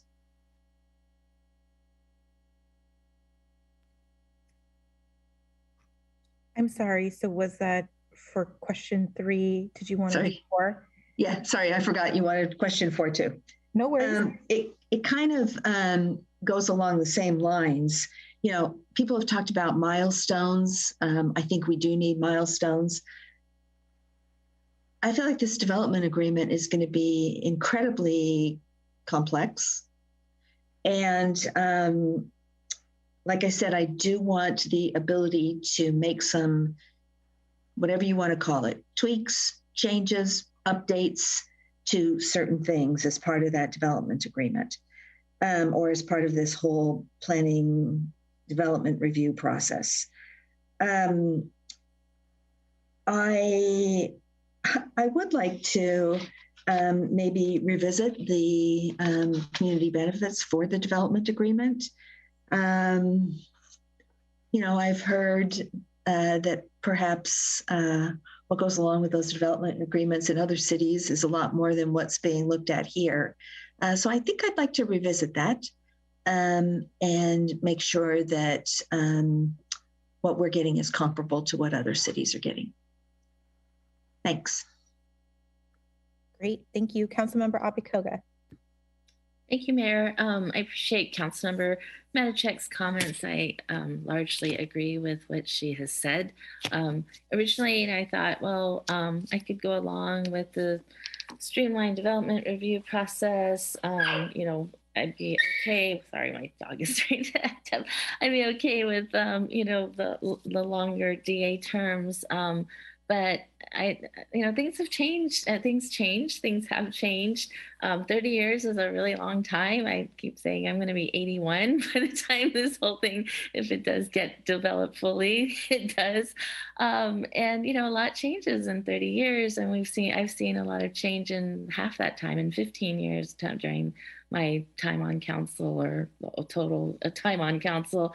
And then, with COVID, it's a brand new world. So I appreciate and I understand Google's interest in trying to lock in as much as possible to, have predictability.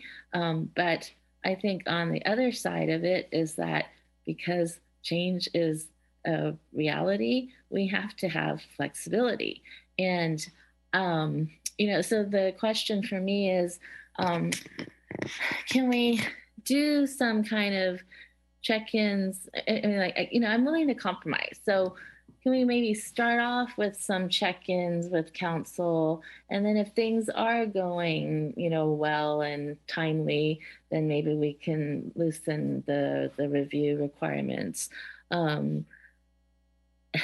and then the question that Councilmember Mattercheck asked is, how do we build in changes that can occur, whether it's the tree palette, or I was thinking the same thing, the discussion we had the other night about, chip caps and even TDMs. Like, we've had to increase our TDM requirements over time, and that last, several years.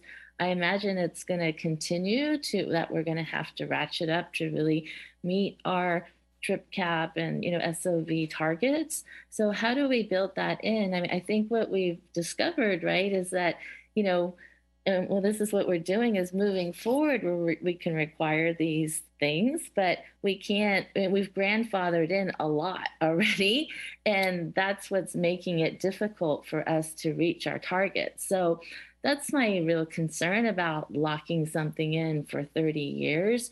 And so that's my question, I guess, to staff, is that how do we maintain some flexibility to be able to, adjust to the changes? Like, I think it has to be a balance of some predictability, but some flexibility. So that's what I would ask or look for.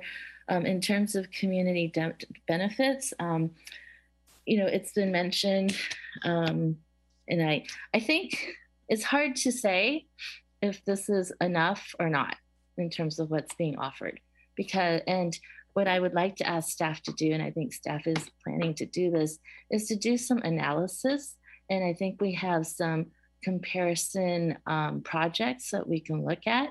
I know Google had mentioned some of their other projects in the Bay Area that have 30-year DAs. I would like to do a comparison of this project with those. And in addition to that, do a comparison of the community benefits that are being offered. I've heard the argument that, it's different based on community and land prices, and I understand that. But I think that, we've been very clear from the very beginning, and, this was my hesitancy with moving forward with all this housing, is we knew it was going to be expensive. So this, isn't a surprise. So it should have been built into the developers, pro forma. And, other developers, if they have other projects or they're national developers, they'll move money around to make things happen. And I guess I would expect the same. So I'm not gonna, I want to make sure that this is going to work and it's going to be beneficial for the community and improve our quality of life. And I'm not certain yet that the community benefits that we are being offered is going to achieve that. So I would like for us to, one, compare with other communities, but also really make sure that we are getting what we need to make this development work and work well for our community. Great, thank you. Councilmember Showalter. Well, generally, I'm supportive of the council. I mean, the staff suggestion for the streamlined development process. But I think that with some caveats, we do need to have in the DA, we need to have a very good amendment process, as Councilmember Abikoga and Matachek have said, and I think we all know, things do change over time. And there should be a way for the applicant to request an amendment and for us to request an amendment. And I'm not sure exactly what that should be, but I know that normally there are amendment processes in these things, and it's really going to be important that we have one. Another thing I think is, and that is clear. Another thing I think that I'm interested in is some sort of time frames on the PCPs. I don't think we should say, okay, say 3 years from now we okay a PCP, and then nothing happens for 15 years. Well, that wouldn't still be a good PCP from my point of view. I'm not sure what the time frame should be, but I mean, for instance, like an EIR, you typically say, well, it gets stale after five years, usually, sometimes 10.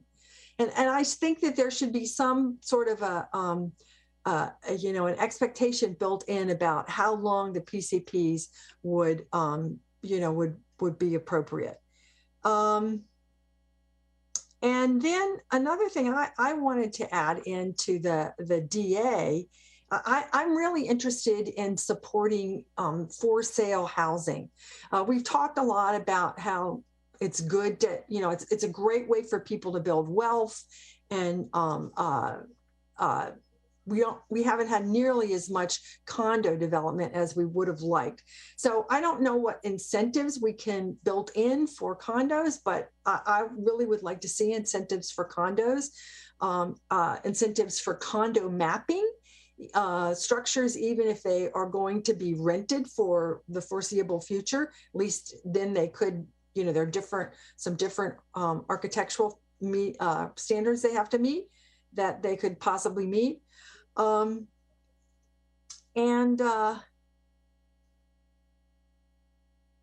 see, I guess that's it. But incentives for sale housing, encouraging condo mapping, a good amendment process, and then some length of time that a PCP is good for.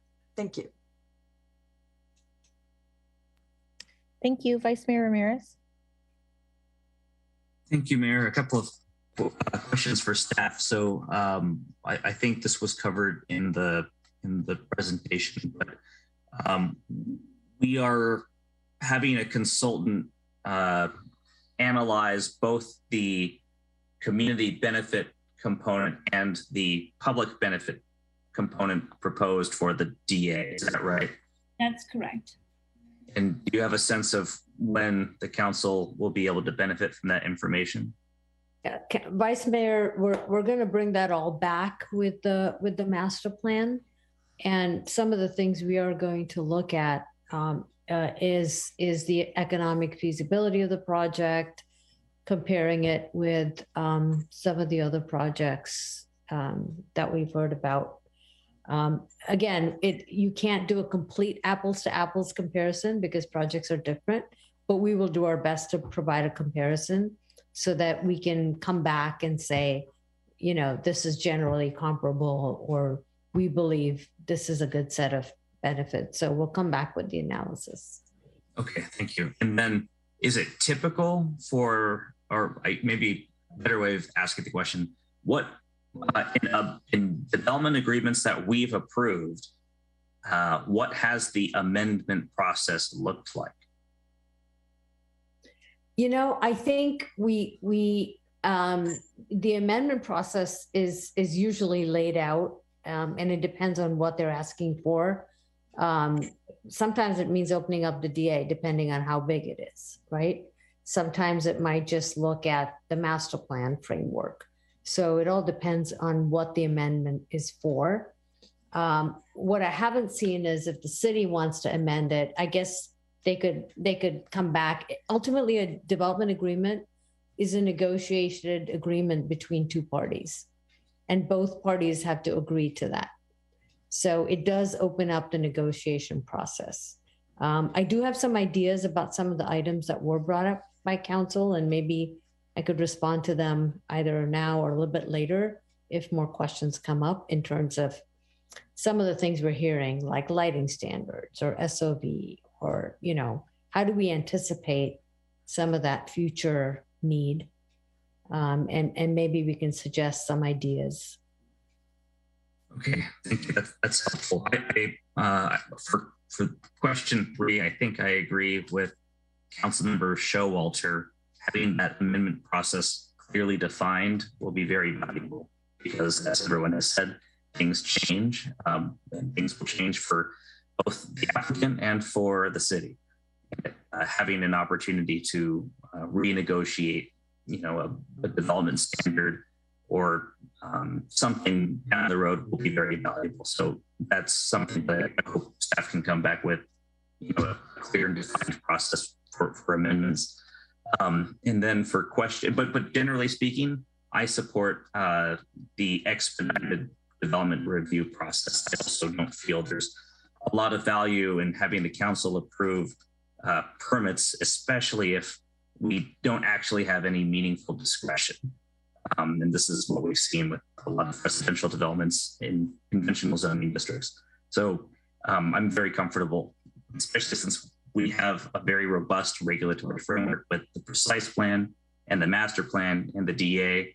I think ZA approval for the PCPs is fine. And then the fourth question is hard to answer because we don't have the benefit of that third party analysis. So I'm okay with what's proposed for now, but my opinion may change depending on what our consultant concludes. Thank you.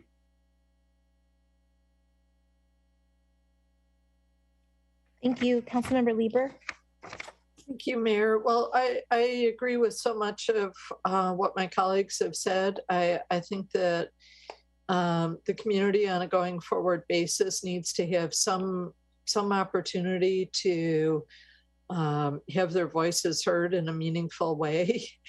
And I know that it's a real trade-off of stability for the community benefits. And so I would want to make sure that we are getting at least as much in community benefits as other communities are, as Councilmember Abikoga really emphasized. And I think that that's key, but some opportunity to make changes, to make amendments going forward to respond to current conditions in this very long period of time that we would be engaged here, I think is really critical. And I don't have a lot of other comments about towards question 4. I think that a streamlined approach for subsequent projects probably makes sense if we have the ability to make some changes over time when we need to initiate those. Great, thank you. Councilmember Hicks. Oh. Sorry, I didn't mean to turn my video. That's all right, go ahead. Trouble with the cursor, but at least not with the sound. So I feel like I'm hearing people come towards more or less of a consensus that we're talking about, to some degree, a streamlined process with check-ins with council. The exact mechanisms, I'm not quite as sure. So we're also talking about some amendment process and possible timeframes on PCPs. And then I'm just echoing the things I'm kind of hearing a consensus and that I agree with as well. And also that we compare with other 30-year development agreements and community benefits in similar situations if we can. And also that there would be incentives for sale housing. So those are the main things I'm agreeing with that I've heard. And the one thing I'm not quite sure of is, I don't understand how all these processes may work. Like in terms of a streamlined process with check-ins, can the city modify a DA, or how would those check-ins work? Is it the amendment process? Is there some commentary from staff that I can get that will tell me all these things that seem like we're coming to a consensus on? Are they actually feasible, or how do you see them happening? Well, the amendment process can lay out a process, and most DAs have that, but ultimately, no one party can change the DA. It is a negotiated agreement, and both parties are going to have to agree. So that's key to a development agreement, and we can lay out a process, but that's the key. So at the end, I think I might suggest some things and then the council can decide if they're appropriate. Okay. Okay. Well, I've kind of, said the things that I thought we were coming to consensus on, and, said what I think, and then I'd love to hear what you might modify at the end. Thank you. Great. Thank you. Councilmember Matichak. Thanks. Just circling back on the ability to update, change, tweak things. I was hoping that that wouldn't have to be an amendment to the DA every time you want to do something like that. I would hope we could build it into the DA at the beginning. If that's the route we go, that we do have the right to do that every once in a while during make a check-in process or something. Now, that's not to say you don't still need the process for an amendment, because there might be something else you need to amend it for. But I was hoping we could, at the beginning, build that in to say we have the opportunity to change it. Thanks. Great, thank you. Okay, so I think we've heard from all of council. And I'm not sure, Ms. Srivastava, should we, it sounded like you wanted to address a couple of the comments that council has given for items 3 and 4. So should I add mine, or would you? I think that would be good then. Okay, so for question 3,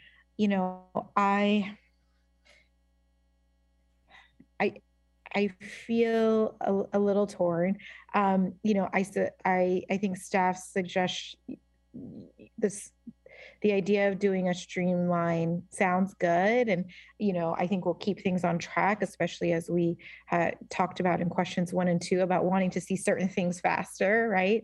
In that way, I want to be supportive of that and streamline, yes, as much as possible, so we can get all of the wonderful things that we gave staff earlier and get them online faster. But I do, hear and agree with my colleagues that it's nice to have some sort of flexibility. And so how do we weave that together with streamlining while also, making sure that there's the predictability that the applicant wants, while also remaining flexible to the sign of the times, right? I mean, who would have thought that we would be in a pandemic, right? So I think there's all these zigs and zags that can happen. So, interested to hear staff's response on how we might be able to, pursue streamlining while also remaining flexible for both parties, right? And then for item 4, input on, and the streamlining, this is the one comment I did want to make sure that I made. As part of the streamline process, I think part of it was that it would go to the ZA for the hearing. And one of the things I just wanted to comment on was those ZA hearings tend to be at 4 o'clock in the afternoon, I believe, and many people are working during those times. So wanting to make sure that maybe if we go the streamlining route with the ZA, having some flexibility on that timing so that more people can attend the public meeting and have their voices heard. I'd also hope that the applicant would work with us in terms of doing the outreach for those meetings, and making sure not just the kind of maybe people who fall into the surrounding radius are notified, but maybe the neighborhoods just beyond, specifically thinking about like Tarabella, Mauna Loma, North Wisman, right, who may want to give input on certain parts that are happening with the development. So I think it's really important that not only do we have predictability, flexibility, and streamlining, but as we do that, we're making sure that we're bringing the community along, and making sure that there's still that opportunity for them to give that input, because it does exist, but maybe not as accessible as a council meeting where people have a little bit more predictability on knowing that those meetings happen. And then for question 4, I think colleagues have summed up their thoughts on it. I think that the length is is something that may seem daunting, but I also feel like we have a true vision of building a complete and holistic community that has many different puzzle pieces, and it's going to take quite a bit of time. So I think the term of the DA doesn't concern me as much as I liked the idea of milestones or kind of touch points so that council and the community stay up to date on what's going on. And I think I'll just leave it there. All right, Mr. Bustova. What did you hear? What did we miss? So let me try to summarize the bulk of the comments. I think generally the council was supportive of the streamlining with caveats. What we heard was definitely the DA needs an amendment process so that we know if either party wants to change, how we can request amendments. Beyond that, and then again, for the fourth question, I think there was general discussion about making sure we did the analysis and the comparison to make sure that the public benefits were at least, what other communities were getting. So we will be doing that for sure. There was a general, I think, want to make sure that as things change over time, we were able to address some of those changes. And I think we as staff need to sort of maybe confer internally to look at how that might be done. Examples of those include changing the palette of trees over time. We can build that into the master plan. Because we know science is showing us how biodiversity is going to work, and we can build that in. Lighting standards, for example, right? As they change over time, the buildings can incorporate those exterior lighting standards. I don't believe those would be insurmountable obstacles. I think the key need for the developer would be to make sure that they can build the program that they had intended to build, because they're delivering a lot of the community benefits ahead of time. And so maybe we can take that back as homework and see what items can be built into the master plan and the agreement so that the council has the knowledge that as things change over time, some of these elements can change with it. And I gave you a couple of examples of that, lighting standards or trees. The one thing that I think the good news about this is that the city the precise plan is fairly recent, where we've gone in and looked at a 30-year vision, knowing that it's going to take 30 years to build out. And the city has truly been visionary. We've laid out street networks, we've laid out, the multimodal goals, and we're doing some of these studies to achieve what we call success. And so I think this plan has already built in a lot of the forward thinking in terms of the big elements, in terms of the housing and the open space. In fact, we even have lighting and plant palette standards in our Bayshore, but we can certainly refine and improve on them. So the big picture is already sort of created in the precise plan.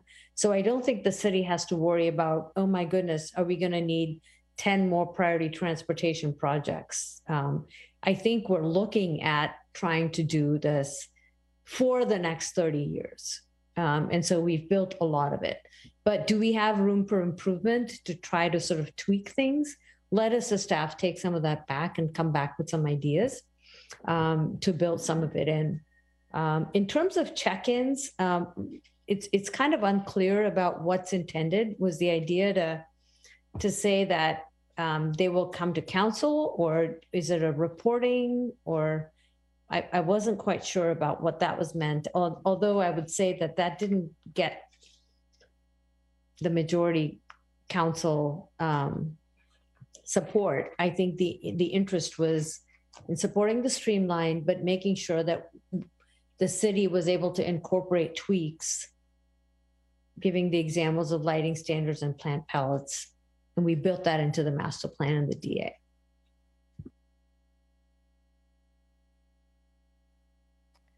Okay. I see some hands, so I think we have some questions, and then I'll also make sure to incorporate City Manager McCarthy into the conversation to see if we missed anything. Councilmember Showalter. Yeah, just a couple things. One that wasn't mentioned in the for summary, but doesn't necessarily wasn't excluded because you said some general things, was the idea that the PCPs would have a time period associated with them. I'm not sure what that should be, but that you could work on what was an appropriate one. I feel pretty strongly about that they, they shouldn't be able to. We wouldn't want a PCP to work for 20 years, for instance, because it just wouldn't be fresh anymore. So I'm not sure what the appropriate time is for this streamlining, but that's important to me. And I heard at least Councilmember Hicks agree. So that's something I'm interested in other people's comments about. I think that would be good to take a straw vote on so that we could build that in if there's majority council support for that. I saw 4 just now. 5. So. Okay, thank you. And then talking about the touch points of the reporting periods. It seems like there's often in agreements that I've worked on, a 5-year report, or a report every 5 years of between the parties of where we are in the whole thing. And it seems like that might be an appropriate model. Maybe 5 years isn't the right time frame, I'm not sure, but that it seems like that they're typically either done in time periods, so it's like every 5 years or every 10 years, or it's, okay, we finished phase 1 and then we have a report about how did this work and should we move, are we okay moving forward? Those are the two kind of a time one or an episodic one that I've experienced. And I think those work pretty well, but either can work.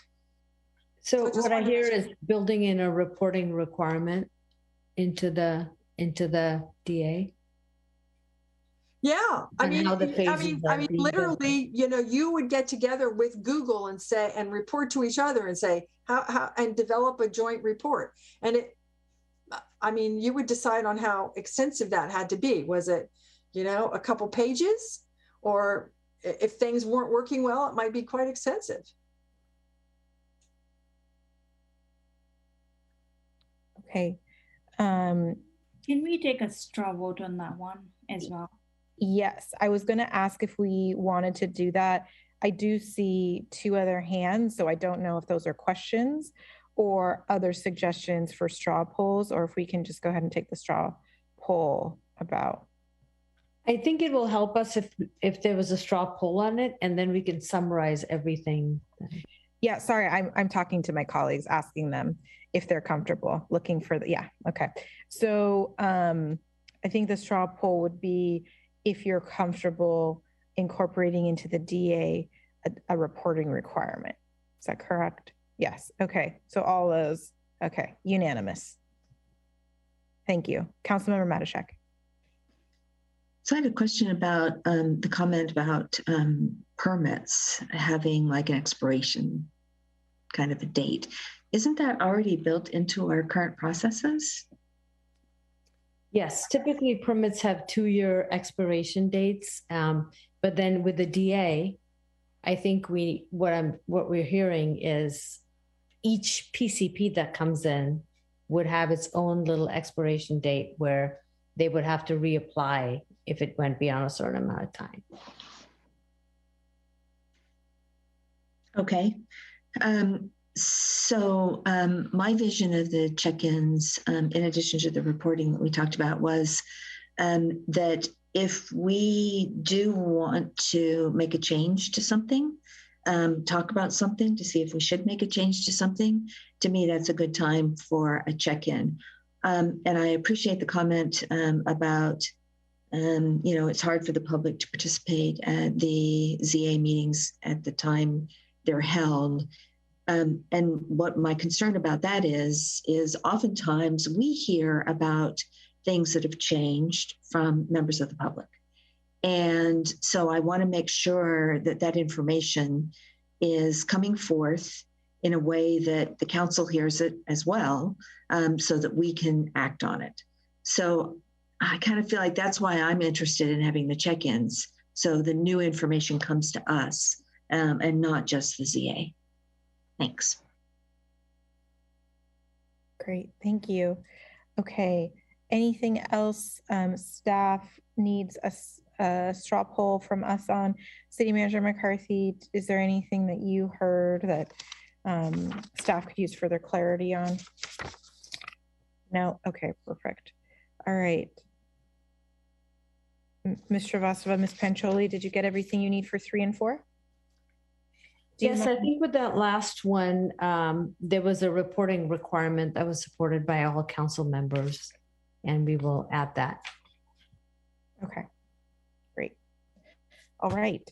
So we had items 1 and 2. We worked on that summary already. Does anyone need 3 and 4 to be re-summarized, or are we comfortable with where we are? Good. Okay. All right. I'm seeing thumbs up. All right. All right. Thanks, everyone. I think that this concludes concludes item 6. So we will move on to the vice mayor so we can keep going.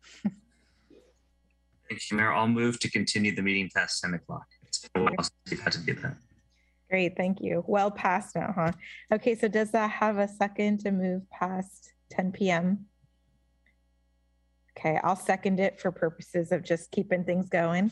All right, so it will just do a roll call vote. Vice Mayor Ramirez? Yes.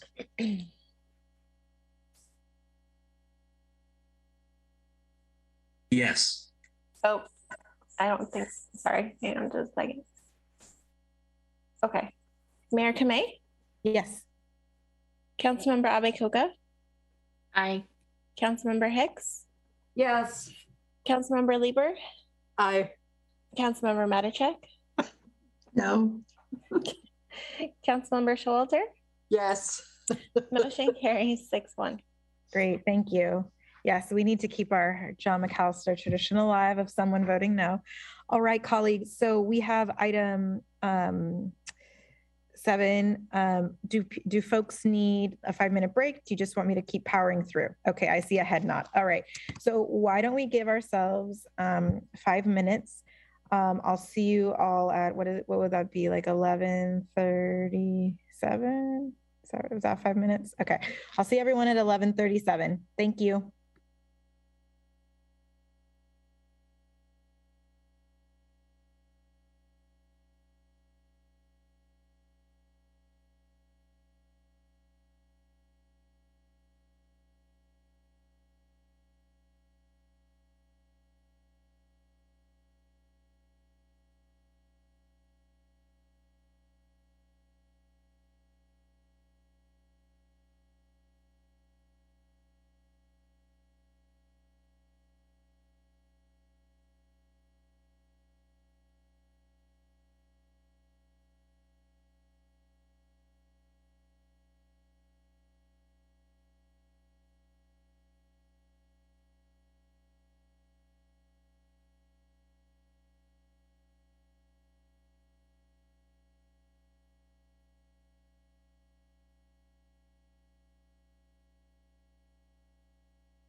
Okay, 1, 2, 3, 4. Okay, perfect.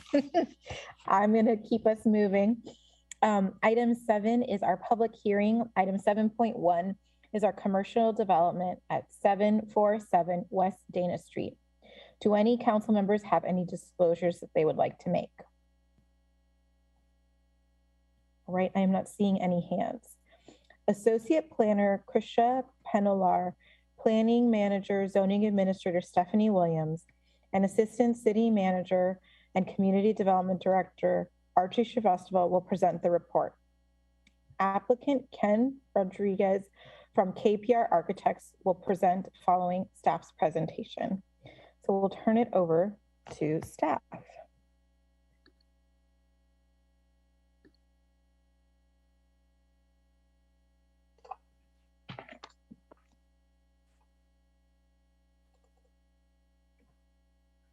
Good evening, council members. Krisha Penolar, Associate Planner, and I'm joined by Stephanie Williams, Planning Manager, Zoning Administrator. The item before you is a commercial project located at 747 West Dana Street.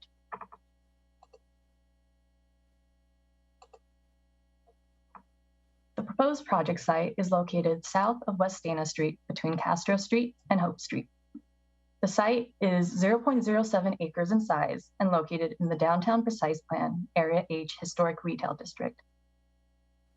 The site is primarily surrounded by 1 to 2 story commercial buildings with a city-owned parking lot to the south of the site.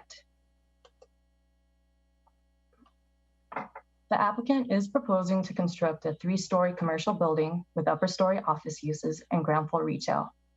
The retail tenant can be accessed via West Dana Street. The office lobby is tucked behind the retail tenant and can be accessed via Blossom Lane. Landscape planters are proposed along the building frontage with an outdoor deck located on the roof and second floor. And here's a rendering of the project from West Dana Street. The architecture includes traditional roof forms with contemporary detailing. High quality materials are used on the building, such as terracotta columns, metal planters, ultra smooth plaster, and glass and metal awnings. The project is located in the parking district Area H, which allows up to 100% of the required parking to be paid through with an in-lieu fee. The project does not include any on-site parking. However, the applicant is proposing to pay an in-lieu fee for the required 21 parking spaces.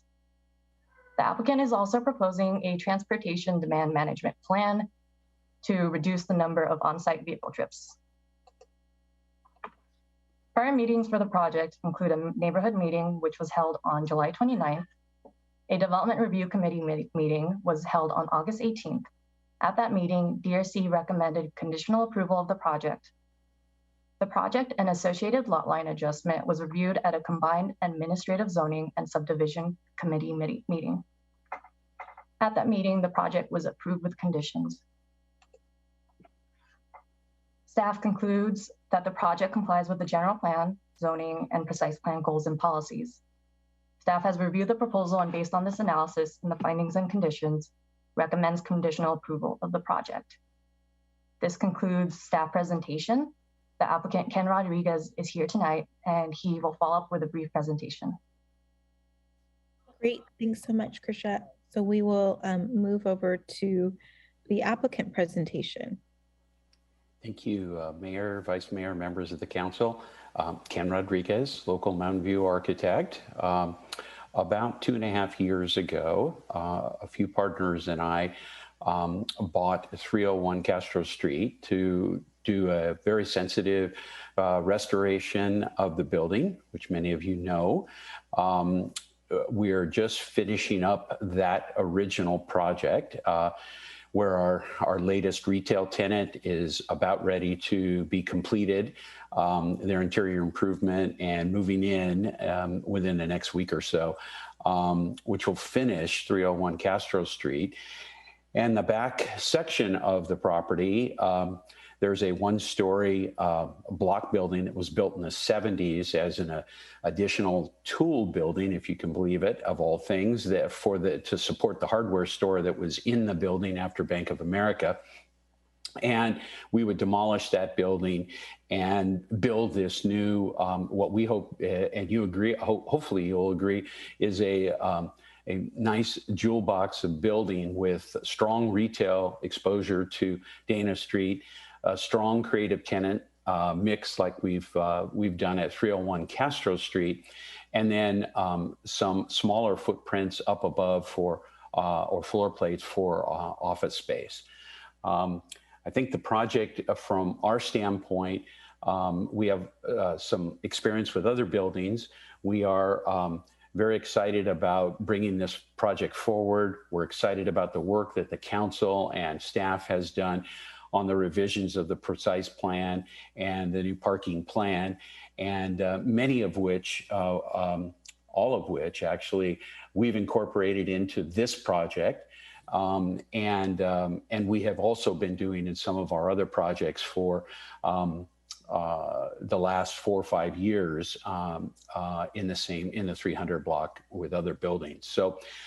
So from our standpoint, I'm here to answer any questions that you might have, and encourage you to support our project, staff's recommendation for approval. Thank you very much. Mayor Kamei. Great, thank you. So we will stop the presentation here and turn it to council. Does council have any questions? Vice Mayor Ramirez. Thank you, Mayor. Just one question. Can the applicant share how many rounds of design review did you have?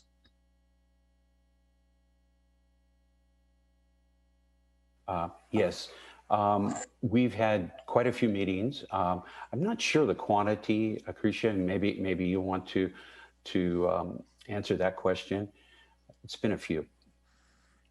Yeah, we've had one formal development review committee meeting, and we're on our 5th submittal. Okay, thank you. Great, thank you. Councilmember Hicks. So I don't know if you as the architect will know this, but I wonder if there are if you have any ideas as to the tenant, or, you know, if you designed it with any particular kind of retail tenants or ground floor tenants in mind. Yes, thank you. Good question.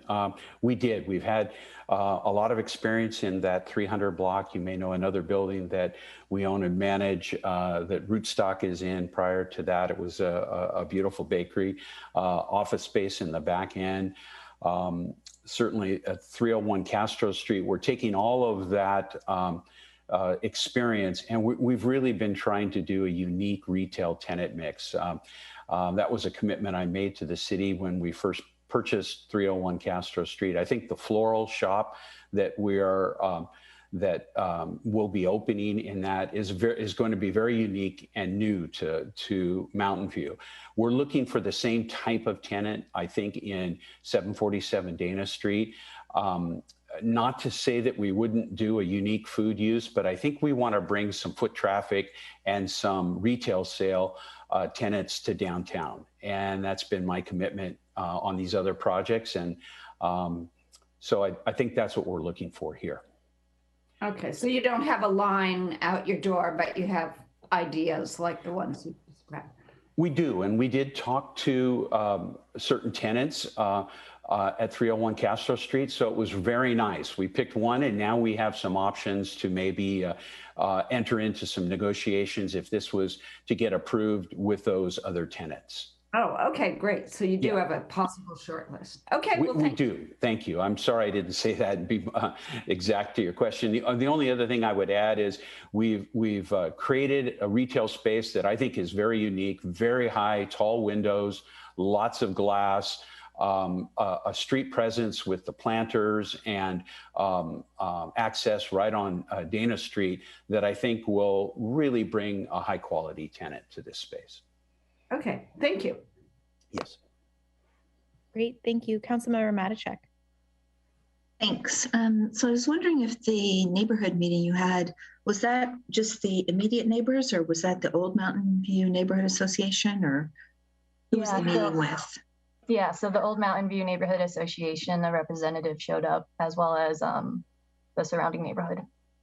So okay. And what changes did you make based upon their feedback? We looked at adding some additional landscaping in terms of street tree. We added additional landscaping to the roof decks.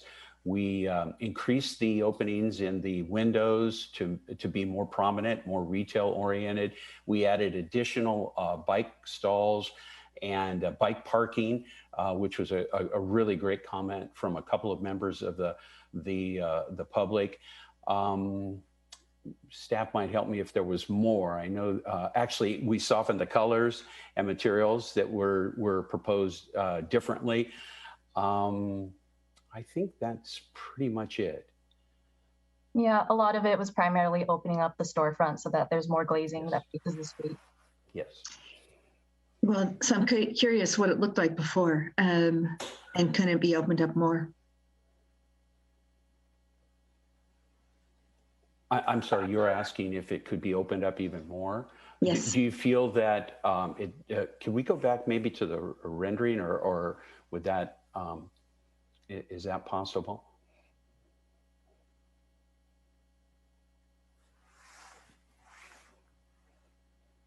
Yeah, the design also takes its cue from 301 Castro, which this is a great view to show that. We have the columns that sort of match and sort of pay respect to the historical building at 301, and I think that rhythm and form was kind of what expressed this current design. So your specific question might be to add more glass. Is that what you were suggesting, council member? Well, to open it up a little more, to me, it seems like the glass is pretty recessed, and that the front is not as open and inviting as you might want a retail establishment to be. Well, I think the planters do a lot, I think, to soften and create more landscaping along Dana Street. I know that was some comments that members of the public made. We've peeled away one of the trees and not shown it, which actually is in front of the building as well. The planters themselves, I think, want to soften and promote more of a traditional historical downtown storefront. And I think this glazing is taller than even our 301 Castro Street building, which you can see on the right-hand side. So they're very tall windows, they're wide showcase windows, and then we continue to glass completely down Blossom Lane toward the public parking. So I think it's going to have a lot of airiness to it and a lot of light and open space because of the north light.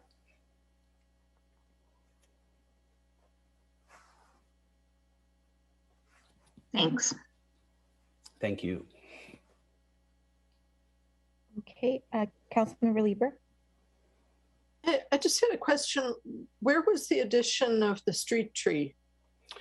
Yeah, it's not shown in this rendering. It's roughly where right where the cursor is there. It's located right in that area. In fact, you have a landscape plan in your presentation that staff did. Maybe show that and you can see that additional tree. There it is, right there on the right-hand side. Okay. We wanted to be able to show the building without the tree in front of it that might be blocking it. Okay. And was there any thought about making the two planters that face on Dana be benches instead? That was not suggested.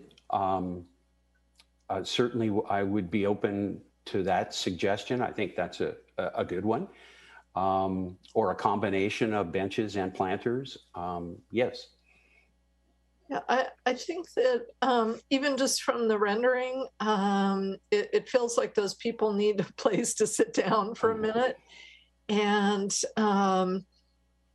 I think that would kind of take away some of the bulk that comes from the heaviness of the planter right there. That would be certainly that'd be a great condition to add. Thank you. Great, thank you. I'm sorry, does staff mind if we take the PowerPoint down? Wonderful, thank you so much. Do any other colleagues have questions on this item? Okay, I have a couple questions for the applicant. So you've mentioned 301 quite a bit. How long has 301 been vacant? We've been under remodel for a year and a half, and we finished it about 5 months ago. And we immediately started the TI for our tenant called Bloomsgiving. And we've built out that tenant over the last 4 or 5 months. And so I think that's a total of about 2 years of construction work. So we're very happy to be having these type of retail tenants being able to lease this building during COVID. It's just been great. Great. Well, I know of Bloomsgiving, so it's nice to hear that that's where they've landed.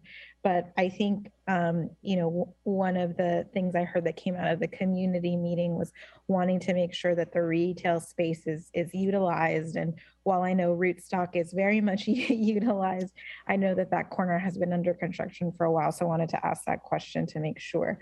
And then for, in the rendering, I appreciate Councilmember Lieber's suggestion of maybe some seeded and some planters.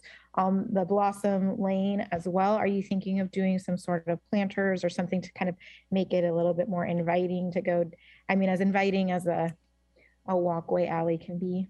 Has it been thought about? Yes, yeah, to answer your question specifically, there are smaller planters along Blossom Lane, and then we've also widened the walkway from what it is today. So it's much wider and much more comfortable to walk down it to the public parking lot.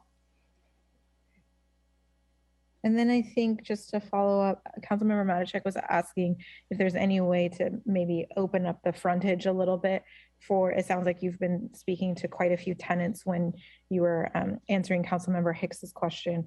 So is that design something that the tenant likes, or would you be amenable to trying to see if you could kind of open it up a little bit more, or? Yes, of course. I think it was a good suggestion, as I said. I think I feel comfortable trying to make the glass showcase windows even larger. I think the tenants that we've been talking to would like that. So a good suggestion. Okay, great. Thanks so much. Appreciate being able to ask you a few questions. All right, I will move this to public comment.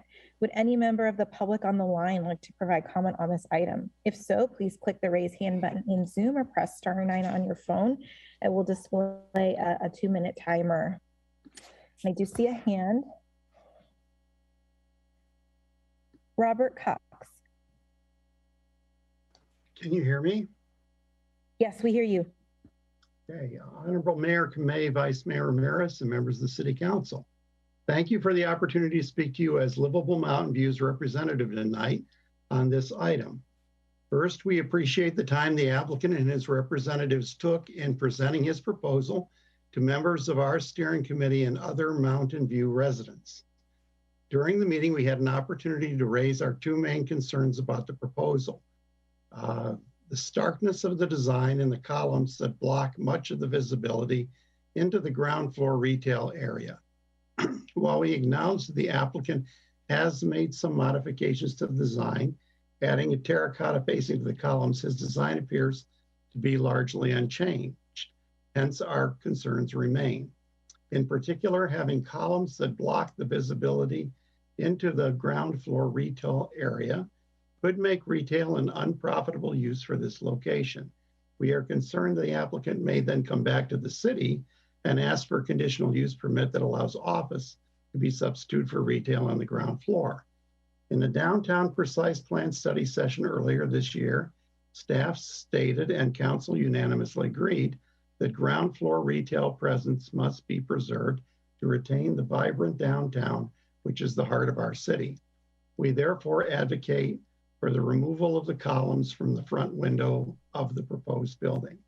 Thank you for listening to our views, and thank you, Mayor Kamei and Councilmember Matichek, for echoing these concerns. Great, thank you. Thank you for hanging in with us, Robert. I know it's late. Yep. All right. Okay. Late night. Yes. All right, well, that concludes public comment. I don't see any other hands raised.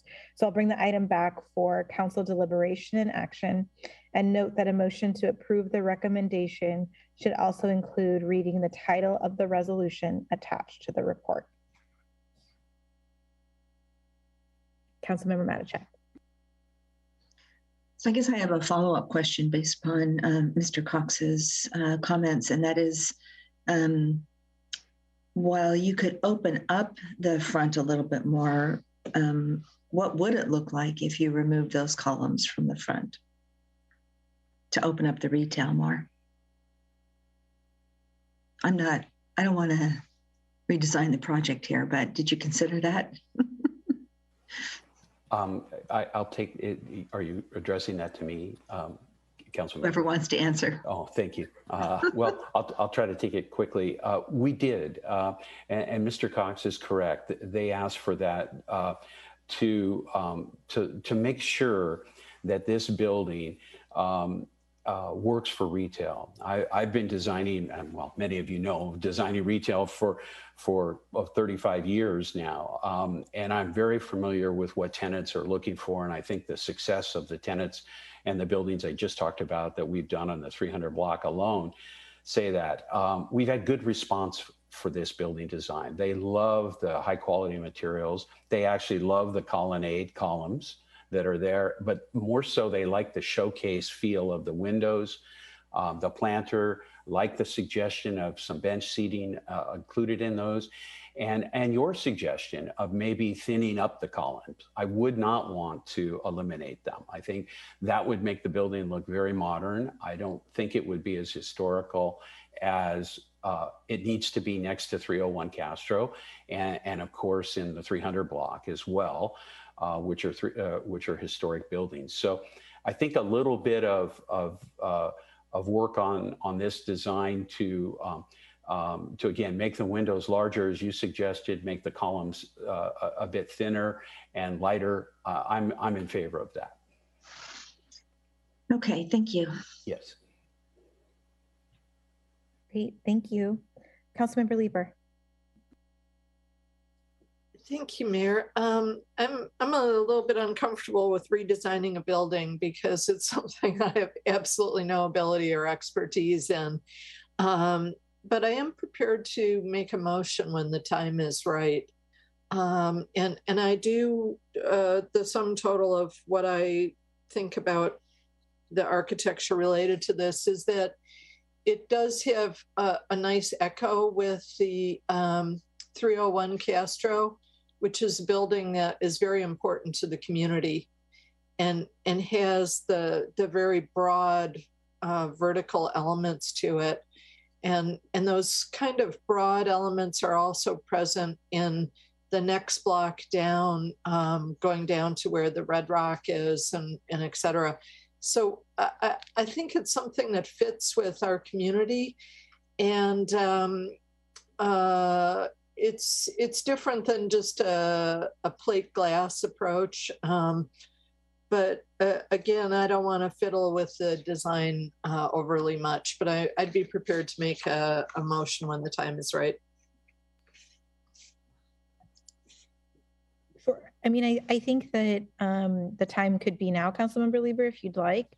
And I think the applicants just heard comments from council. So I don't think I'm hearing any kind of conditionals of approval. The applicant sounds open to the feedback from council. It sounds like there might be some tweaks involved, but I think the motion can stand as is if you feel comfortable making it. Great.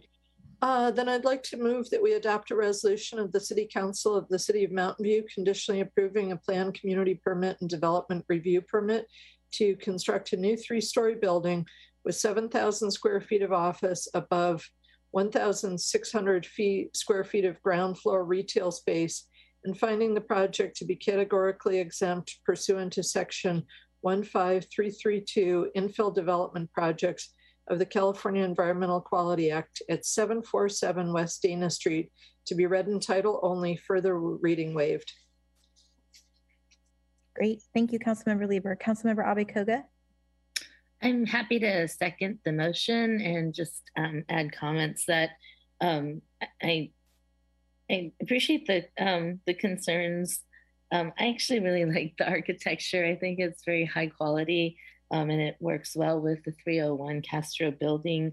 In terms of retail viability, my thought was doing quality signage probably would help with that. But I actually think that the style, it's, you know, something we haven't really seen in downtown. And the uniqueness of the building could be an attraction in itself. And so I appreciate the applicant's willingness to look at thinning the columns, but I just wasn't sure structurally that it was possible to remove them completely. But you know, I think if you're able to do that, that's great, but I'm fine with the way it looks right now too. Thank you. Great, thank you. So we have a motion by Councilmember Lieber, seconded by Councilmember Abe-Koga, but I see a few hands before we call the vote. So Councilmember Hicks. Yeah, so I will be supporting the motion, and I agree with the tweaks that people have. I like the way it echoes the historic building next door. I like the suggestions people have made to see if thinning the columns will work. And I think the benches, I think the flower pots at the bottom can sometimes, I know on other buildings like the Sobrato building downtown, it kind of tends to distance people from the windows, you know, and make it less permeable so that passersby can't engage with the ground floor retail as much. So I think switching to benches might be a great idea to kind of work through that. And then at the same time that I'll be supporting the motion, I wanted to say that I really appreciate it. I think we're moving in the right direction in terms of what folks from Livable Mountain View had said, but I really appreciate their comments, because I think a lot of the things that they brought up are exactly some of the problems that we've had with other buildings downtown, namely, like I said, the Sobrato building, where large planters do keep people away from the building, and also the large repetitive, like, I'm supporting this motion, but if your building took up half the block, I would not be supporting it. So I think that we should take heed of the list of things that Livable Mountain View brought up, because I think in other projects downtown, I think those sorts of features may be a problem. So, thank you. Great, thank you. Councilmember Showalter. I just wanted to, I'm going to be supporting the motion too. I just wanted to ask about what's happening on the roof. Is there a balcony up there, or is that all just equipment, or what's going on up there? So there's a roof deck proposed on the roof with some PV panels. A roof deck with some what? Photovoltaic panels. Ah, okay. So there wouldn't be any access for anybody to go up there and spend time up there. There is a roof deck though. So it has both. Oh, good. Thank you. Great, thank you. All right. We had a motion, Councilmember Lieber, seconded by Councilmember Abe-Koga. Just want to thank staff and the applicant for joining us tonight and staying with us so late. So, City Clerk Glazer. Councilmember Lieber. Aye. Councilmember Abe-Koga. Aye. Councilmember Hicks.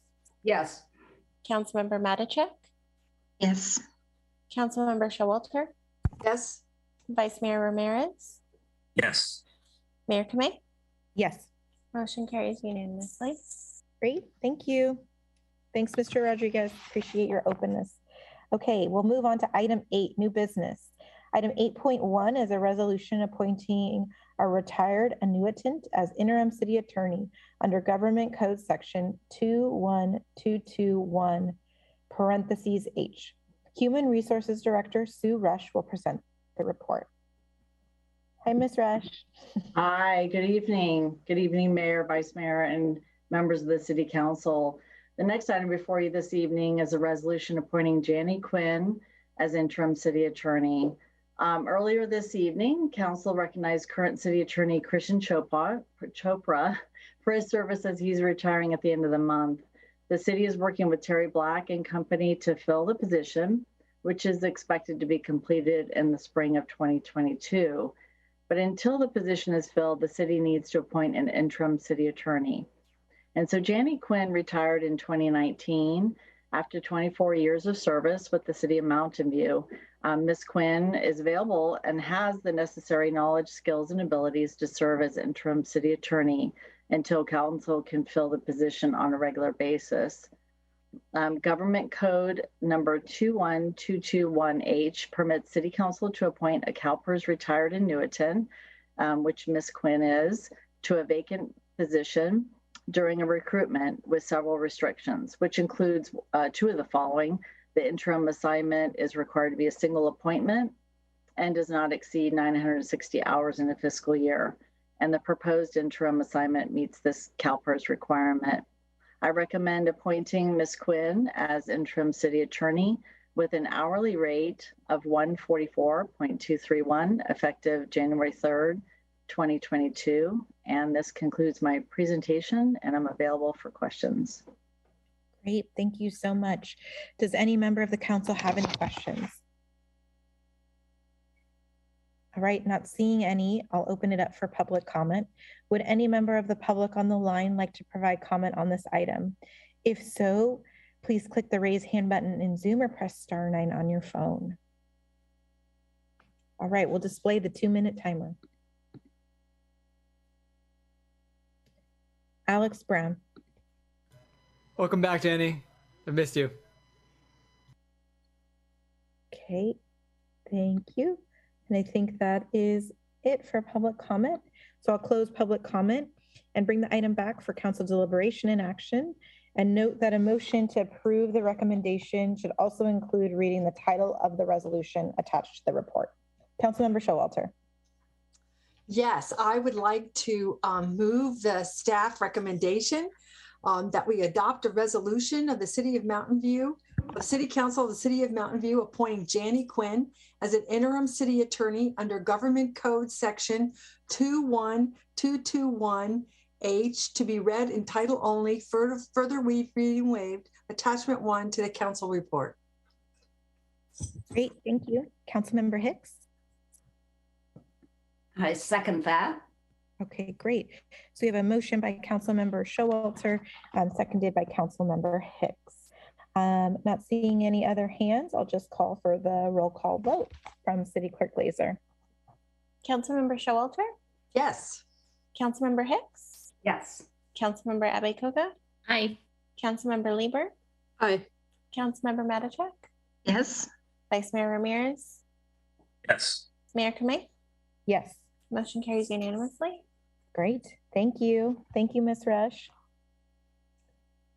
We'll move on to item 9, which are our council staff committee reports. Does anyone have anything to report? Councilmember Showalter. Yeah, I just wanted to share that we had a community bike ride out in the Baylands to talk about sea level rise and restoration last Saturday, and 40 members of the public came along, which I thought was amazing because it was really cold, but it was beautiful. And I just want to thank John Marchand, Raymond Wong, Brandon White of our staff for coming along and sharing their expertise, as well as Dave Halsing from the who's the executive director of the South Bay Salt Pond program. It was really a great fun and a good learning experience. Thank you. Great, thank you. Councilmember Matichak. Thanks. So I think I was going to bring up the topic we talked about earlier, which is the bond refinancing of a series of the shoreline bonds.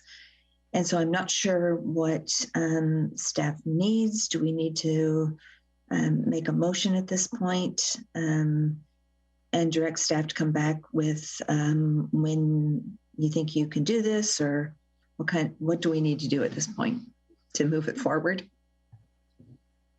Thank you, Councilmember Matichak. Yes, that we'd be looking for a straw poll vote on having staff bring it back to you with the potential timeline, and then we would add it to the work plan that we'll be bringing to you all in February.